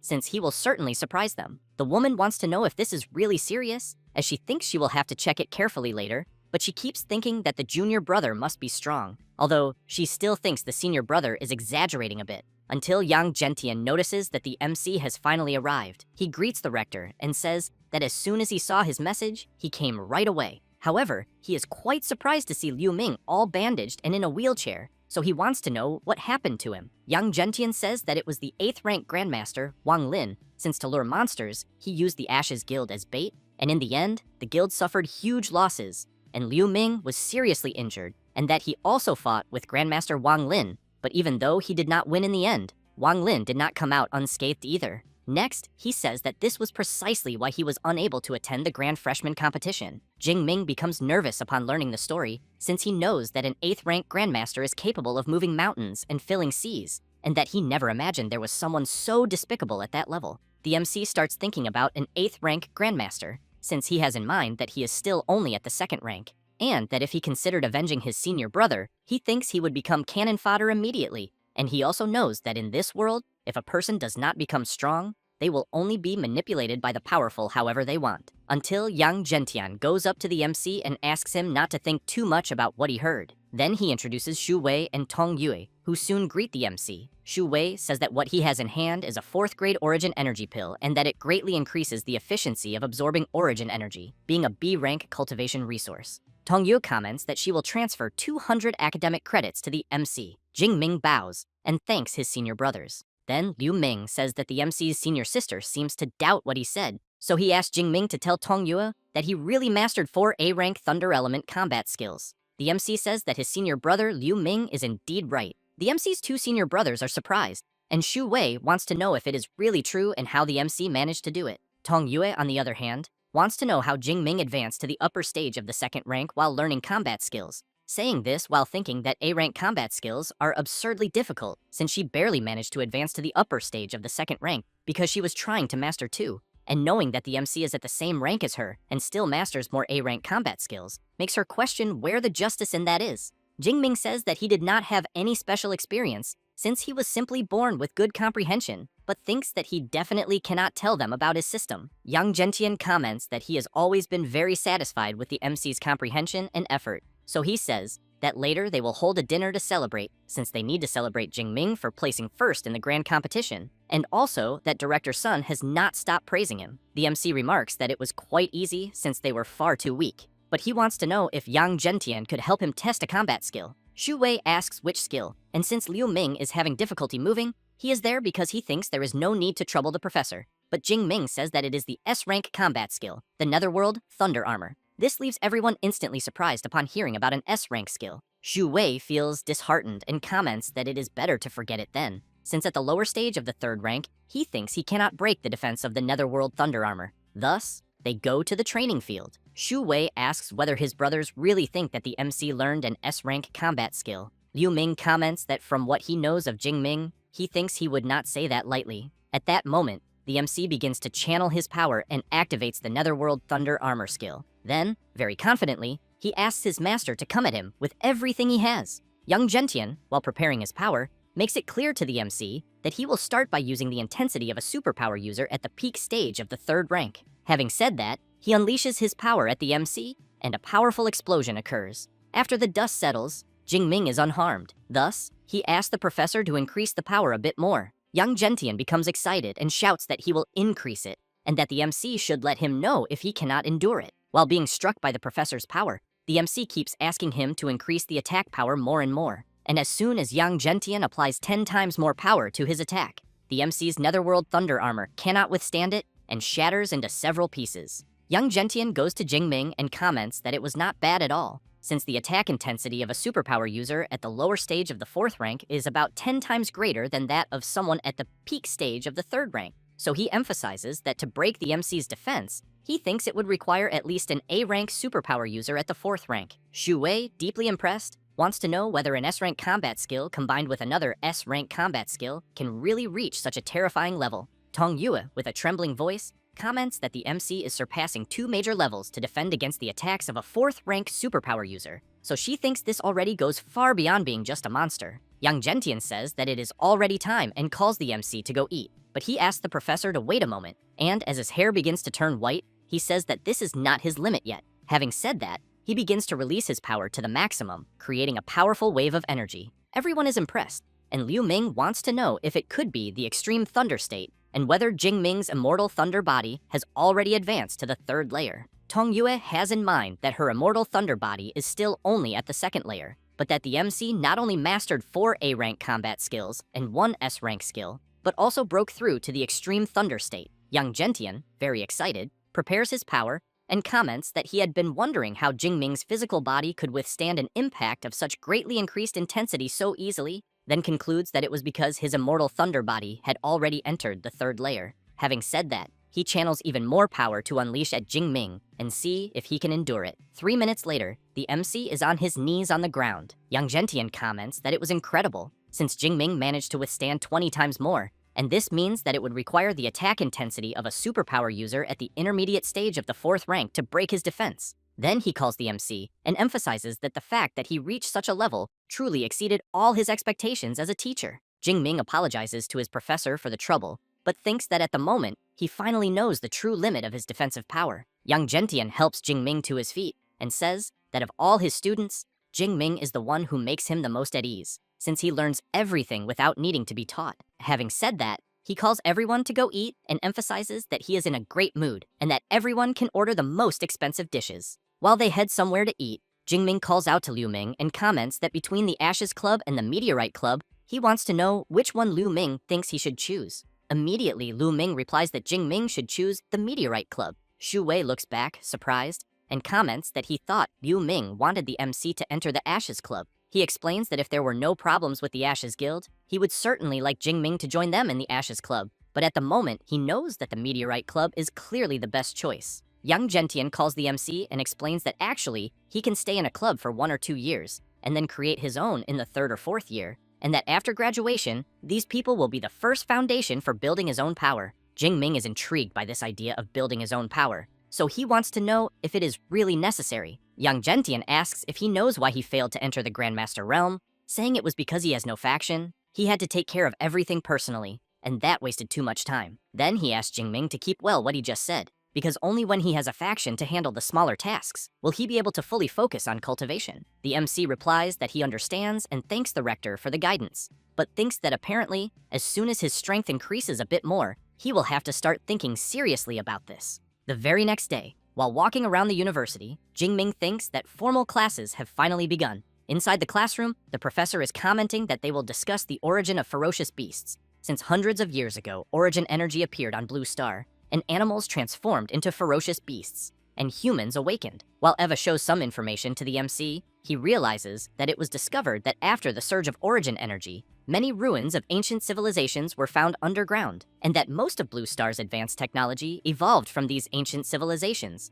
including ability detection devices. Next, Jing Ming had classes in anatomy, weapons faculty, and even elemental faculty, and in that class the professor was quite surprised, commenting that the MC is excellent, since controlling an S-rank ability in any form is not something simple, as no one in the elemental faculty has achieved what he is doing so far. And, after the weekend arrives, Jingming goes to the Yangcheng Wilderness area to defeat some beasts, and after acquiring the Azure Sky Black Dragon Spear, which cost 1,000 academic credits, Jingming thinks about the new knowledge, new techniques, and new equipment, then concludes that this was already expected, since his actual combat capability improved significantly once again. Next, Jingming sees in his status that in 2 months his strength more than doubled and his skill points exceeded 13,000, but that unfortunately, there has still been no sign of more levels in the skill column, since logically, if everything else can be enhanced, he thinks the skill should also be able to. However, he knows that he will not hoard them, since he will use them to strengthen himself as quickly as possible and maximize efficiency.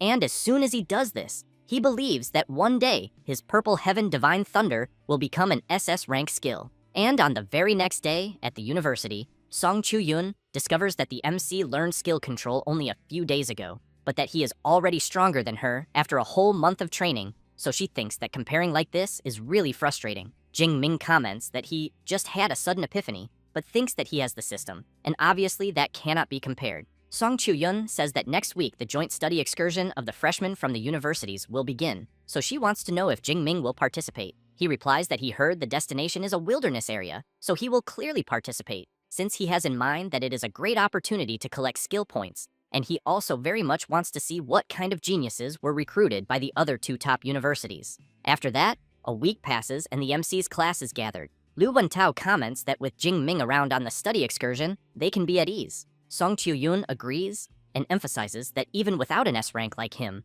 they have already placed first for 4 consecutive years, so she thinks it seems that the 5-time championship is already guaranteed. At that moment, the door of the special passage begins to open, and Ling Shuang appears greeting everyone and saying that she will be responsible for conducting the meeting about the study excursion. Next, she asks Eva to expand the map and says that the destination of the excursion is the wilderness area of Magma Cave number 7, located deep in the mountains of Shuiyan City, Qian Province. The students are surprised, commenting that as expected of a magic cave, it is truly terrifying, and that they also heard that only places where countless superpower users have died can be called magic caves. Ling Shuang informs them that she will lead the team on the study excursion, and each faculty will also designate their mentors, and that the upper management will allocate a batch of resources to the 3 schools based on the final ranking of all participants, determined by the number and rank of ferocious beasts defeated, but that only the top 50 positions count, with first place receiving 34%, second receiving 23%, third 19%, and the remaining 47 sharing the remaining 24%. Thus, she makes it clear that first place is crucial, as it involves the glory of the university's 5-time championship of Magic City University and the resources the school can receive. Having said that, she comments to the MC that she will leave this task to him, so she wants to know if there will be any problem. He replies that there will not be, but thinks that with his current combat power, he believes no freshman should be able to surpass him. However, Ling Shuang emphasizes that she needs to warn them in advance based on the latest information, because for this study excursion, Qingjing Superpower University will be bringing an external reinforcement with an S-rank ability. The freshmen are surprised, wanting to know if Qingjing University also has an S-rank and where another S-rank came from, since they know that in recent years, aside from the MC, no new S-rank has appeared in all of Daxia, making it truly strange. While Eva shows the image, Ling Shuang says that this S-rank is not from Daxia, but rather an exchange student that Qingjing Superpower University brought from Shadu,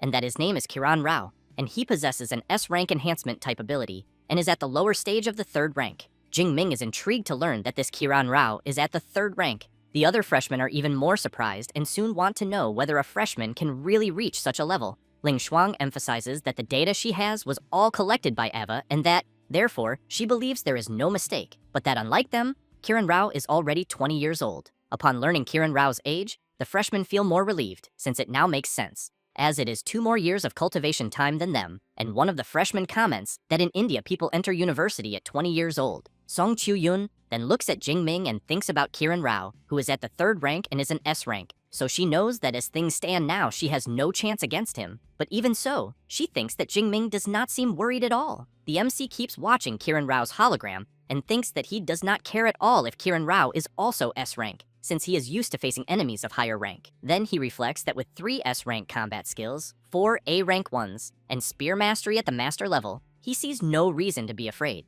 And besides, this competition is based on the quantity and rank of ferocious beasts defeated, so he knows that in this regard, he will not lose to any freshman, not even to an S rank at the 3rd rank. Ling Shuang observes the MC being completely unconcerned and thinks that this is very good, since he truly deserves the title of the most outstanding S rank student the school has had in recent years. Because even under so much pressure, he remains confident. She also knows that approving the special grant of SS rank Tyrannosaurus Essence Blood for him was worth it. Thus, she reflects that Qingjing Superpower University is bringing external help, precisely because 1st place has priority in resource distribution, and that apparently, they will be disappointed this time. With that in mind, Ling Shuang says that she has informed them about the overall situation of the study excursion, and informs them that there are 7 days left, and that they should make good use of the time and prepare properly. After that, 7 days pass, and Jiang Chuyi is integrating detoxification pills, healing pills, superpower recovery pills, and awakening pills, then explains that all of them are 2nd grade, with 20 pills per bottle,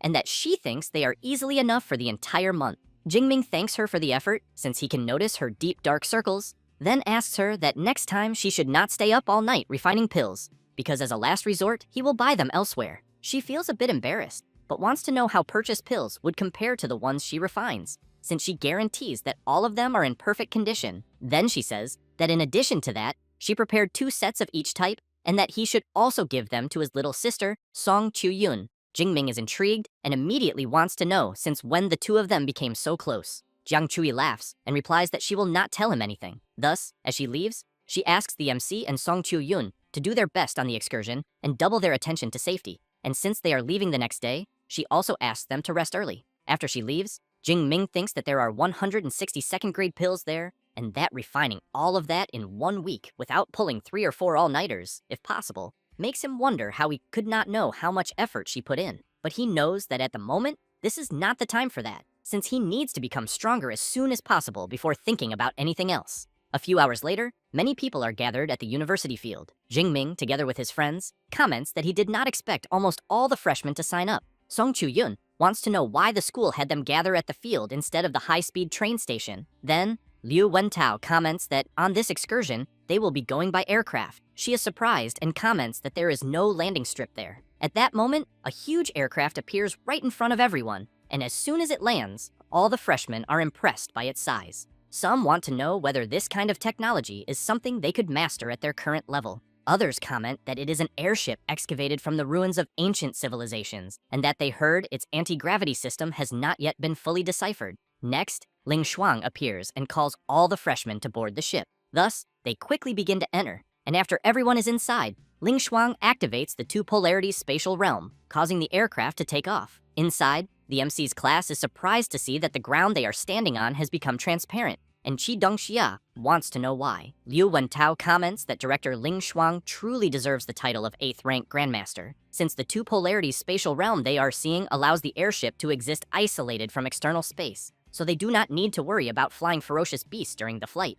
Jingming thinks that he should have imagined this, since only high-rank individuals have abilities that completely defy comprehension, and that when his immortal thunder body reaches the 6th layer, he will be able to temporarily acquire an ability from the fused, ferocious beast essence blood. So he wonders whether he will obtain an ability that allows him to fly. Ling Shuang asks Eva to depart immediately, and she replies that she understands and informs that the soldier-class airship is cleared for takeoff. After some time, already in Qian province at the Shuayan supply base, a man informs the freshmen that each university has received 2 dormitory buildings, and that Magic City University was assigned buildings 1 and 2, and that after picking up their room cards, they can move in. He also says that there is a cafeteria in the complex and a large training field next to the dormitories. After picking up the cards, Qi Dongxia says that she got room 402 on the 4th floor. Liu Wentao says that he got room 203 on the 2nd floor. Jingming comments that he got room 504 on the 5th floor. Song Chu-yun laughs and says that she got the room next to the MC.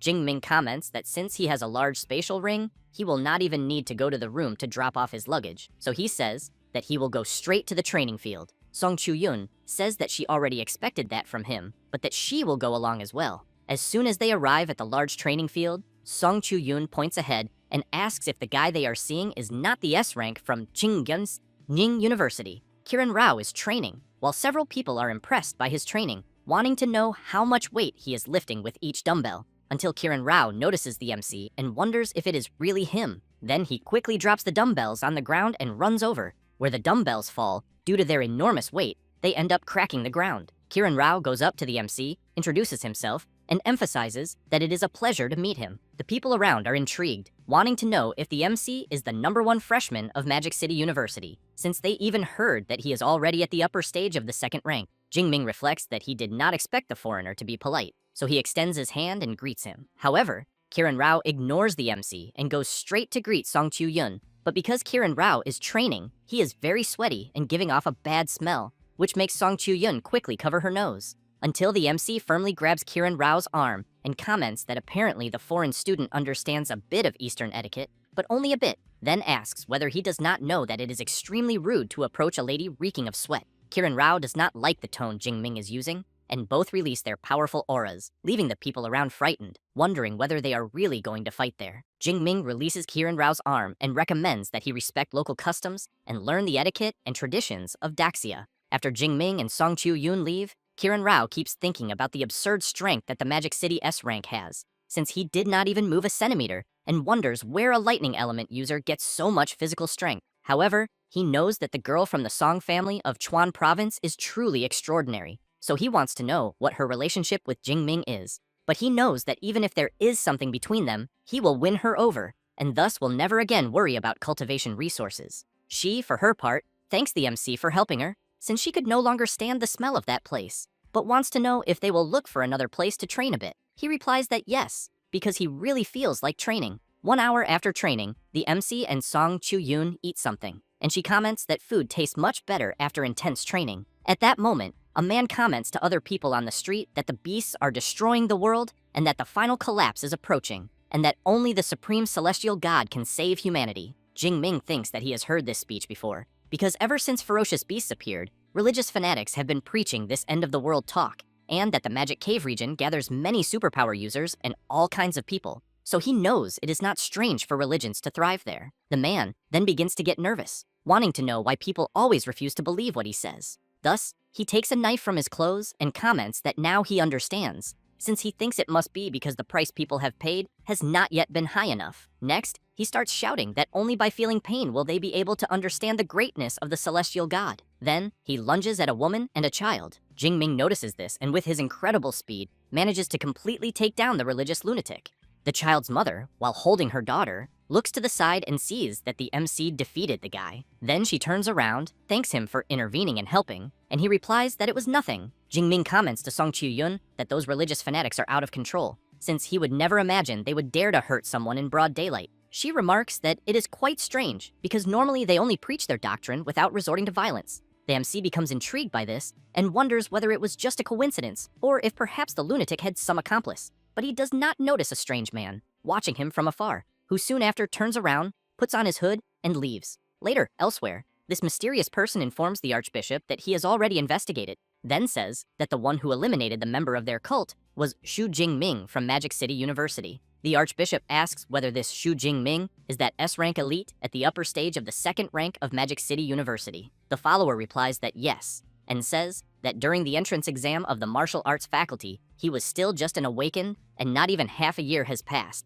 and Jing-ming has already reached the upper stage of the second rank. The Archbishop becomes serious upon learning this, and emphasizes that if they let such a monster grow, he fears that he will truly become a big problem. That said, he asks the follower to withdraw for now, since the divine blood is about to emerge inside the magic cave, and what he is delivering is the divine blood indicator. So he stresses that the follower will be responsible for organizing the personnel to retrieve it, and to remember not to use the name of the Cult of Destiny. The follower replies that he understands, and that he will do everything within his power. The Archbishop, while using his ability, thinks that within a month, the Cult of Destiny will reveal itself to the world, and then Xu Jingming, along with the elites of the 3 schools, including that S rank from Shadu, will all become sacrifices for their cult. After that, on the next day, the vice director of USQJ, Xu Ping, greets all the students from the 3 universities, introduces himself, and then says that the study excursion the students will have will officially begin at 9 in the morning that day and end exactly at the same time 1 month later, then informs them that the smart bracelets will be distributed. After all the bracelets are handed out, the vice director emphasizes that the number of ferocious beasts the students defeat inside the magic cave, as well as the recordings, will be registered on the bracelets, and that the top 1,000 in total score will receive rewards. In particular, the top 3 will be able to choose any combat skill to learn from the libraries of the 3 universities, in addition to the first place receiving extra rewards from their own school. One of the students looks at the MC and comments to his friend that there is no need to even think about taking first place. Xu Ping makes it clear that there will be no restrictions on forming teams in the competition, and therefore hopes that everyone will actively hunt ferocious beasts, and that the rest of the time is up to them. The students do not want to waste time and soon start shouting, recruiting people for squads. The class monitor of Class 2, Ding Yu, goes to the MC and says that the class is planning to form some adventure squads to operate in the outer part of the magic cave, so he asks whether he wants to join them. Jing Ming replies that he will not join a team and suggests that the monitor can form the groups without him. Song Chu-yun hears the MC and soon asks whether he still intends to act alone when they enter the magic cave later. He says that his objective is the central region of the magic cave, and that moving with other people will only slow his pace, since he has in mind that the outer part of Magic Cave number 7 has ferocious beasts from the 1st to the 3rd rank, while the central region ranges from the 3rd to the 5th rank, and that at the moment, he can deal with ferocious beasts at the lower stage of the 4th rank and still escape from those of the 5th rank. So he knows that naturally, going to the central region is the best choice. Song Chu-yun, somewhat intrigued, emphasizes that she thinks she would turn into minced meat if she entered the central region of the Magic Cave. But even so, she believes it should take 1 or 2 days to go from the periphery to the central region, so she asks whether, during that time, she can go together with the MC. He smiles and replies that yes. Song Chu-yun becomes excited and says that they will be leaving together soon. At that moment, Kiran appears calling out to the MC. He then comments that he is looking forward to his performance, since he hopes he will not fall too far behind. Jing Ming simply replies 100%, which leaves Kiran quite confused, trying to understand what that means. The MC turns around saying that he will defeat him with 100% certainty, which makes Kiran very nervous, saying that this is nothing but empty talk, since this time, he will use an overwhelming victory to show all of Daxa his true strength. The vice director goes to the gate and announces that he officially declares the start of the study excursion. The students immediately begin to run, excited by the challenge. 7 hours later, inside Magic Cave number 7, the MC and Song Chu-yun are moving slowly, since there are several creatures ahead. Song Chu-yun comments that although iron-furred, pangolins are second-rank ferocious beasts, their fur is harder than a lower-grade alloy, and therefore they are not easy to deal with at all. Jing Ming asks her to leave the creatures to him. Saying that, he charges forward with everything he has. The pangolins do not stay still either, and roll forward at full speed toward the MC, who in turn attacks using his spear, defeating them one by one. Song Chu-yun is impressed when she sees her friend fight, and thinks that each thrust of his spear hits a weakness directly, without a single mistake. So she knows that this is not something that can be achieved merely with a high rank, since it requires frightening intuition and experience. She then also notices that his control over the skill is extremely refined, to the point that it can be said he perfectly masters every thread of energy in his own body without wasting a single drop. After eliminating the creatures, Jing Ming thinks that he eliminated 12 second-rank iron-furred pangolins and collected a total of 276 skill points and another 1,200 points of score. In addition, since the ferocious beasts deeper inside have a higher rank, he thinks it is possible to obtain at least 30,000 skill points during this month of the excursion, so he wonders whether he will be able to raise his superpower to SS. Song Chu-yun goes to Jing Ming saying that she will help him and comments that he is quite different from other lightning element users. The MC is surprised and asks how he is different. She explains that most lightning users are always very unrestrained in the use of their abilities, but he is restrained, very careful, in the way he uses his skill. Jing Ming explains that all of this is because of his endurance, then says that if he used the divine thunder of the purple sky, he could annihilate the group of ferocious beasts that were there in an instant. But since he knows that this would be like using a cannon to kill a fly, he ended up choosing to conserve his ability,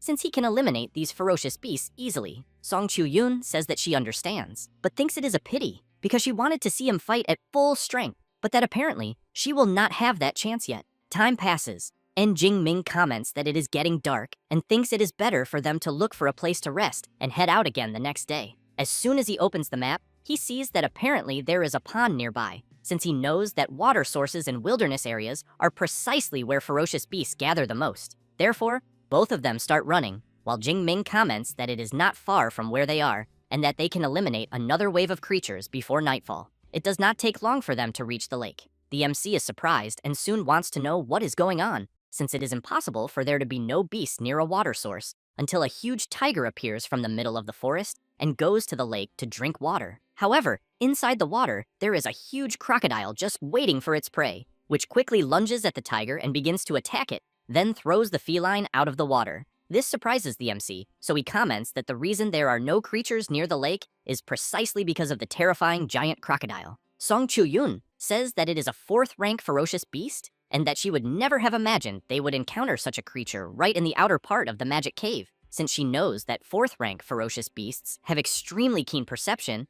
and that they may have already been discovered. Jingming steps forward and tells his friend not to panic, since he knows that a 4th-rank ferocious beast is strong, but it is not as if he cannot deal with it. Saying that, while channeling his lightning power, he adds that he has already eliminated more than one 4th-rank ferocious beast back in the wilderness area of Yangcheng. Song Chu-yun is surprised and soon wants to know what exclusive combat skill Director Yang taught him. Jingming says that the immortal thunder body is powerful, but that there is an even more efficient technique to deal with 4th-rank beasts. Suddenly, a loud clap of thunder resounds. Song Chu-yun wonders if it is going to rain. At that moment, the MC activates his celestial thunder art ability, and a powerful purple lightning bolt falls from the sky, striking the giant crocodile directly, which in turn cannot withstand the powerful attack it receives. As a result, the system informs the MC that he has eliminated a giant crocodile and obtained 213 skill points, along with another 10,000 points. Jingming is pleased, thinking that this was not bad at all, since the skill point yield of a 4th-rank beast is more than 5 times that of a 3rd-rank one,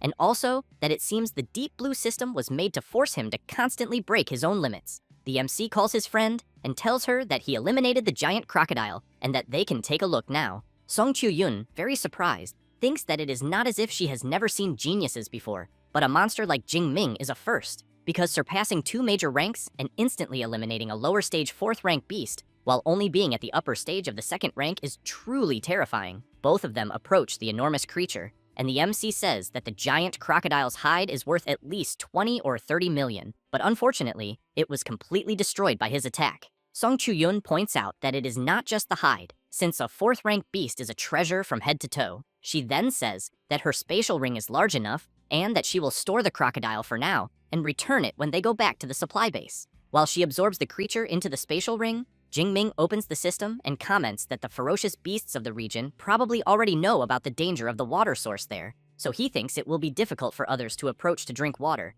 and because of that, he considers it better for them to look for a cave to rest. A little embarrassed, Song Chu-yun asks whether the MC could wait a bit, since, as there is a pond there, she wants to take a quick bath. Jingming asks for a moment and says that before that, he will check whether there are other ferocious beasts in the pond. Saying that, he releases his lightning into the water and soon becomes surprised, since he sees some bloodstains in the water. But another thing that intrigues him is the smell he is sensing, which even seems to have a fatal attraction. He then reflects that it is almost as if it were a desire coming directly from his instincts. Meanwhile, in another part of the forest, one of the followers calls the bishop and asks which lord the divine blood they will recover belongs to. He replies that it will be from the ancient dragon god. One of the followers becomes excited upon hearing this and comments that once they obtain this divine blood, the cult of destiny will gain another powerful envoy from it. However, the bishop becomes nervous, tells him to shut up, and makes it clear that everyone there belongs to the Blood Moon cult. At that moment, the sphere they are observing begins to react, and they soon wonder if the divine blood has appeared earlier than expected.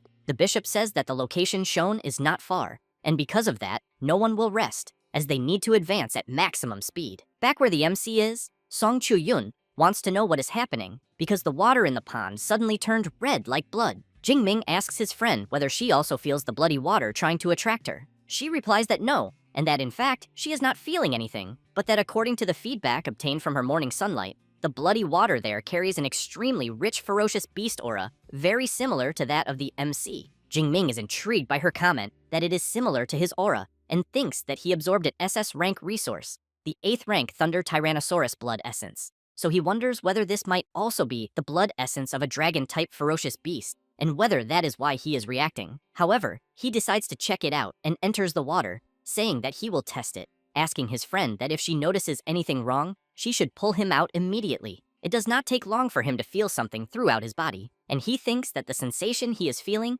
is like that of a thirsty traveler after 10 days and 10 nights in the desert, finally finding pure water. But he does not notice that he is being enveloped by a strange energy. Song Chu-yun becomes worried and shouts to him, but seeing that he is not listening, she equips her halberd and thinks that Jing Ming seems to have encountered a golden opportunity and can no longer move, and that therefore, this time she will protect him. On the next day, after spending the entire night defeating the creatures that appeared to drink water at the lake, Song Chu-yun takes a deep breath and thinks that fortunately, the strongest beast that appeared since last night was only at the lower stage of the 3rd rank. She then notices that the color of the water has lightened considerably and, judging by the situation, thinks that Jing Ming is like almost finished, until she is surprised by several hooded people. The Archbishop thinks that this is neither the first nor the second time he has collected divine blood, so he wonders why this divine blood has such an appearance. And upon seeing Song Chu-yun there, he also wants to know whether she happens to be the 2nd-ranked student of Magic City University. She, in turn, stays on guard and really wants to know who the people she is seeing are, because judging by their clothes, she thinks they do not seem to be students from one of the 3 universities. So she comments that there are no ferocious beasts there and that the water source has been contaminated, and that if they want to get water, she recommends looking for another place. One of the followers becomes nervous and shouts, saying that the water is the supreme divine blood and that she should not dare say that. The Archbishop tells him to ignore her, since they must first take the blood cocoon behind her. Song Chu-yun starts to become worried, thinking that the group she is seeing is there because of the strange bloody water, and that apparently the leader is 4th rank, and even the weakest is at the 3rd rank. So she concludes that there is only one thing left to use. Thus, she takes her necklace and, as the followers advance, creates a barrier around herself and the MC. The followers try to attack, but are repelled by the strong barrier and soon want to know what it is. The Archbishop comments that apparently the girl used a guardian talisman from the ruins of ancient civilizations, then explains that this type of guardian talisman is extremely rare, found only in ruins of ancient civilizations, can be used multiple times, and is a true life-saving artifact. Song Chu-yun shouts that since he knows what it is, she wants to know why they do not retreat instead of wasting time there for nothing. The Archbishop laughs and points out that as far as he knows, the guardian talisman has a duration limit, and since no one there is in a hurry, waiting a little longer will not harm them. Song Chu-yun keeps shouting that they will get tired of waiting, but she knows that the guardian talisman she used lasts just over 1 hour at most, and then needs 12 hours to cool down before it can be used again. So she hopes that the MC will wake up within that last hour. After some time, 1 hour passes, and the talisman's effect ends. The Archbishop shouts, saying that he had already warned that the protective shield has a duration limit. He then asks the girl to be smart and hand over the guardian talisman immediately. Otherwise, he guarantees that she will suffer a horrible elimination. Song Chu-yun does not like at all the direction things are taking, so she takes a pill and thinks that, since she has no choice, she will have to fight. At that moment, everyone is startled when they hear a voice coming from the bloody water, asking why it feels like the ones who will be eliminated are the hooded figures. With that said, the MC begins to open the red cocoon, and as he comes out, he stares at everyone with an unfriendly expression. Jing Ming has a red dragon-shaped aura surrounding his body. The Archbishop, upon seeing this, becomes furious and thinks that he would never have imagined that one of the cult's main targets would appear there, then wonders why the MC's aura makes even his body tremble, causing a 4th-rank superpower user's heart to race, since he clearly thinks Jing Ming is only at the 2nd rank. However, he does not want to waste any more time and shouts for everyone to eliminate Jing Ming immediately. Jing Ming, in turn, simply stands still channeling his power, and in the blink of an eye, several lightning strikes fall from the sky, hitting the followers, who, with nothing they can do, collapse completely defeated on the ground. The Archbishop is extremely surprised by this, and thinks that he had even imagined that 5 3rd-rank users would not be able to handle Jing Ming, but he never thought they would be eliminated in an instant. The MC does not stay still and quickly charges at the Archbishop, who is terrified by Jing Ming's speed, gets hit head-on, and is sent flying far away. After crashing into a tree, he falls to the ground and thinks that he barely managed to see how the boy attacked him. Jing Ming walks up to the Archbishop and makes it clear that he will ask questions and the man will answer, then asks what the reddish water in the pond was. Seeing the tip of the MC's spear very close to his face, the Archbishop says that it was divine blood, also known as the blood essence of a 9th-rank beast emperor. Jingming now wants to know why the essential blood of a beast emperor would appear there. The archbishop, with a very trembling voice, explains that in the ancient era, a total war broke out between human martial saints and beast emperors, and different types of blood essence ended up being scattered across the world. The MC then becomes more serious and says this will be his last question, asking who they are and why they are collecting the blood essences of beast emperors. The archbishop laughs, bites something in his mouth, and says they are the Blood Moon cult. With that said, he begins to lose consciousness and soon collapses stiffly onto the ground. Jingming thinks that apparently the archbishop committed suicide to avoid revealing more information, but he does not really care, because when he returns to the supply base, he will ask director Ling Shuang about it. After seeing Jingming destroy any remaining traces of the archbishop, Song Chu-yun asks whether her friend is all right. Seeing that she is very tired, the MC holds her, replies that everything is fine, and thanks her for her efforts. Song Chu-yun points at the fallen bodies and says that the group seemed to be there because of that bloody water in the pond. Jingming replies that yes, and says that they claim to be from the Blood Moon cult and were there to collect Beast Emperor blood essence. She is impressed upon hearing this and asks whether that really was what the MC was talking about, since she knows that this is an SS rank cultivation resource and normally needs to go through complex processing before being used, in addition to being curious about how the MC managed to absorb it directly. While opening the system, Jingming replies that he does not understand either, but thinks it seems to have caused no damage to his body, and that, in fact, it made his immortal thunder body advance directly to the 4th layer, and that perhaps the benefits are even greater. So he thinks it is better to ask the teacher when he returns. After they resume walking through the forest, the MC comments that she should rest there for a bit, since she must be exhausted after protecting him for 2 days. Thus, Song Chu-yun lies down under a tree to rest, while Jingming remains on alert. After night falls, at the followers' base, one of them calls out to the archbishop and reports that Bishop Zhou's divine blood indicator suddenly lost its signal, then asks whether an accident may have occurred and whether they should reassign personnel to recover the divine blood. The archbishop replies that there is no need to send more people and emphasizes that some superpower user likely interfered and therefore thinks it is better to leave this aside for now, but stresses that the operation 1 month from now is what really matters. On the next day, Song Chu-yun wakes up and sees the MC grilling some delicious meat skewers. He notices that she has woken up and calls her to eat. Song Chu-yun comments that the smell is very good and that she did not expect Jingming to also be a gourmet. He laughs and says that practice makes perfect, and that by the end of the study excursion, he bets that she will also know how to grill good meat. As soon as she tastes it, Song Chu-yun is amazed by the flavor and says that it is delicious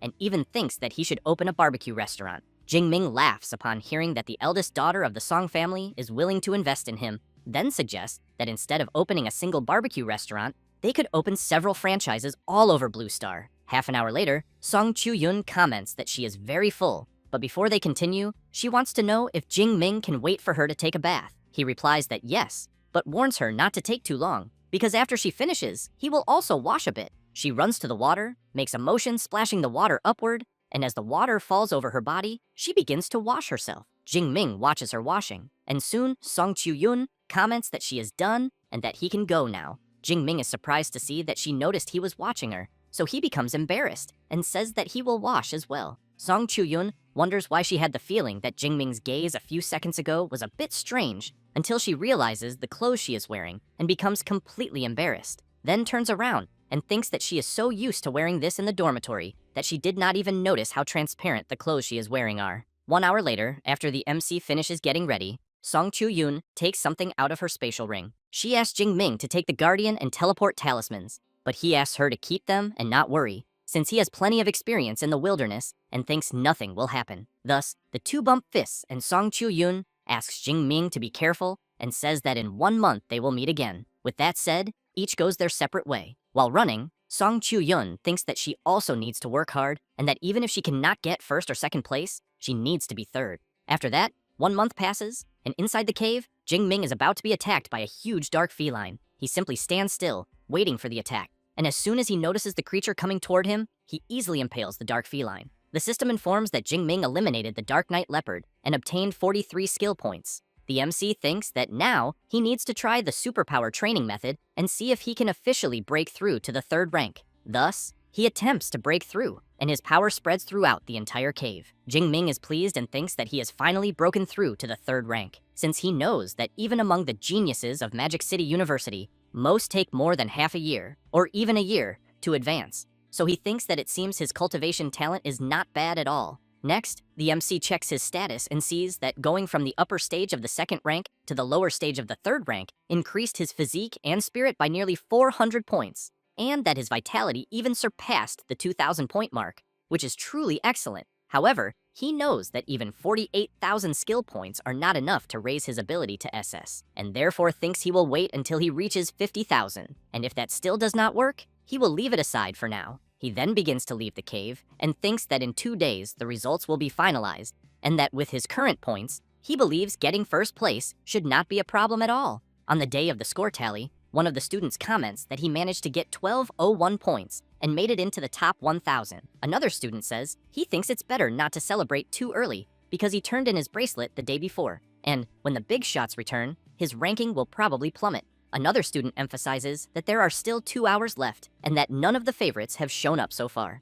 It doesn't take long before Song Chu-yoon appears. As she walks to hand in her bracelet, people are surprised, since they know that Song Chu-yoon was the second best freshman at Magic City University. As soon as she hands in the bracelet, it is announced that she scored 12,131 points and, for now, is in first place, which leaves people even more surprised, commenting that they can't believe someone scored more than 10,000 points. Ling Shuang congratulates Song Chu-yoon on the great job, and she feels a bit embarrassed but thanks the director for the compliment. Xu Ping goes up to Ling Shuang and asks if Song Chu-yoon isn't the great-granddaughter of that senior Song from Chuan Province. She replies that yes, and comments that she didn't expect the Song family not to train her internally and to send her straight to their university, but that even so, Song Chu-yoon honored the family name. Then a woman appears calling Song Chu-yoon Little Yoon and saying that she didn't do half bad. Song Chu-yoon sees that it is her aunt Jo Ying, the chief director of the Shuiyan supply base, who in turn wants to know why her niece's little boyfriend still hasn't returned. Song Chu-yoon feels embarrassed and says that Jing Ming is just her friend and that nothing has happened between them yet. But then she realizes the kind of question her aunt asked and immediately panics, wanting to know how she knew about that. Jo Ying tells her niece not to forget that she is the chief director and that her eyes and ears are all over the base. At that moment, some students shout to look at the Rank S reinforcement from USQJ, Kiran, because he has just arrived. As he walks to hand in the bracelet, the students comment among themselves that, being third-ranked, Kiran must have at least 50 or 60,000 points. As soon as he hands in the bracelet, it is announced that first place has been updated and that this new position is occupied by Kiran Rao from USQJ with 113,640 points. The people around can't hide their indignation when they see that Kiran scored more than 100,000 points, having a vast advantage over the second place. A guy goes up to the vice director and comments that, with 110,000 points, it seems they can already congratulate him in advance for first place. He feels a bit embarrassed and says they are exaggerating, since he only used a few tricks and nothing more. Ling Shuang watches them talking and thinks that even if the chance is small, judging by the level of confidence Jingming showed, maybe he will still surprise them. At that moment, it is announced that Deng Sheng from USJC achieved a total of 13,526 points and took second place. Song Chu-yoon becomes worried, thinking that maybe she won't even make it into the top 3. But when she looks outside, she thinks that there are only 8 minutes left for the study excursion to end and wonders why Jing Ming still hasn't returned. One of the students also wants to know if the MC still hasn't appeared and if something might have happened to him. Another student replies that anything is possible since the magic cave is far too dangerous. Then Jing Ming appears and everyone shouts his name. As he walks to hand in the bracelet, the people from his university cheer him on. Kiran thinks that the people shouting for the MC are just weaklings banding together to feel safe, but that it doesn't matter how much they cheer, because in the end, he is the one who will win. Jing Ming looks at the scoreboard and sees that Kiran scored 110,000 points and thinks that it's no wonder so many people are rooting for him to lose, because they think he will lose. Ling Shuang goes up to the MC and comments that everyone was waiting for him, but then notices that he is already in third rank and thinks that he improved very quickly. As soon as he hands in the bracelet, the students around start wondering how many points Jing Ming will score, since they think that, at most, he will get between 50 and 60,000 points. At that moment, it is announced that the student Xu Jingming from Magic City University scored an incredible 405,000 points. In this way, he takes first place with an absurd gap over the second place, which leaves all the big shots from the universities very surprised, as well as Kiran, who can't believe what he is seeing, and Song Chu-yoon, who is very happy for her friend. The people around also can't hide their shocked expressions, since they can't believe that someone managed to achieve such a score, and soon start wondering whether the rank S of Magic City is really that monstrous. Xu Ping doesn't like this at all and thinks that, judging by the number of points Jingming scored, this can only mean that he eliminated 20,000 first-rank ferocious beasts, more than 600 creatures per day, a completely absurd result. Zhou Ying asks her niece if she already knew that her friend would be able to achieve that many points. Song Chiu-yun laughs, but replies that she didn't, and emphasizes that, with him, no miracle is really a surprise. Kiran, on the other hand, is furious, thinking that Jingming's score is 3 times higher than his, and soon wonders if this is really possible, because if this is true, then he thinks the cultivation resources promised by USQJ are already gone. With that, he shouts, calling the MC and saying that the score he achieved is impossible, then calls director Xu Ping and requests an immediate investigation into the bracelet of the student Xu Jingming, because he firmly suspects that he is cheating. The students immediately become intrigued by Kiran's suspicion and start asking if this is really possible. Xu Ping turns and asks director Ling Shuang what she thinks. She replies that checking the records is no problem at all, but then becomes serious and says that if they check everything and it is proven that the student Xu Jingming did not cheat, she wants to know how the vice director intends to deal with this. One of the supervisors agrees and emphasizes that the intelligent bracelets and counting machines were rigorously audited by the 3 major universities, so he wants to know whether Vice Director Xu Ping is questioning the system itself. He looks at Ling Shuang and thinks that she is more than 10 years younger and yet is incredibly difficult to deal with. With this in mind, he announces to everyone that the student Xu Jingming cannot suffer an unjust accusation without reason, and that, if it is confirmed that there were no irregularities, USQJ is willing to compensate him with a rank S cultivation resource. With that, Ling Shuang looks at the MC and says that, in that case, they will check the records of the intelligent bracelet. Jingming smiles and thinks that doing nothing wrong and still gaining a rank S cultivation resource for free is something that doesn't happen every day. Xu Ping, upon noticing the expression the MC is making, wonders if he was mistaken. While several people begin the verification of the bracelet and the records, Kiran thinks that he wants to see exactly how Jingming managed to get those 400,000 points, because he is also rank S, and, even being 3rd ranked, he thinks this shouldn't be that absurd. At that moment, some scenes of the MC defeating certain creatures begin to play on the big screen. The students are impressed by the level of the MC's spear skills, since they think they would never be able to reach such a level with a spear.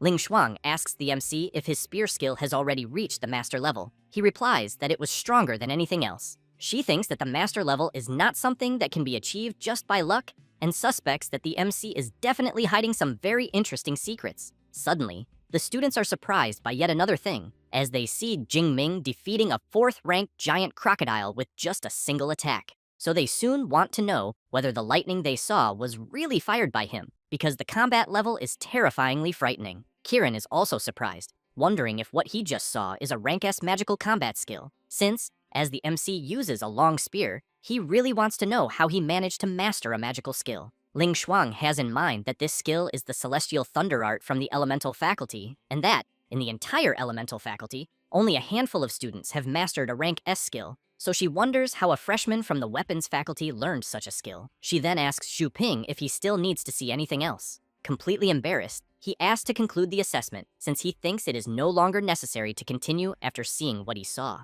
Having said that, he comments that Jingming is just a freshman and has already mastered a rank S combat skill, so he emphasizes that he is exceptional and that the rank S cultivation resource will be delivered to him very soon. Jingming thanks the vice director for the praise and emphasizes that he will be looking forward to the cultivation resources. Xu Ping takes a deep breath and thinks that he never imagined that, after so many preparations, USQJ would still lose to USCM, because if he had known how monstrous the student Xu Jingming was, he thinks he would have done everything to recruit him to USQJ. The vice director goes to the students gathered there and declares the study excursion competition concluded, saying that the top 3 placements will be as follows. In 3rd place, USJC with 27.5% of the resource quota. In 2nd place, USQJ with 31.5%. And in 1st place, USCM, which will receive 41% of the resource quota and priority in allocation. The MC's friends are very happy and shout celebrating the victory of Magic City University and saying that Jingming is really an incredible guy since he managed the feat of winning 5 championships in a row. Xu Ping continues by saying that, in addition, the resources allocated to the 3 universities this time are rare and exotic flowers and herbs cultivated on the outer perimeter of the Magic Cave. But that, however, the next day, all freshmen, under the leadership of their respective mentors, will enter the plantation to carry out the harvest. And after the harvest, each university will organize, on its own, a half-month period of instruction. At that moment, Kiran calls out to the vice director and, very furious, says that he is not satisfied. so he wants to know whether the vice director would authorize a direct fight against Jingming, and emphasizes that if he ends up losing, they will provide the resources. But if he wins, the promised resources will continue to be delivered as before. Xu Ping becomes very serious and asks how confident Kieran is. Kieran comments that Jingming's rank S magical skill took 1 or 2 seconds to be cast, so he thinks that, in a one-on-one fight, he will definitely defeat him. The vice director becomes thoughtful, but comments that he is also not satisfied with the result and ends up agreeing to the request. Elsewhere, Ling Shuang wants to know how Jingming intends to organize the half-month instruction period with the mentor. The MC replies that he will return to the magic cave and continue hunting ferocious beasts. The director emphasizes that indeed facing life and death crises is a great way to temper oneself, but that he also needs to understand that alternating between effort and rest is essential for longevity. Jingming replies that he understands and that he will rest when he returns to the school after the end of the excursion, but adds that, in addition, he found a pool in the magic cave, and thus the two of them keep talking for a while. After hearing the story, Ling Shuang comments that, based on what Jingming described, that really was the blood essence of a 9th rank beast emperor, an SS rank cultivation resource, but that clearly the portion he absorbed must have been quite diluted, since she thinks that otherwise he would never be able to directly absorb a full portion of a beast emperor's blood essence. She then emphasizes that, as for the fact that he managed to absorb it, this is probably related to the body tempering skill he is training, so she thinks it would be best for him to ask Yang Zhentian. Having said that, she asks him to rest a bit, since it seems that Jingming is quite exhausted. At that moment, Song Chuyun introduces her aunt Zhou Ying to him and says that she is her aunt and the chief director of the Shuoyan supply base. Jingming greets her and says it is a pleasure to meet her. She laughs and says there is no need for so much formality and that he can just call her Aunt Zhou. Then she hands him the Song family's black gold card, since she thinks that in the future, he may be able to enjoy a 20% discount on all products from the Song family's businesses. Jingming is impressed by the Song family's black gold card and thinks that, from what he remembers, the Song family's businesses cover practically everything: combat suits, equipment, rare herbs, pills, and potions, so he thinks that a 20% discount on everything is quite an absurd benefit. Song Chuyun asks her friend to just accept it, since his equipment will need frequent upgrades anyway. As he takes the card, the MC starts wondering if he has ended up becoming a sugar baby, but he is soon surprised by a noise he hears and turns to see what it is. Several journalists surround the MC and ask if they can interview him. After that, later on, Ling Shuang tells the MC that Kieran wants to fight him and that USQJ's bet is 20% of the resources this time, while Magic City University's bet is half of the passes to the ruins. So she wants to know if he will accept. Jingming is confused about these passes to the ruins and asks them to explain better. Xu Ping explains that the passes are tickets to enter the ruins of ancient civilizations and that they brought in a rank S reinforcement precisely because of these 40 passes. And since the MC placed first, the passes naturally go to them, which is why they are quite dissatisfied. Jingming thinks that, in Magic City history classes, it was mentioned that before this era of civilization, there existed an even more ancient civilization. He then reflects that this ancient civilization also possessed ferocious beasts and superpower users, and its level of development was extremely advanced. Not only was the technology impressive, but their understanding of superpowers was also extremely profound. However, what is unknown is why the civilization suddenly came to an end, right at its peak, being buried deep underground. And only thousands of years later, when superpower users reappeared on Blue Star, were these ruins rediscovered, and the best training methods and SSS rank combat skills were obtained from them. However, some ruins can be accessed freely, while others require passes. Those with free access were looted long ago, which is why the passes are so highly contested. Ling Shuang emphasizes that these 40 passes correspond to Civilization Ruin number 9, which only opens once a year, and only 4th to 6th rank users can enter. She then says that if the MC defeats Kieran, he can give up one pass. Xu Ping laughs and says that if Jingming does not want to fight, everything will still be fine. After all, the arena is small, which favors Kieran. The MC calls to both of them and says that he will accept the fight. Xu Ping turns and says that he will inform Kieran and that the fight will be held in the supply base arena area. After the vice director leaves, the director comments that she did not expect him to accept so easily and wants to know if he is really that confident. Jingming replies that he is quite relaxed, since he has about a 90% chance of winning. Ling Shuang asks if he calls 90% relaxed. Jingming laughs and says that he was actually being modest, but thinks he has a 100% chance. She takes a deep breath and comments that if Xu Ping and Kieran knew that he is 100% confident, she imagines what their reaction would be. After the vice director tells Kieran the MC's decision, he becomes excited, saying that he did not expect Jingming to have the courage to accept the duel. He then asks if it is okay if the MC gets hurt a little. Xu Ping tells Kieran not to worry, since vice directors, mentors, and many students from the 3 major universities will be present, so he assures him to fight with everything he has, since if there is any risk, someone will intervene. Kieran becomes excited upon hearing this, and hopes that the MC will not blame him for being merciless. After that, on the day of the confrontation, in the arena area, some students are commenting that the duel will be between 2 Rank S users and that they are very excited. Other students comment that, in an open field, Jingming's Celestial Thunder art is practically a guaranteed victory, but that in the arena it is another story, and that all that remains is to wait and see how many trump cards Jingming is still hiding. Kieran hears this and wonders if anyone really thinks Jingming has other trump cards,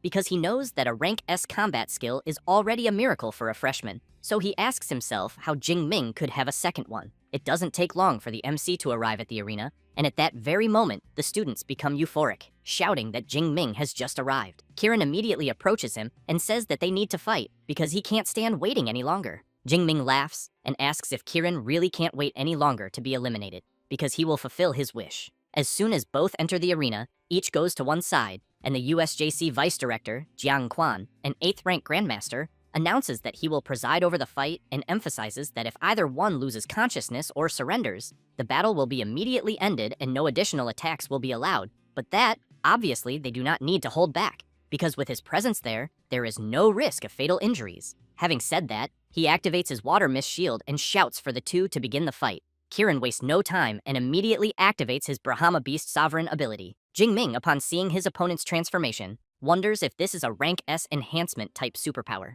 Kieran calls out to Jingming and says that he will give him time to prepare that rank S magical ability because he will make him admit defeat from the bottom of his heart. The students around the arena, upon seeing Kieran's rank S enhancement type superpower, comment that they think Jingming will have serious trouble since the arena is only 30 meters wide, which is a huge limitation for long-range lightning abilities. The MC, on the other hand, thinks that, upon reflecting more carefully, since entering the 3rd rank, he has never fully released his superpower, so he thinks the moment will be perfect to test it. With that, he releases his powerful energy, and countless bolts of lightning take over the arena, even shattering the water barrier. Jiang Quan thinks that the layer of water mist he erected can withstand, at most, attacks from an ordinary peak 3rd rank Ranka user, and seeing that just the MC's superpower eruption has already pushed the water mist to its limit, he increases the barrier's resistance. The students are very surprised when they see the MC's Divine Thunder of the Purple Heavens superpower, and comment that it gives the feeling that he could eliminate anyone in an instant. Kieran, on the other hand,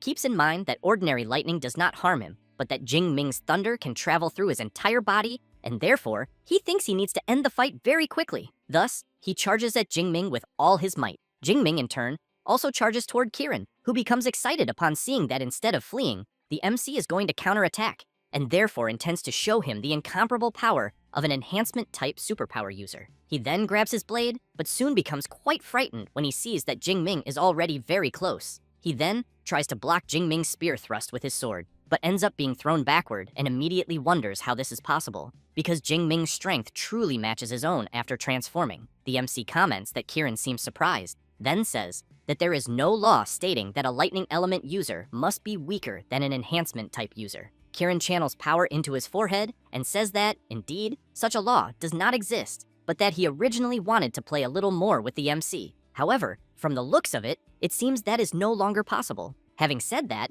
he emphasizes that Jingming should feel honored that he is using his full strength to defeat him. Kieran activates his Beast Sovereign Descent ability and becomes even stronger. The people around the arena comment that the power they are feeling is extremely terrifying, and that, from the looks of it, it must be an exclusive rank S ability. Xu Ping watches Kieran and thinks that the fight will end in an instant. Ling Shuang reflects that she remembers that the director of the weapons faculty, Yang Zhentian, also has a similar rank S combat skill, and that perhaps Jingming certainly knows it. The power around Kieran easily repels the MC's lightning, and then he calls out to Jingming and says that in his current state, he wants to know whether he still dares to measure strengths again. The MC begins to enter his other combat mode and replies that, obviously, yes. Having said that, he transforms, and an even stronger power emerges, leaving even Kieran surprised. One of the students in the audience wants to know what is happening, because he only looked at his phone for a second, and, when he looked back at the arena, there were already 2 boss monsters. His friend replies that they are not bosses,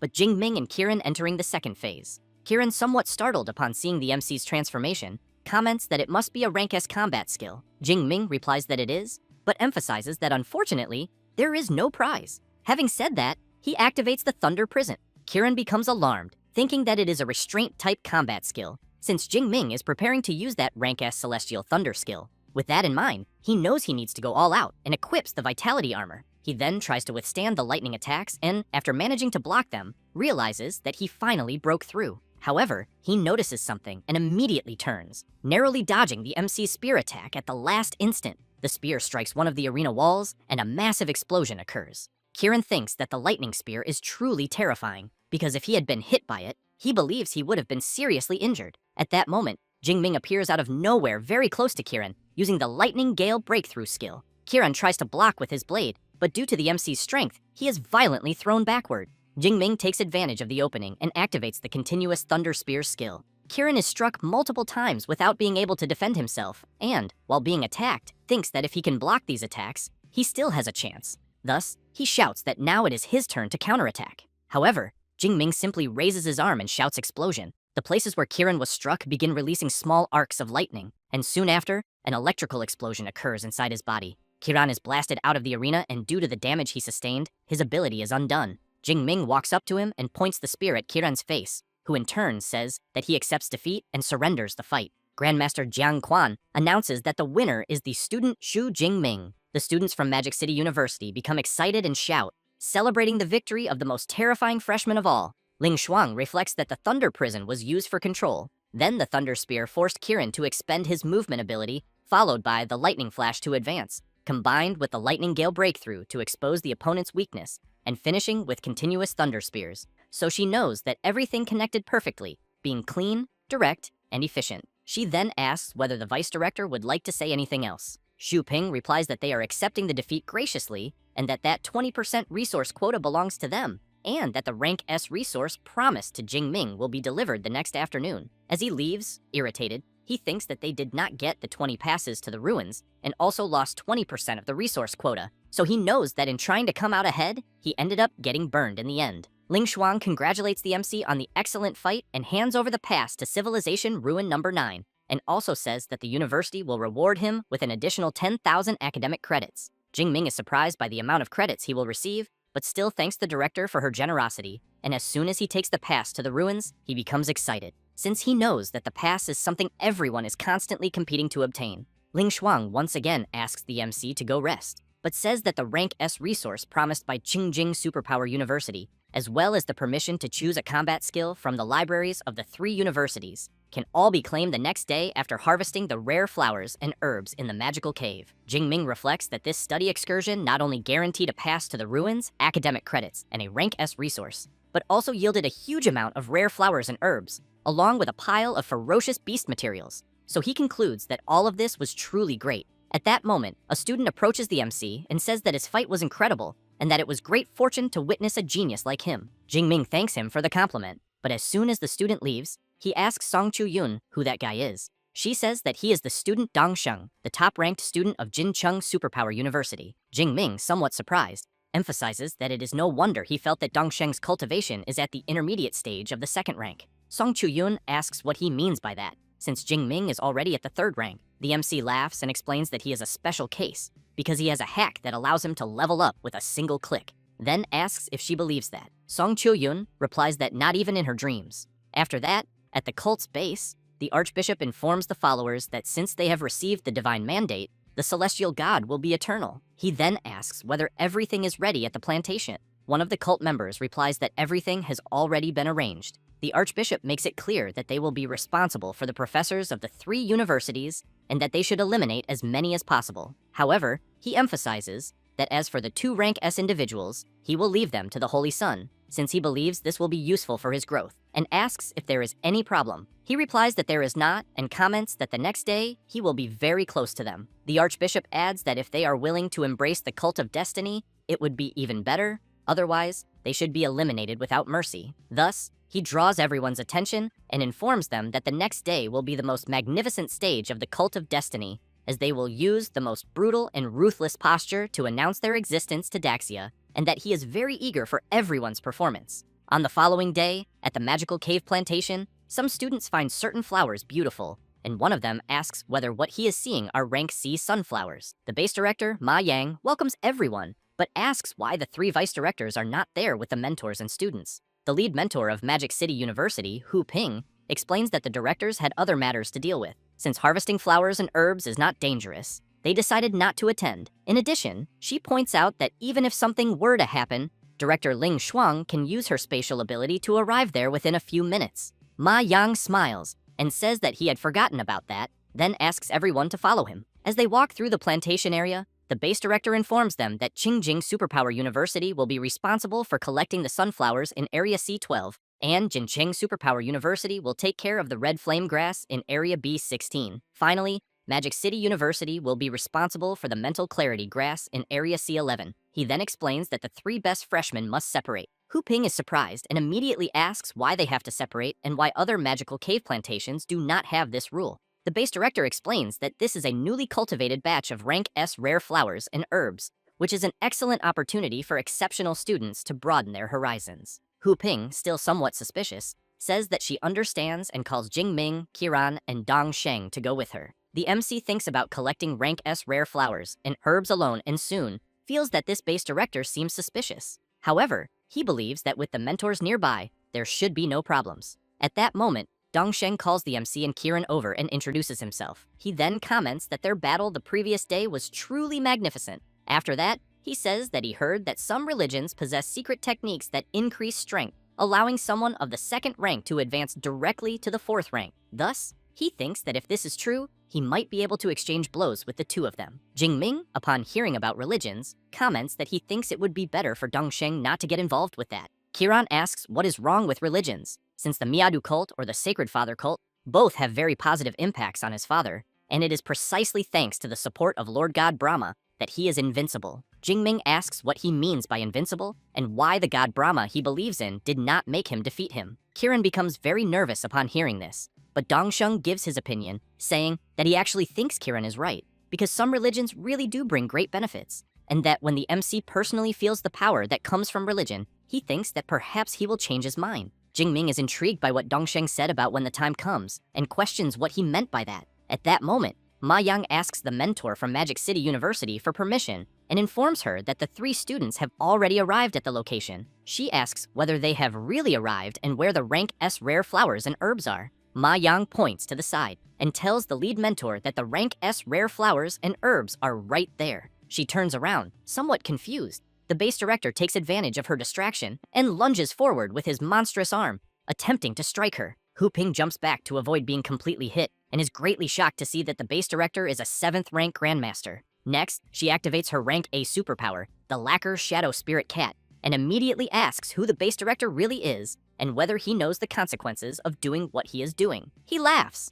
and says that, as expected of someone at the peak of the 6th rank from Magic City, she is indeed different from ordinary users of that level. Having said that, he emphasizes that since she is going to be eliminated, it would not hurt to tell her. So he reveals that he is part of the Cult of Destiny and, regarding the consequences, makes it clear that the more serious they are, the more they will like it. While the other students remain on alert, Hu Ping asks whether Ma Yang and his cult are trying to destroy the future generation of Daxia, as she hopes they will not regret what they are doing. Next, the mentor shatters a crystal. Ma Yang conjures his magic sphere and asks whether the mentor is really trying to summon their spatial grandmaster, saying that he is sorry, but it is already too late. Having said that, he activates the spatial blockade. Meanwhile, Ling Shuang wonders whether someone really dared to attack the joint team of the three schools, as she thinks they are seeking their own annihilation, so she asks the vice director and the grandmaster to immediately head to the plantation. Ling Shuang wastes no time and quickly uses her spatial ability. Seeing this, the students comment that they are feeling the powerful auras of the three and wonder whether something has happened. Zhou Ying orders squads 9 and 10 of the base to immediately advance to the magical cave plantation and protect Miss Song Chu-yun, but thinks that her little niece carries a guardian talisman and that 8th rank grandmasters from the three schools are already on their way to protect them, so he believes there should be no problems. Meanwhile, where the MC is, Hu Ping asks whether what she is feeling is a fluctuation of spatial type superpower. Ma Yang replies that it is exactly as she says, and emphasizes that their spatial grandmaster is useless and that everyone will be eliminated there first. Hu Ping, realizing that she is about to be attacked, becomes terrified, thinking that she will not be able to dodge the attack, and ends up being eliminated by a powerful strike from Ma Yang. Jingming thinks that a 7th rank grandmaster, even using all his trump cards, was unable to do anything, so he believes that he has no chance at all. Ma Yang asks whether anyone can really shake the Beast Emperor space, since, it seems, spatial grandmasters are frightening after all. He then flies away and tells the Holy Sun that he leaves the place there under his responsibility. At that moment, Dongsheng, along with some cult members, comments that the time has finally come for the Cult of Destiny to take the stage. He then calls Jingming and Kiran and asks them to come at him, as he wants to show his true form. Having said that, as he begins his transformation, his power starts to surpass the upper stage of the 2nd rank, the peak stage of the 2nd rank, the lower stage of the 3rd rank, and the intermediate stage of the 3rd rank, until it reaches the peak stage of the 4th rank. Kiran is shocked and wants to know what kind of combat ability this is, and whether Dong Sheng's strength really increased by 2 major ranks. Jingming only thinks that what he is feeling is certainly the aura of divine blood. He then reflects that Dongsheng carries the aura of several types of divine blood, and that each of them is equivalent to an SSS rank resource. So now it makes sense that he jumped directly to the peak of the 4th rank. Dongsheng emphasizes that going directly from the intermediate stage of the 2nd rank to the peak of the 4th rank is the true power of the Cult of Destiny, and thus says that the MC and Kirin have 2 choices, the first being to join the Cult of Destiny and hunt the other students, or be crushed to the end. Meanwhile, some students shout that the 2 rank S students are in danger, and that they need to help them immediately. However, some cult members appear and comment that no one will be saved, telling them to worry about themselves instead, as they are also targets. Song Choo-yun equips her halberd and quickly prepares for combat, while hoping that nothing happens to her friend. Outside the magical cave plantation, the directors are still being blocked. Xu Ping asks Ling Shuang why they do not teleport directly. She replies that she has already tried and informs him that somehow the space inside cannot be breached. She then observes Ma Yang and comments that what he must be holding in his hands is likely the bone of a 9th rank Beast Emperor with spatial abilities, and that because of this, the plantation space has been sealed. Xu Ping remarks that he thinks it is an absurd waste for a 9th rank Beast Emperor bone to have spatial abilities. Jiang Quan, on the other hand, emphasizes that if something happens to the 2 rank S students, they will be in serious trouble. Ma Yang laughs and says that he does not care at all, since they are 3 grandmasters who can only watch helplessly as the Cult of Destiny eliminates all the freshmen. Jiang Quan is intrigued upon hearing about the Cult of Destiny. Xu Ping says that they were exterminated from Daxia's territory 60 years ago, but that he did not expect them to resurface. At that moment, while preparing her ability, Ling Shuang calls the 2 of them to attack together and informs them that 3 minutes should be enough to break the spatial blockade. She then shouts for them to rise. Cracks begin to appear around the magical cave plantation, and soon the ground beneath the area starts to lift upward, and it does not take long for Miss Ling Shuang to leave the entire area exposed to open air. However, she informs them that the underground space is also sealed and cannot be breached, but that the weakest point of the seal is toward the southeast. Thus, both Xu Ping and Jiang Quan begin to transform, and after completing their transformation, they charge toward the southeast side with the intention of breaking the spatial blockade. The students and the members of the Cult of Destiny are frightened by the tremor and the noise, as they are witnessing the monstrous power of the vice directors trying to enter to save them. Meanwhile, Jingming is thinking that he still has 49,000 skill points on the system panel, so he considers that if he spends everything to level up, he should be able to reach the 4th rank and turn the tables. Dongsheng calls out to the 3 geniuses of the universities and asks if they are seeing this, saying that jumping from the intermediate stage of the 2nd rank to the peak of the 4th rank is the power of the Cult of Destiny. In addition, he will give them a chance to eliminate the surrounding freshmen, become members of the Cult of Destiny, and gain the opportunity to obtain the same power as his. As a result, some freshmen begin to consider the possibility of doing what was asked. But Ling Shuang shouts a warning that any freshman who dares to attack another will be expelled and eliminated immediately. This excites the freshmen who were considering such a possibility, saying that they will never be traitors and that they would rather be hunted to the end. Dongsheng becomes irritated by this turn of events and calls everyone idiots, as he never imagined that they would lack even a shred of courage. But as he turns around, he emphasizes that he will give the last 3 seconds for the 2 rank S students to decide whether they will join or be eliminated. Kiran drops his sword and falls to his knees on the ground, begging not to be eliminated, saying that he will join the Cult of Destiny.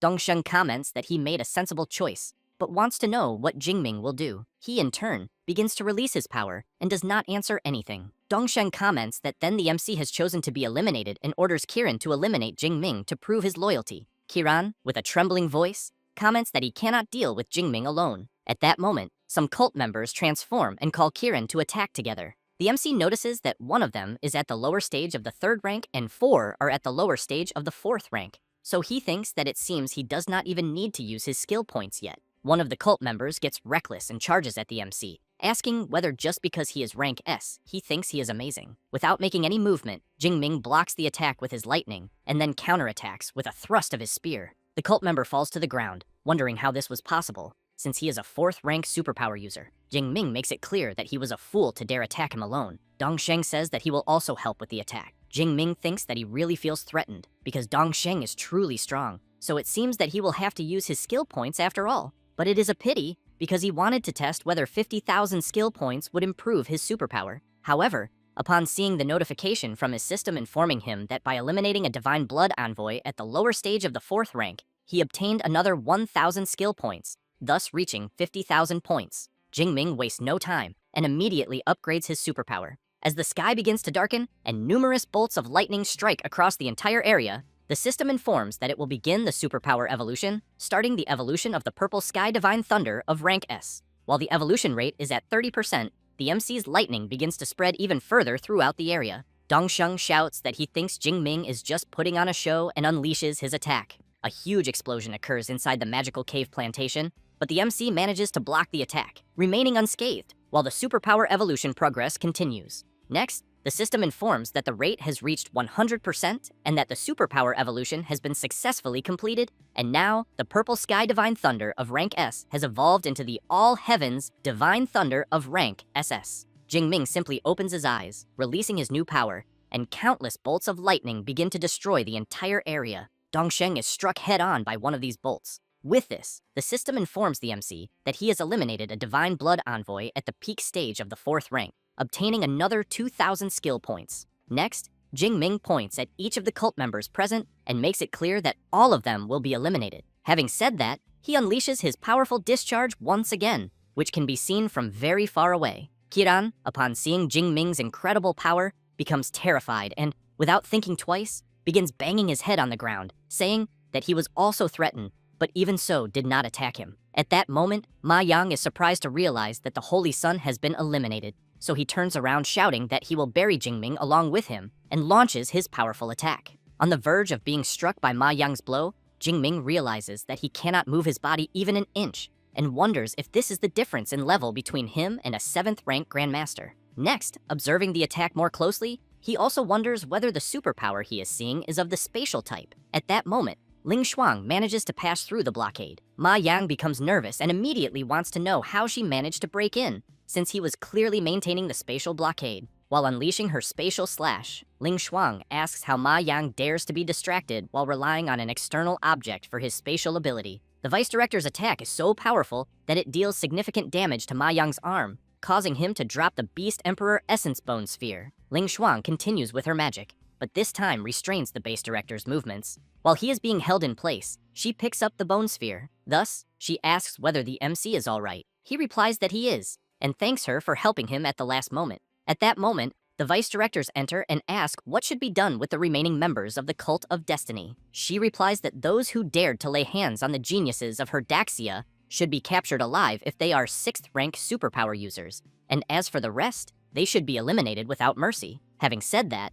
Xu Ping and Jiang Quan begin to attack without stopping. Kiran goes up to Ling Shuang calling out to her, but she already comments that someone else will settle accounts with him later. After that, she calls the MC and asks what that was with his superpower moments earlier, and whether it was perhaps a special rank S ability, since it had no casting time and was a golden lightning bolt. Jingming replies that he is also not sure, since he only wanted to survive at all costs, and then his superpower seemed to break through its limits and underwent a mutation. Intrigued by something, Ling Shuang asks whether it was not a combat ability and whether he can perhaps show the Purple Sky Divine Thunder again. Jingming begins to release his power, and the Vice Director finds this quite strange, as she wonders whether it is still the Purple Sky Divine Thunder, since once they finish there and return to the supply base, she will test his superpower again. At that moment, Song Chuyeon goes to the MC and hugs him, saying that she was so worried about him. Ling Shuang turns around and as she leaves, thinks that youth is wonderful. Jingming, upon seeing his friend crying, wipes her tears and says that everything is fine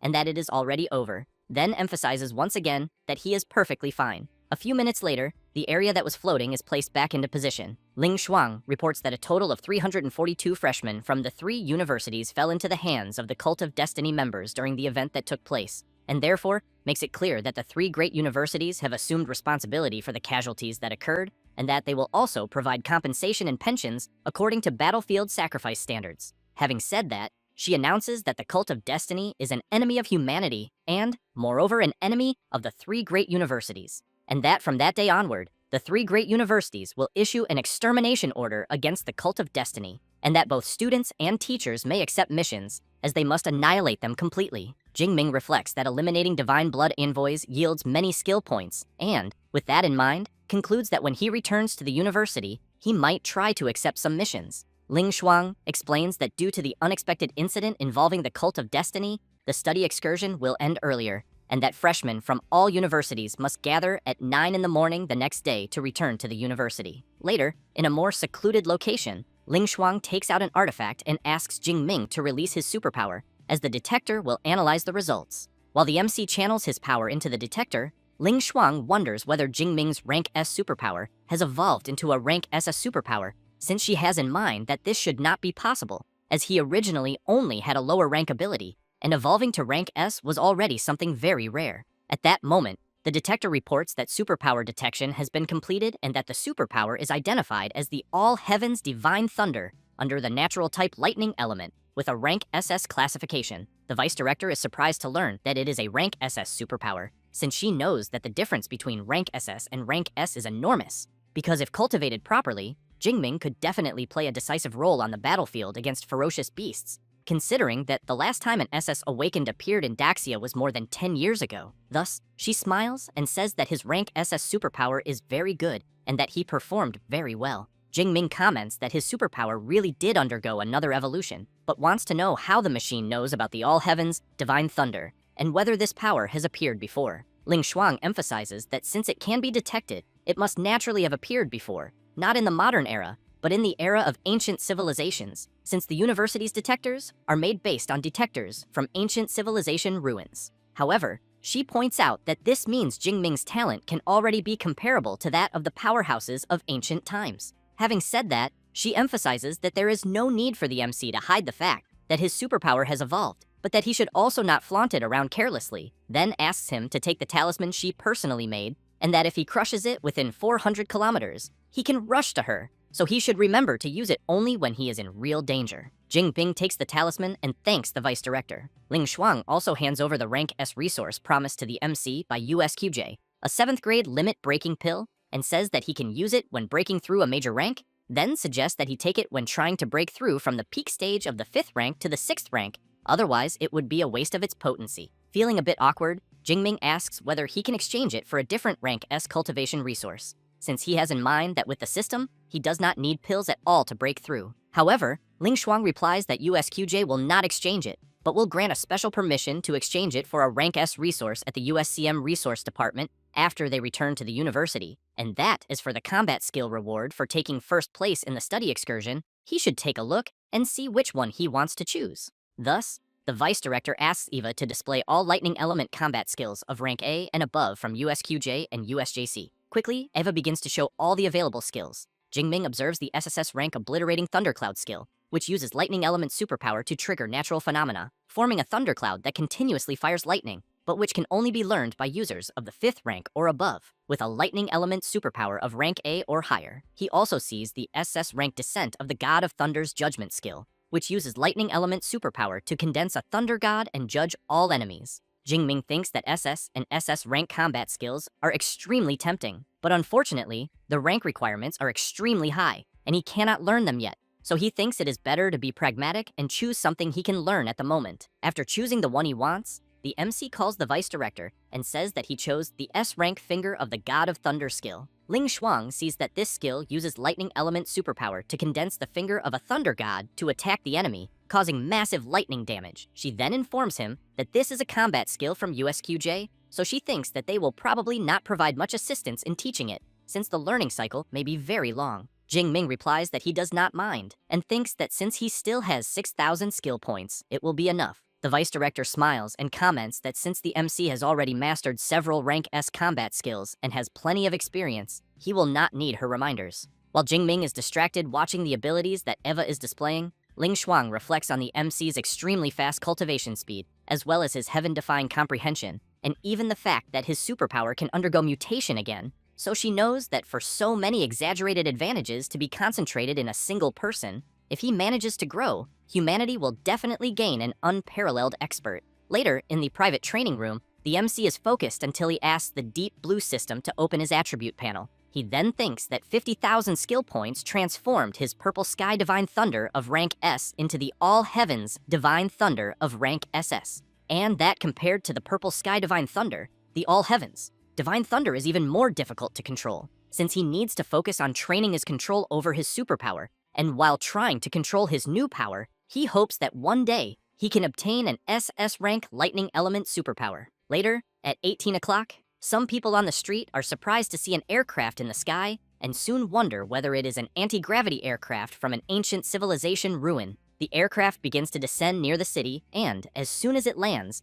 a man steps out and, dressed in a very different manner, thinks of the MC and comments that he has finally arrived. The people around are intrigued by the old man's strange presence and comment that perhaps they should inform the base personnel. The old man thinks that the fewer people who know he is there, the better, so he snaps his fingers, and the people who were around begin to act normally, almost as if they had never seen him there. Meanwhile, at the base's temporary detention center, while two guards stand outside protecting the perimeter, Ma Yang, completely chained up, keeps shouting, begging to be released, and saying that the celestial god will punish anyone who dared to interfere with his plans. The head of intelligence of the security department comments to Ling Shuang that these fanatics from the Cult of Destiny are quite stubborn, and that, in the end, they have not managed to extract anything useful so far. She replies that she understands and emphasizes that they have put in a lot of effort and thinks they can rest a bit now. Ma Yang laughs and calls everyone useless, making it clear that if he were them, he would not waste time trying to extract information. Jiang Quan points out that not even the head of intelligence managed to do it,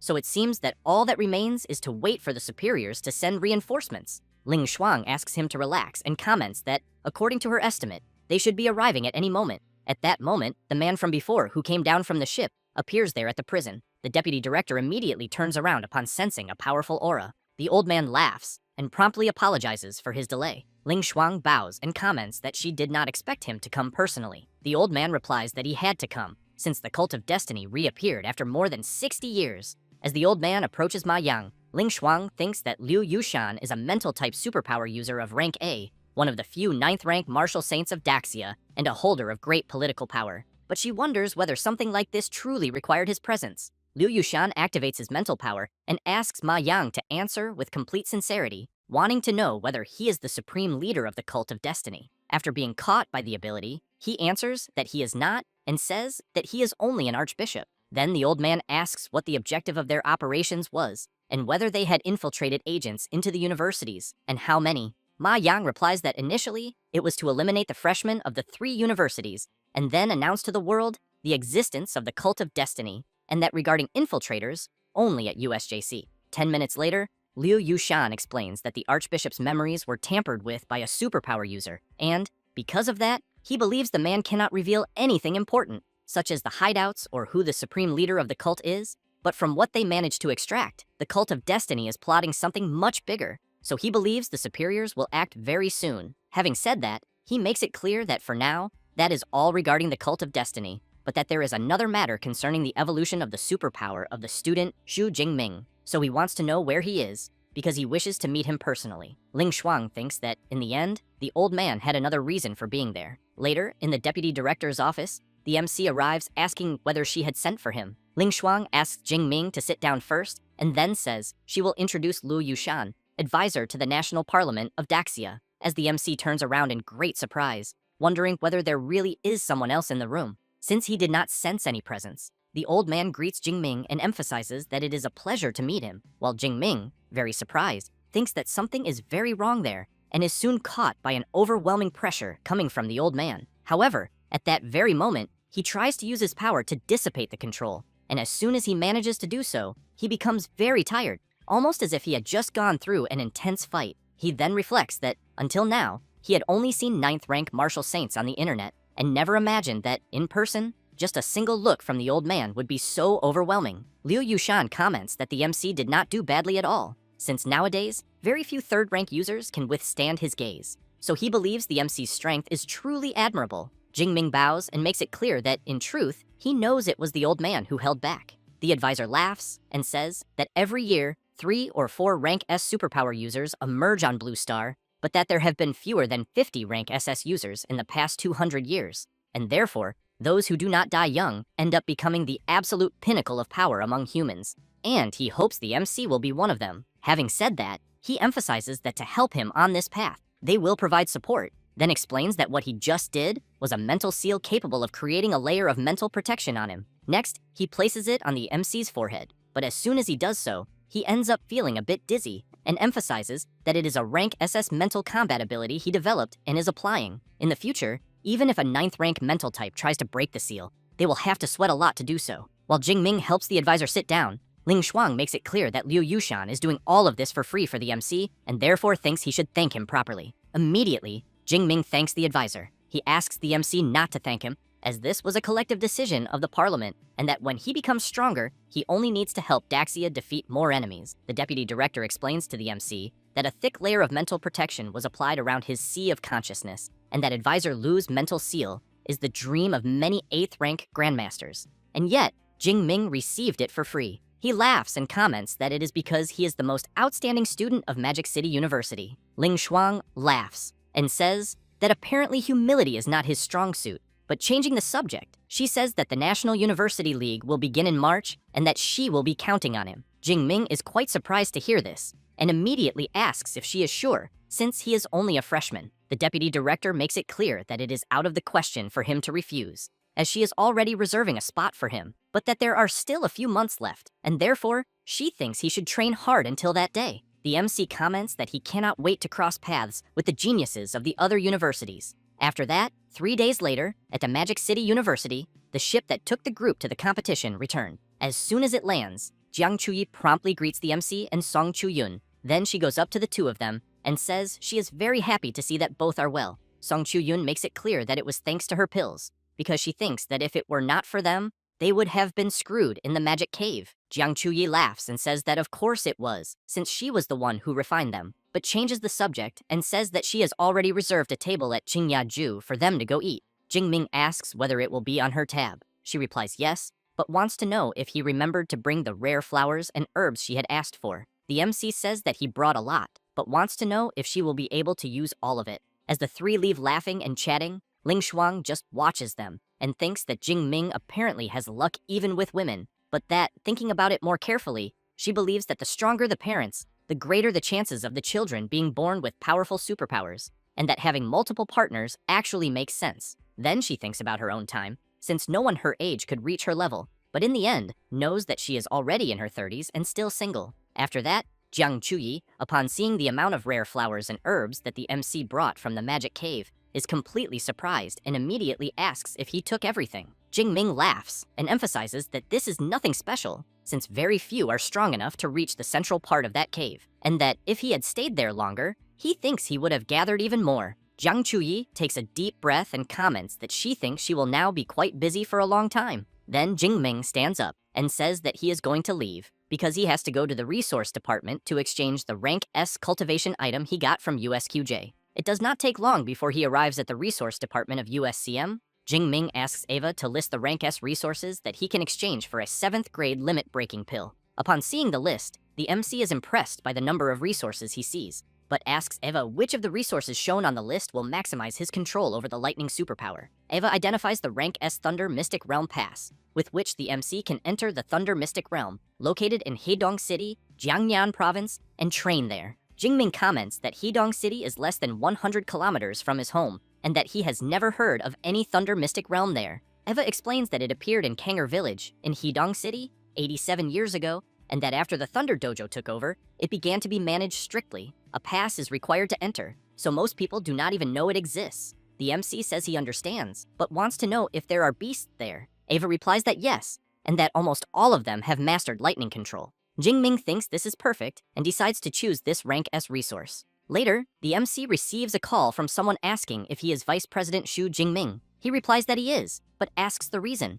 The guy informs him that the club will hold an exchange meeting later. The MC recalls that a few days ago he followed senior brother Liu Ming's advice and joined the Meteorite Club, and that he did not expect it, but has already become vice president, and the work came faster than he imagined. So he replies that he will attend the meeting. As soon as he hangs up, he thinks that this meeting actually seems quite interesting, since he will be able to exchange experiences among cultivators from different departments, and also knows that this always helps to understand things from another perspective. After that, the MC goes to visit Professor Yang Gentian, and as soon as he sees the MC, he cannot believe it when he realizes that Jingming has already reached the 3rd rank. Jingming laughs and replies that yes, he broke through during the study excursion. Yang Gentian asks why the MC talks as if breaking through the 3rd rank bottleneck were as simple as drinking coffee, since they have not even completed 1 semester yet, and worries that if this continues, by the time he graduates, he will already be a 7th rank Grandmaster. Jingming invites the professor to go to the training room as he wants to show him up close the changes that the divine blood brought to his body. Upon arriving at the training room,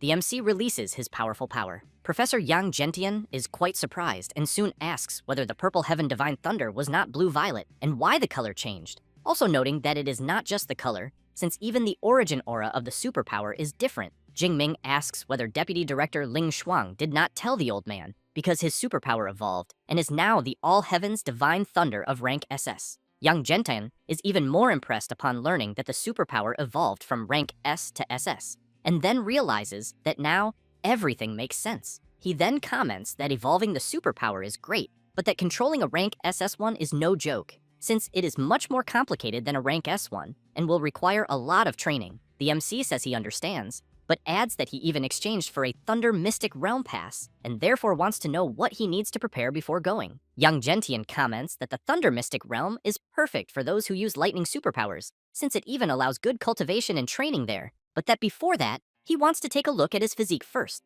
So he asks the MC to activate the Extreme Thunder state. Jingming gives a slight smile and asks the professor to analyze carefully. Having said that, he releases his power to the maximum, even becoming similar to a level 3 Super Saiyan. Yang Gentian thinks this is very good and comments that the foundation of his immortal body has become more solid and that he believes the MC must have reached the upper level of the 8th rank and that it is also mixed with the aura of a Beast Emperor bloodline. Jingming thinks that he now understands why just his physical strength alone can contend with Kiran's, who is rank S. Yang Gentian asks the MC to rest a bit because he is going to call an opponent to test his body in real combat. As he leaves the training room, he carefully observes the MC and thinks that Tong Yue is at the upper stage of the 2nd rank, Xu Wei at the lower stage of the 3rd, and Liu Ming is still recovering, and therefore believes that none of these 3 will be suitable, and also that he did not even notice it. But their junior brother, Jingming, is already stronger than all the other disciples currently at the university. 10 minutes later,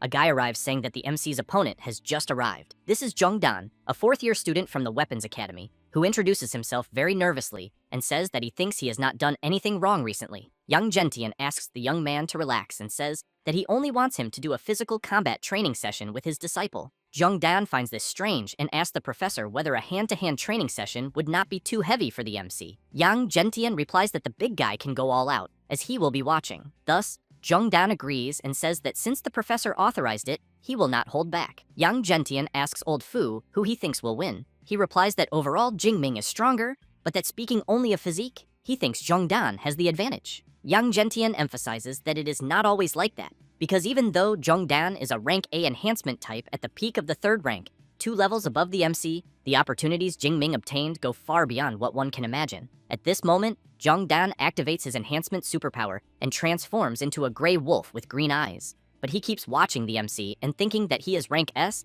and also has the support of the director and the deputy director, who is a spatial type grandmaster, and therefore thinks it is better to proceed carefully, since if he ends up injuring him, he will be in trouble. And as soon as he charges forward, he ends up being surprised by Jingming's counterstrike, and while being thrown backward, he wonders what the hell just happened, since he used his rank A enhancement type superpower, and even while holding back, it should have been an easy beating. Jingming asks whether his opponent used all his power. Zhong Dan replies that he did not, and that he underestimated him too much. Thus, he begins to channel his power, and the MC really enjoys seeing this. Zhong Dan throws a powerful punch, as does the MC, and both continue delivering several consecutive blows to each other. Meanwhile, Professor Yang Gentian is observing that Jingming's blood circulation speed is 1.3 times greater than Zhong Dan's, so he believes it must be the influence of that Beast Emperor blood. since in brute strength, the two are evenly matched. Then he asks the MC to activate the extreme thunder state. Jongdan comments that he is already being pressured while Jingming is in normal mode,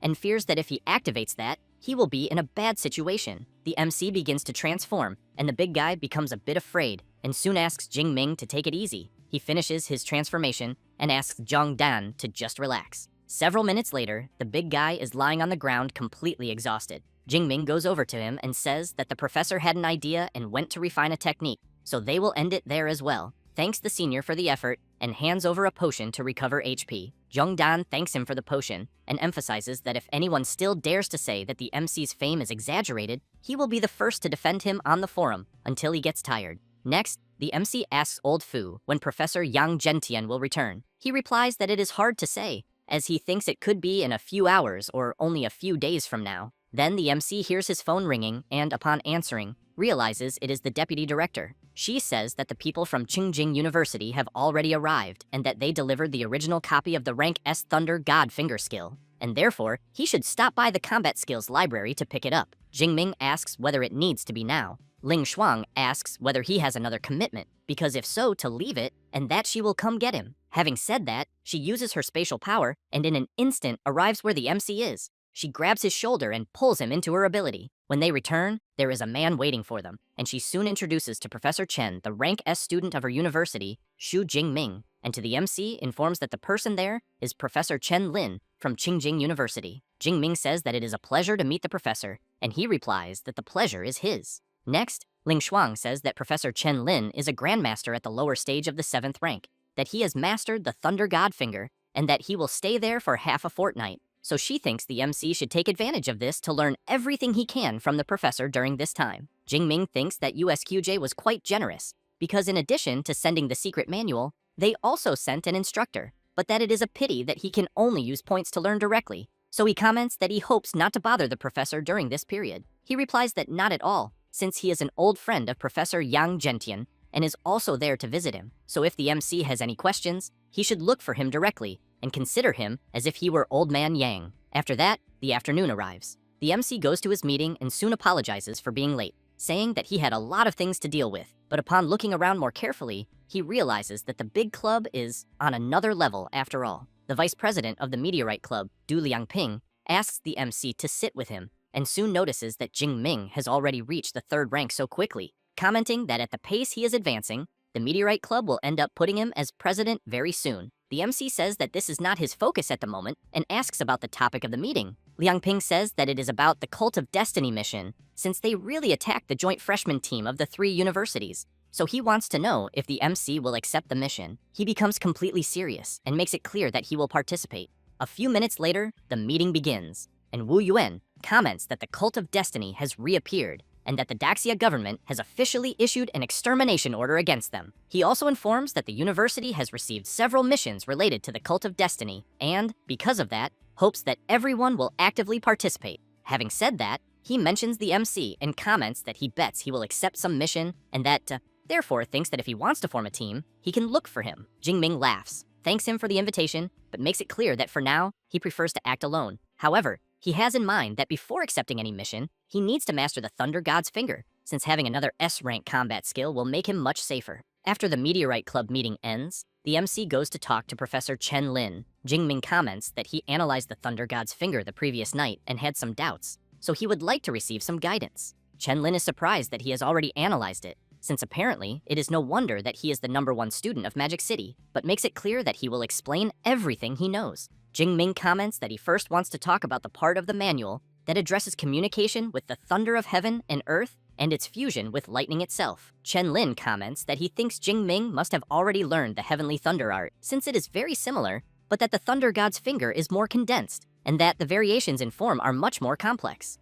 Jingming replies that he understands, but wants to ask another question. 3 hours later, Chen Lin comments that the MC's comprehension is excellent, since he understood most of it, and that therefore, the next step is to practice, making his spiritual power and superpower work in perfect harmony. But he keeps in mind that when it was his turn to learn, it took him more than 10 days just to reach the level Jingming is at. Jingming, in turn, thanks the professor for the explanations. Thus, he focuses his mind and asks the system to add points to the Thunder God's Finger. Then the professor asks him to try to manifest the Thunder God's Finger, as he will observe him and see where the problem lies. Jingming is intrigued by this, since he knows there cannot be a problem because he has already learned it. So, he wants to know if the professor would mind if he practiced alone first, since he does not want to take too much of his time. Chen Lin replies that there will be no problem at all, since he thinks it will not take that long. Having said that, the MC stands up and begins to concentrate and soon activates his ability. Chen Lin, upon seeing this, thinks it was not bad at all, since the initial form is perfect, without any problem, and he knows that many talented students take 2 months just to stabilize the first form. And while the MC advances to the next step, the professor becomes even more surprised, since he keeps in mind that the second step is to communicate with the thunder of heaven and earth. But apparently, Jingming also managed to achieve this successfully, since even the best student at USQJ took a full 4 months to reach this level. Even so, he knows that the next part is the most difficult and thinks that perhaps the MC will not be capable. However, the MC finishes activating his ability and raises his finger upward, and in that way, a finger surrounded by several bolts of lightning breaks from the sky and rushes fiercely toward the university. Chen Lin, completely impressed, questions whether the Thunder God's finger was truly released and how that was possible. Then Jingming stumbles a little and shouts to the professor that he cannot pull the Thunder God's finger back. The ability continues advancing toward the academy, but the professor quickly activates his technique and aims in the direction of the MC's ability, and both abilities collide, creating a huge explosion. After that, Chen Lin comments to the MC that, because of that energy fluctuation, he truly released a complete Thunder God's finger, and that, therefore, he thinks that from now on, Jingming will only need to improve his control, since if that strike had landed, the entire area there would have been devastated. The MC points out that it was a good thing the professor was there, and since he has already learned the skill, asks whether he should return the manual to him. And while the MC comments that he is going to leave to practice his skill, Chen Lin notices something strange in the manual, then takes a deep breath and thinks that this new disciple of Old Yang really is a monster, and that it is no wonder everyone lost in the grand freshman competition. And moreover, if the MC were not an S rank from Magic City, he would definitely try to recruit him to Qingxing University. The MC, as he walks through the university, thinks that the power of the Thunder God's finger is indeed terrifying, and that a weaker 5th rank superpower user would have no chance at all of blocking such an attack. But he knows that the weakness is also clear, since that single strike consumed more than half of his divine thunder of all heavens. Next, he asks Eva to open the shop, as he wants to buy some pills to recover his superpower, until Song Chu-yun appears calling out to him. Jingming wants to know what she is doing there, and Song Chu-yun explains that she saw a giant lightning finger appear over the villa district a few moments ago and imagined that it could only be him, and so she came looking for him. Then, she wants to know what new skill he learned this time, and the MC replies that it was the S-rank Thunder God's finger, but emphasizes that he is still preparing for the missions against the Cult of Destiny. She is surprised and asks whether he has really already chosen a Cult of Destiny mission and of what rank. Jingming says that it is an S-rank mission involving a branch of the Cult of Destiny. She is shocked to learn that it is such a high-rank mission, because then she knows she will not be able to go with him and can only wish him good luck. The MC asks whether she will not accept any mission. Song Chu-yun feels a bit awkward, but replies that she will. However, she has not yet found suitable teammates. Jingming suggests that she try looking for senior sister Jiang, as he thinks she is very capable. Song Chu-yun thinks that is a good idea and says she will look for her immediately and that he should also accompany her. The MC agrees and emphasizes that, as it happens, he has some matters about pills to discuss with her. Meanwhile, at the Muxi Cafe in Jining City, a woman asks her captain whether the person from Magic City has not arrived yet. He asks her to be patient and emphasizes that they agreed on 8:30 and that it is not time yet. A man with glasses points out that it is the fault of Jining City's security department for being understaffed, but wants to know what kind of person will be coming. The captain says that his name is Jingming. He is 19 years old and is a first-year freshman. The woman is quite surprised to learn that the person doing the mission is a freshman, and therefore asks whether Magic City has gone crazy. The captain becomes serious and asks her to let him finish explaining, then explains that Jingming possesses an S-rank superpower and is at the initial stage of the 3rd rank, and moreover his real combat strength reaches the peak of the 3rd rank. Everyone in the room is impressed to learn that a Magic City freshman is already at the initial stage of the 3rd rank, and the captain further makes it clear that when he arrives, everyone is to behave like professionals. At that moment, the MC opens the door and immediately apologizes for making everyone wait. The captain shakes the MC's hand and says that they also just arrived, then introduces himself, saying that his name is Kaiju and that he possesses a B-rank superpower of the enhancement type, at the peak stage of the 3rd rank. Next, he introduces Xiang Shan, who is of the support type. then Zhang Tong of the fire element, and finally Sun Yan of the mental type. After introducing them, the captain comments that since everyone is there, he thinks it is better to get straight to the point, then says that he will show the clues they have found about the cult of destiny. Having said that, he informs them that at the moment they have identified two people, Zhao Wuhao, president of the Tiger Association, and Leng Chang, CEO of the Blue Sea Technology Group, and that according to their intelligence, both are connected to the Cult of Destiny branch in Jining City, and therefore, he believes that if they capture the two and hand them over to a mental superpower user for interrogation, they should discover the location of the Jining branch. However, he emphasizes that Leng Chang is more complicated to deal with, and that, because of this, they plan to capture Zhao Wuhao first, and that the MC will only need to follow their lead the next day. Jingming suggests that since there are two targets, why not split up? But Kaiju replies that acting together is safer. The MC thinks that, apparently, he is being underestimated,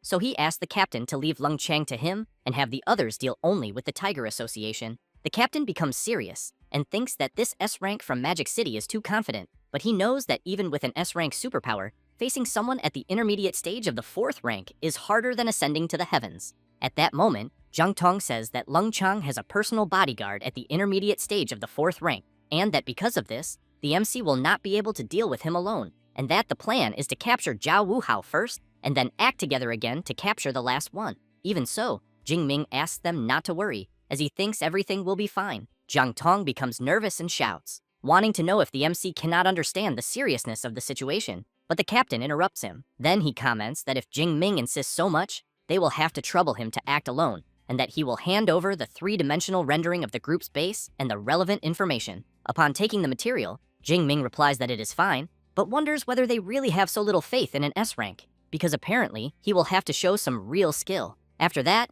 a few hours later, the MC is on Eva's portable terminal, and she informs him that there are 5,362 sensor probes and 51 patrols with superpower users at Leng Chang's organization base. Jingming thinks that this guy managed to make a technology park more protected than a military base. Then, he hears his phone ringing and sees that it is an audio message from the captain, in which he informs him that the department has assembled a special task force for the MC, with 20 people under his command. Jingming has in mind that he is almost certain these reinforcements will not help much when things get serious. The next day, at the technology park, Jingming is sitting at a table drinking tea, but he communicates with the captain of the reinforcements and asks how the reconnaissance is going. Wang Gang, captain of the special task force, says that they have searched several times, but so far, no breach in security has appeared. Jingming thinks that he did not want to resort to force, but it seems he will have to break in through the entrance. Then a woman appears, and upon seeing the MC, calls out his name. As she approaches, she is sure that it is Jingming.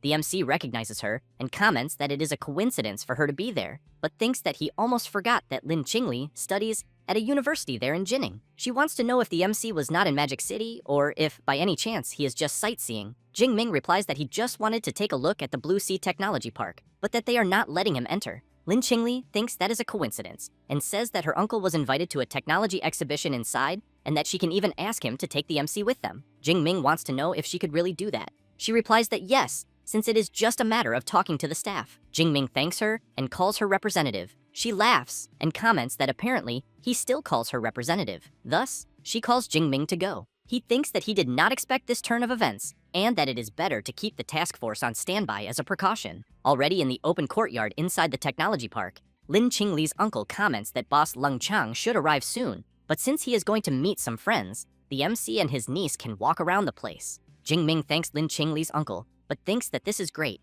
because him coming there saves the trouble of going after him. Lin Qingli wants to know if Jingming has already become a superpower user. He replies that yes, and she comments that she feels envious, because only 6 months have passed and he has already evolved, while she is still stuck at the awakening stage, unable to advance. At that moment, the MC's phone starts ringing, and he comments that he needs to answer it. It is Captain Kaiju wanting to know if he managed to locate Leng Chang, because the members of the Tiger Association fled, and because of that, Leng Chang is their only lead at the moment, and the MC cannot let him escape. While the MC is surprised by something, the captain wants to know if he is listening and why he went silent. Then Jingming replies that everything is fine, and that he has already found Leng Chang. Having said that, he ends the call. Zhang Tong wants to know if Jingming gave any news. Kaiju says that the MC only said that he found Leng Chang, but since they still do not know how the situation is over there, he thinks it is better for everyone to head there immediately. Meanwhile, The MC asks Lin Qingli to take the others and hide for a few moments, because he has something to deal with. She is confused and asks him to be clearer.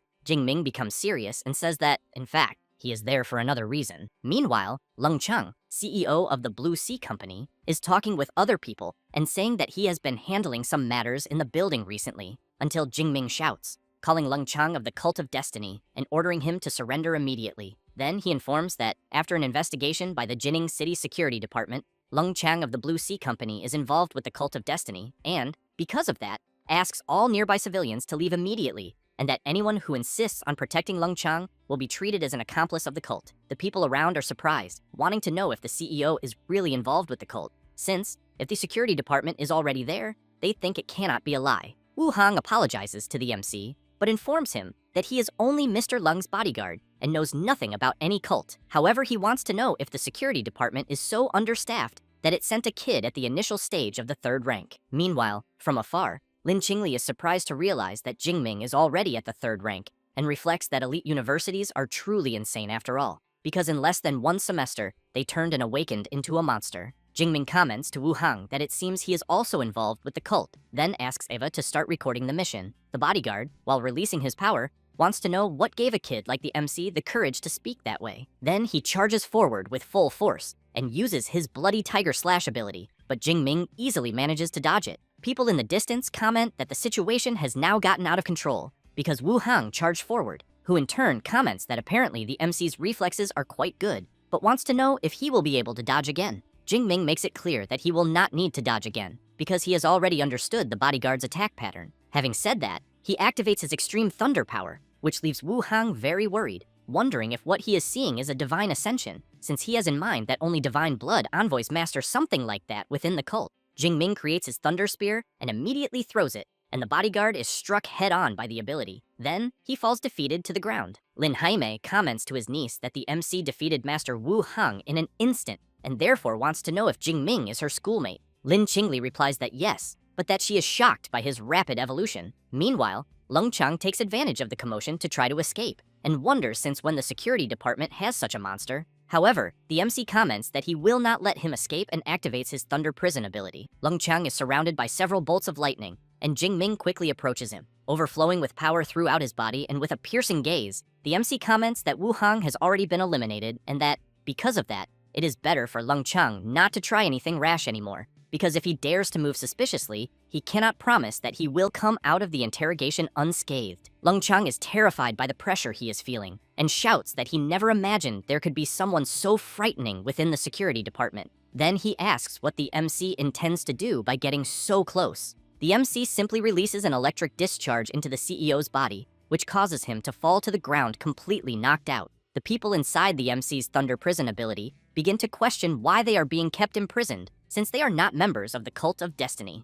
At that moment, the Special Task Force enters the technology park. Jingming steps forward and makes it clear that until the investigation is fully concluded, no one will be allowed to leave, and that anyone who tries to leave by force will be treated as a member of the Cult of Destiny. But he emphasizes that the security department will not frame innocent citizens, yet will also not allow any criminal to escape. A few hours later, Captain Kaiju's group arrives at the location, and he comments that, apparently, everything is completely under control, and that the Special Patrol Task Force shows no signs of combat, so he thinks it looks like the mission failed. Zhang Tong does not like this at all, because after so much effort, he thought they would finally manage to capture someone and follow the clues of the Cult of Destiny branch. The captain goes to one of the task force members and asks if Leng Cheng escaped. He replies that he did not, and informs that they have already taken control of the Blue Sea Technology Park, and that everything at the location is under control, and that Leng Cheng has already been captured. Kaiju comments that this makes no sense, and asks why none of them show signs of combat. The officer says that, to be honest, they themselves do not know exactly what happened,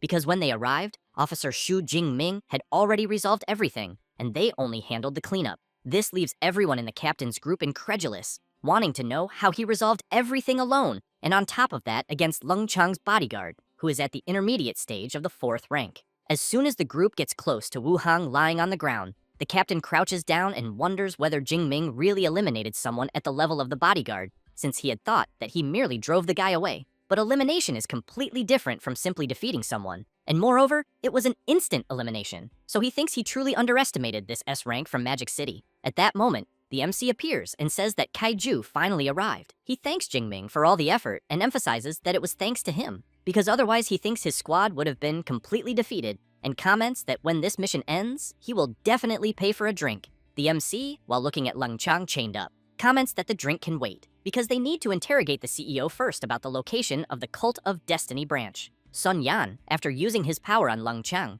informs that the Cult of Destiny branch is located in the suburbs of Jining City, with about 200 cultists, and that there are 3 at the initial stage of the 4th rank and 1 at the intermediate stage of the 4th rank, and that all of them are Divine Blood envoys. He also informs that there are 8 at the 3rd rank, and the rest are between the 1st and 2nd rank. Jingming thinks about the Divine Blood envoys, since after being so busy for so long, he has finally found what he was looking for, because each envoy represents an absurd amount of skill points. Kaiju comments that there are many superpower users there, so he wants to know if they should request reinforcements from the department. The MC makes it clear that it is not necessary, because he will handle it alone. Thus, they do not waste time and all head to the Cult of Destiny hideout in the suburbs. Sun Yan, with his power active, informs that the Cult of Destiny branch is indeed there, but that to the naked eye there does not seem to be anything strange. So he asks everyone to relax their minds, because he is going to share his vision. Jingming thinks that these mental abilities of superpower users are truly convenient,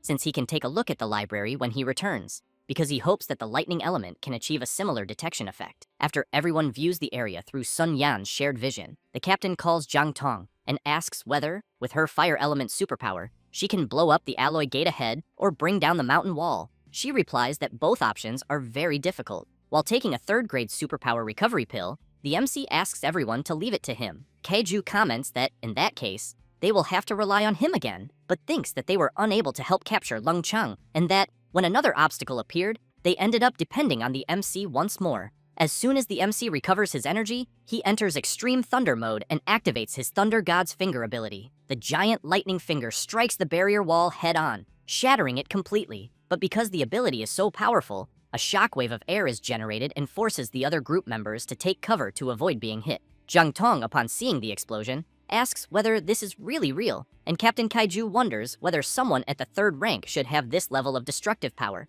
After returning to normal, Jingming takes a deep breath and thinks that this was quite satisfying, because the first time he used the Thunder God's Finger, Professor Chen Lin had to neutralize the strike, and there was no chance to feel the impact. So he concludes that this regret has finally been compensated. Then he informs Captain Kaiju that, since the alloy gate has been breached, he will enter first. Having said that, he asks Eva to activate combat follow mode. As soon as she activates it, both rush into the hideout. Kaiju and his group activate their powers, and the captain orders 10 people to guard the outside to prevent any cultist from escaping, while the rest should follow him. Meanwhile, inside, one of the cult leaders tells everyone not to panic and to grab their weapons to face the enemy, because the celestial god is eternal. One of the members, who seems to be Professor Chen Lin, shouts for everyone to listen to Priest Wang, saying they need to stay calm, since these dogs from the security department are, at most, at the 3rd rank, while they have the noble 4th rank Divine Blood envoys, and therefore they will eliminate them as they appear, 1 by 1,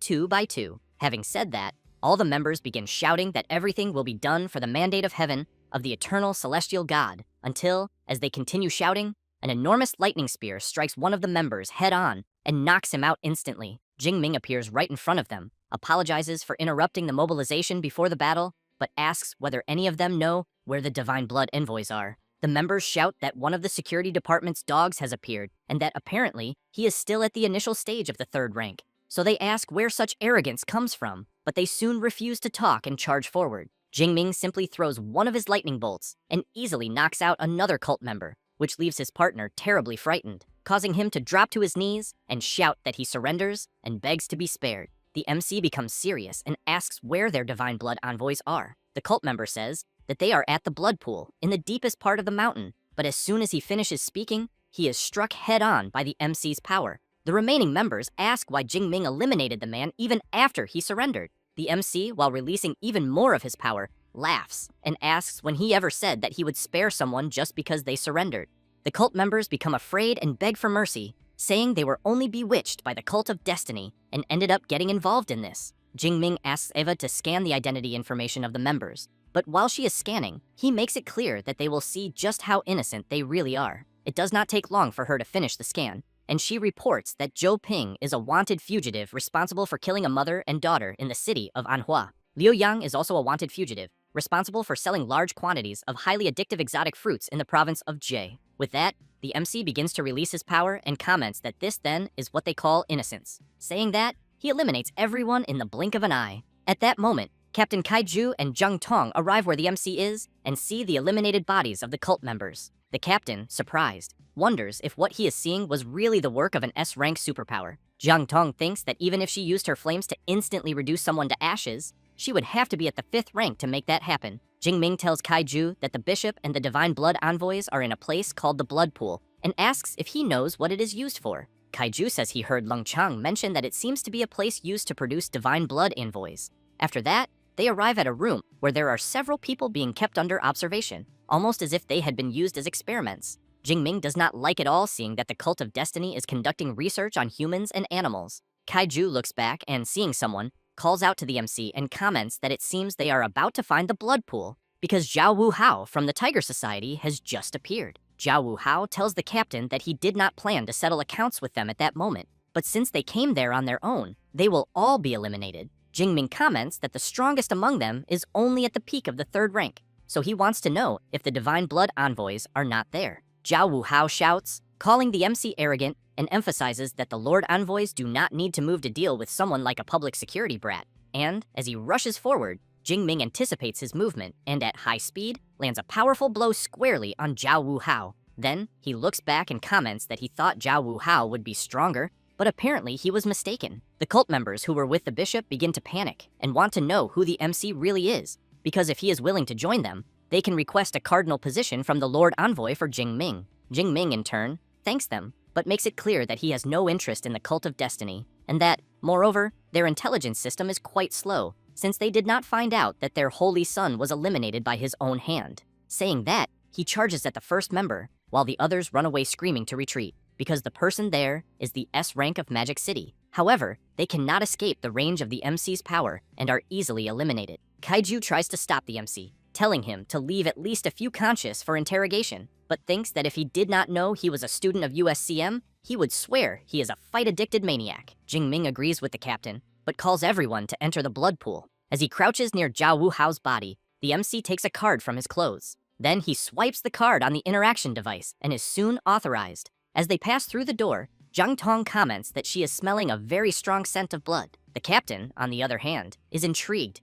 wanting to know why there is no one there and whether the divine blood envoys might have fled, until, after walking a bit further, they come face to face with a well filled with completely red water. Jingming creates a lightning spear and comments that, judging by it, the situation inside the water seems strange and that, therefore, he will test it first. Saying that, he launches his ability, which hits the reddish pool squarely. However, apparently nothing happens. Jingming soon prepares another spear, but this time he keeps attacking non-stop. Kaiju thinks that indeed, the MC is really careful, until, out of nowhere, one of the blood envoys bursts out angrily from inside the water and shouts for the MC to stop. Then, more blood envoys appear. Jingming comments that, apparently, they were indeed hiding inside the water, and notices that 3 of them are at the initial stage of the 4th rank and 1 at the intermediate stage of the 4th rank. So he tells Captain K that they really are the blood envoys and asks him and Zhang Tong to stay back, because he will handle the matter on his own. One of the envoys calls the MC a despicable human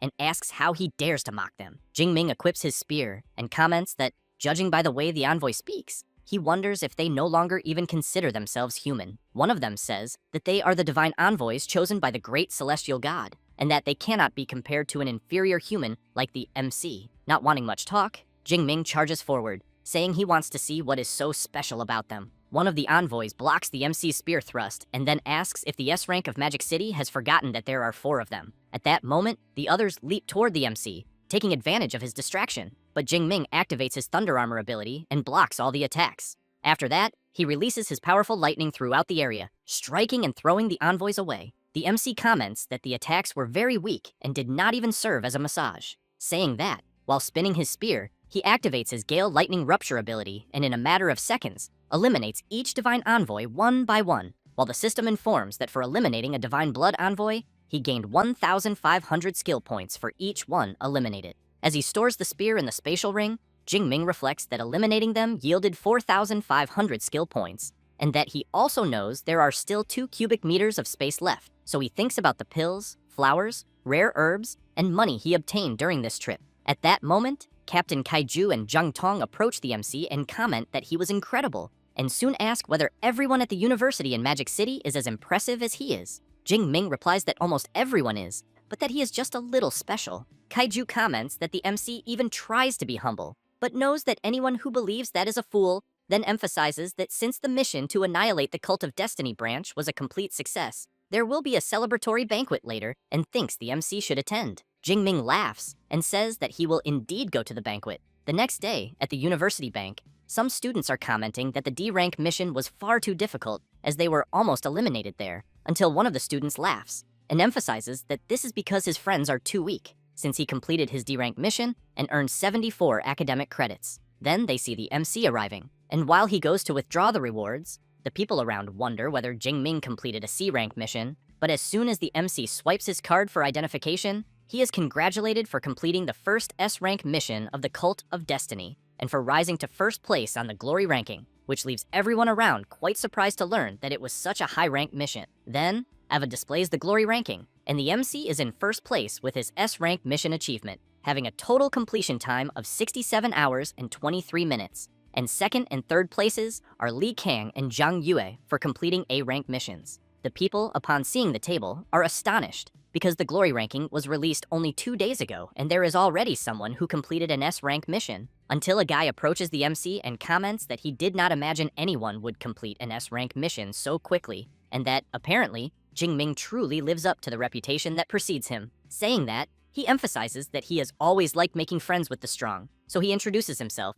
and says that his name is Yao Fang, and that it is a pleasure to meet the MC. The surrounding students are intrigued to see the iceberg Yao Fang talking with a freshman, because he is one of the 5 strongest in the university. Jing Ming knows that Yao Fang is a veteran of the Elements Department at the initial stage of the 4th rank, whose superpower is A-rank ice, and that he earned the nickname Iceberg after freezing the entire peak of a mountain during a mission. Thus, he takes Yao Fang's hand, calls him senior, and comments that he has already heard a lot about him. Yao Fang emphasizes that he actually made a bet with other veterans to see who would complete an S-rank mission first, but that in the end, everyone lost to Jing Ming. Saying that, he says he will turn in his mission first, but that when the opportunity arises, he will introduce the MC to the brothers of his circle. Jing Ming replies that it is fine, but wonders if that means he has entered the university's elite combat circle. And as he leaves, he remembers that his master sent a message the day before saying that he came out of seclusion, so he thinks that before taking another mission, it is better to go see him. After a few hours, at Professor Yang Gentian's house,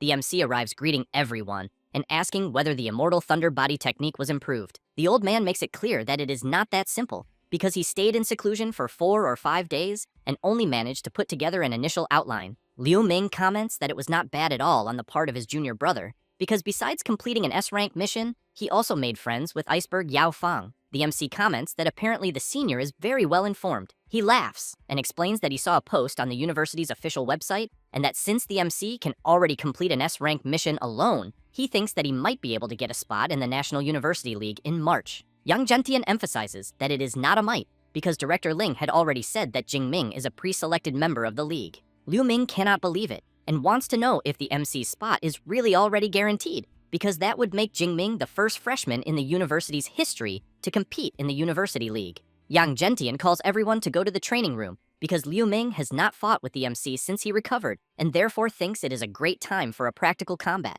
He agrees and emphasizes that he also wants to see how strong the MC has become. As soon as everyone is in the training room, Liu Ming makes it clear to the MC that this time he will go all out. Yang Gentian comments that if everyone is ready, they can begin. Liu Ming does not waste time and immediately activates his extreme state, just like the MC. Liu Ming realizes that the MC's SS rank superpower is indeed very strong, and thinks that to defeat him, he needs to resolve things quickly. Thus, he goes on the offensive. Jing Ming blocks the senior's charge, and then a frenetic and very intense fight begins. 3 minutes later, Liu Ming is quite tired, breathing heavily. Then he comments that he lost and that he cannot defeat Jing Ming, who in turn thanks the senior for the great fight. Liu Ming emphasizes that he did not hold back at all and that the MC is simply a monster. And because of that, he emphasizes that he will personally watch the National University League that year. Yang Gentian goes to the MC and asks about his plans, since he could take leave from any college class whenever he wanted.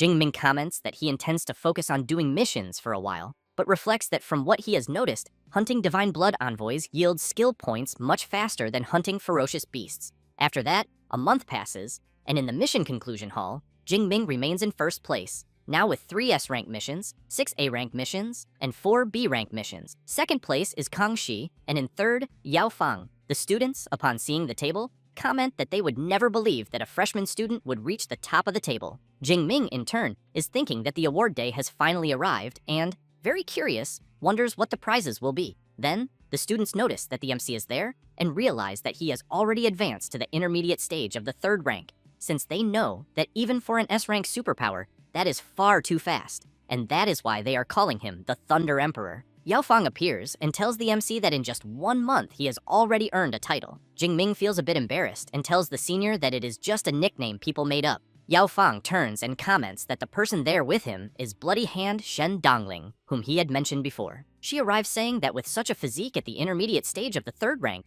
Jingming truly deserves the title of Thunder Emperor, but she wants to know about the 2 girls who live with him and whether they are not there by any chance. The MC replies that they are preparing for final exams, and that after collecting his reward there, he also needs to head back. Yao Fang is surprised that the MC mentioned final exams and comments that he always forgets that he is still a freshman. At that moment, a guy appears informing them that the rewards will be distributed, and since the MC placed first in the glory ranking, he announces that he accumulated 978 eliminations of members of the Cult of Destiny, and that the reward for that is an S-rank resource and 3,000 academic credits. When people hear this, they are left open-mouthed, unable to believe that in less than a month, Jingming eliminated nearly 1,000 people, and they wonder whether the Thunder Emperor is really that brutal, and apparently, he is even more ruthless than Shen Dongling, who in turn is also very impressed and wants to know if he eliminated all of those from the Cult of Destiny, because she did not surpass 500. He replies that it was smooth, and explains that 2 of his missions were in branches of the Cult of Destiny,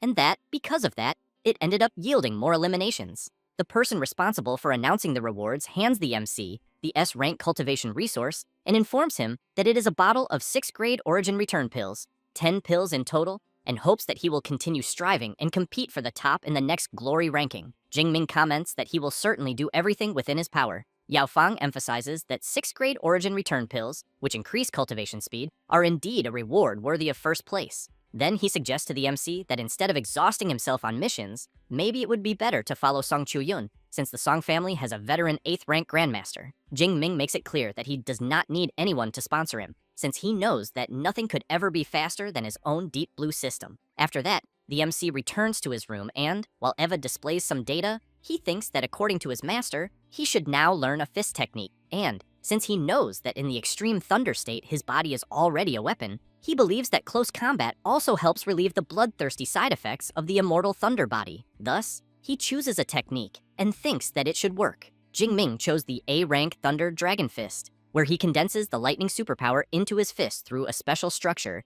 and strikes at lightning speed. Then the MC decides to raise the skill to the initial stage first and then test it with his master, until he hears his phone ringing. It is Ling Shuang asking the MC to go to her office as quickly as possible. As soon as Jingming arrives, he is surprised and immediately wants to know whether the vice director advanced. She comments that his perception is indeed very sharp and that he does not even seem like a 3rd rank superpower user. Jingming congratulates the vice director, but thinks that among the 3 vice directors at the initial stage of the 8th rank, the other 2, in their 50s, did not advance. But Director Ling took a step forward, so he wonders how old she must be, because judging by her skin and body, she looks so young. The vice director comments that speculating about a woman's age is not very polite, which leaves the MC quite surprised, wondering if she can read minds. Then he becomes very worried, since he knows that the vice director is famous for being strict, and that apparently he is about to face the fury of an 8th rank grandmaster. Ling Shuang replies that she cannot read minds, but emphasizes that an 8th rank grandmaster has absurd spiritual power,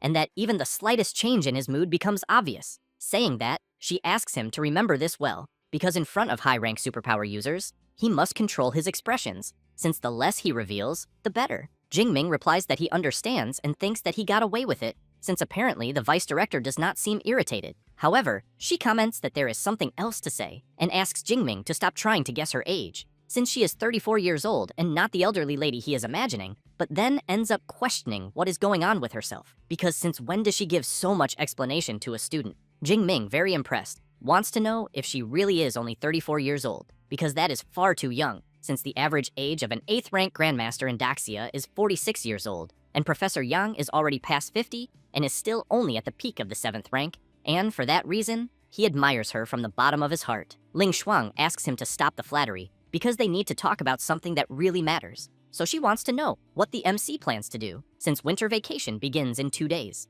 Jingming replies that he will return to Jiangnan and train in the Thunder Mystic Realm for a month. The vice director asks Eva what the straight line distance is from Magic City University to the Thunder Mystic Realm in Jiangnan. Eva replies that it is exactly 563 kilometers. The vice director comments that then it is within range, because after reaching the intermediate stage of the 8th rank, she can teleport up to 600 kilometers. Therefore, she tells Jingming that the counterattacks of the Cult of Destiny have been intense lately, and that, because of this, he must crush the talisman she gave him as soon as he encounters mortal danger. The MC thanks her for the concern and thinks that she does not guide him every day like Professor Yang Gentian, but is like a firm shield behind him, a silent guarantee that he can continue living. So he knows that he needs to cultivate with even more dedication so as not to disappoint her. Later, in the training room of Yang Gentian's house, the MC is demonstrating his new Thunder Fist ability, which apparently has strong attack power. Old Yang comments that the technique is not bad at all, and that apparently, the MC really understood what he had said, since the secret of the Thunder Dragon Fist lies in the control of the superpower and the speed of the strike, and that the more condensed the superpower, the faster the punch and the greater the damage. Then he asked the MC to take a 6th grade Guardian Talisman, since it can withstand attacks below the level of a 7th rank Grandmaster for 3 minutes. Jingming thanks the professor for the gift and thinks about the talisman, since these protective items from ancient ruins, like the one he just received, are almost impossible to obtain, even with money. Yang Gentian comments that since the MC is going to the Thunder Mystic Realm, he will pass along the contact of the MC's senior brother, Jiang Luo, because as he graduated the previous year, he was transferred there as a supervisor, and believes this will greatly facilitate the MC's life. Jingming thinks this is perfect, and thanks his master, who then emphasizes that the Thunder Mystic Realm is more than 500 kilometers away from Magic City, and that, because of that, Vice Director Ling Shuang will not be able to teleport that far, and therefore the MC must double his caution. Jingming wants to know if the master did not hear, then explains that the Vice Director advanced to the intermediate stage of the 8th rank and can now reach 600 kilometers with teleportation. He is quite surprised to learn this, and comments that her advancement speed is indeed very frightening. Then he laughs, and comments that apparently the disciple became quite close to the vice director, since he learned of such news before him. But if she is protecting him, he can rest assured. 2 days later, in the Jinghu residential district, in the city of Jiangcheng, the MC greets his uncle, aunt, and sister. They are very happy to see that he has returned and comment that the food is almost ready, but Jingming asks them to leave the food for later because he needs them to sit down first, since he brought some gifts. As soon as everyone sits, Jingming gives each of them a spatial ring and then explains that the rings have 1 cubic meter of space and that it will be much more practical for them to carry things. Tanqi, impressed, comments that the ring is bigger than her mentor's, but the MC's uncle asks her to put the ring away immediately because it is far too valuable and they cannot simply accept it. She wants to know if it is really that expensive. He replies that each of the rings costs at least 50 million and that this is equivalent to decades of their family's savings, then asks if she thinks that is not expensive. Tanqi agrees and says that they cannot accept it, but Jingming asks them not to make a fuss and shows what he uses, a 10 cubic meter one, and adds that he is already at the intermediate stage of the 3rd rank and small rings are no longer useful. She is very impressed to learn that he is already so strong, and comments that the mentors at her school barely reached the 4th rank. The MC's aunt comments that he ended up becoming someone very important after all. Tang Daolin comments that in that case, Jingming should give one to Tangqi, as it will already help a lot in her life in the wilderness, and that he and the MC's aunt can go without. Saying that, he comments that he will finish cooking. After going to his room, Jingming decides to test the 6th grade Origin Return pill and, upon consuming it, concentrates on raising his cultivation as much as possible. Half an hour later, Jingming thinks that it is as expected of an S-rank resource, since the effect is absurd and that his physique and spirit increased by more than 10 points, because he knows that in ordinary cultivation, he can gain at most half a point. However, he laments that because of the side effects, he can only take 1 pill per day, and that, in the end, his Deep Blue system is still the most insane, because as long as he has skill points, he could even break through to the 9th rank. The next day, in the Thunder Mystic Realm, in the city of Donghe, Jiang Luo, the MC's senior brother, takes him to the location and says that beyond the walls ahead lies the Thunder Mystic Realm. Jingming asks if the sky inside should not be covered with storm clouds, with lightning constantly falling. Jiang Luo comments that once the MC enters, he will understand. And as they approach the entrance, a robot approaches the two and, after scanning each of their faces, announces that the identity of the supervisor of the Thunder Dojo organization has been confirmed, and that the S-rank pass of Magic City University, whose bearer is Xu Jingming, has also been confirmed, and that the remaining duration of the pass is 30 days. Thus, Jiang Luo drives the car into the Thunder Mystic Realm, and, as they travel through the place, the MC's senior brother asks if he is still impatient. Jingming replies that from the outside, he would never imagine something like this, since it is exactly as he described before, with many dark clouds and lightning across the sky, but comments that somehow it seems a bit different from what he imagined, because he thought it would be something wild and primitive, not an entire city, so he wants to know how they hid such a gigantic phenomenon with just a wall. Jiang Luo explains that it is a masterpiece of high-rank spatial superpower users, since the surrounding wall is actually equivalent to a spatial portal. Then he explains that the part of the city they are in is for rest and residence, since it is acoustically isolated, and the storm zone ahead is the true Thunder Mystic Realm. Saying that, he shows a Thunder Crystal Core, a local specialty, which the MC can obtain by defeating Thunder Beasts. But first-rank creatures do not drop them, second and third-rank ones depend on luck, while fourth-rank ones guarantee a drop. In addition, the cores have various uses. The simplest is to crush them and use the released lightning to temper the body, and the one he is giving is a high-quality fourth-rank Thunder Crystal Core, so Jingming should consider it a welcome gift from his senior brother. The MC thanks him, but wants to know why the senior brother does not train directly under the lightning. He replies that inside the lightning is far too violent, and its intensity is unpredictable, making it truly dangerous,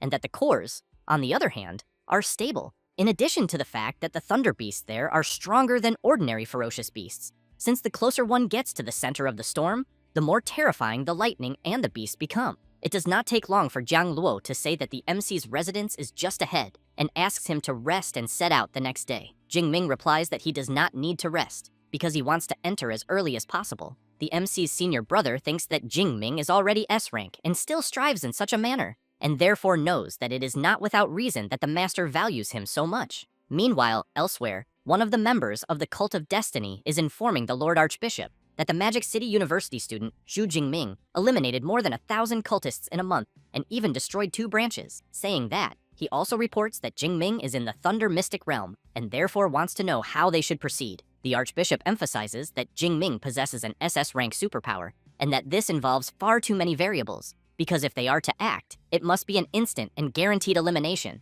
So he makes it clear that he will find an opportunity to report to the supreme leader of the cult, so that anyone who opposes the Cult of Destiny will be eliminated without mercy.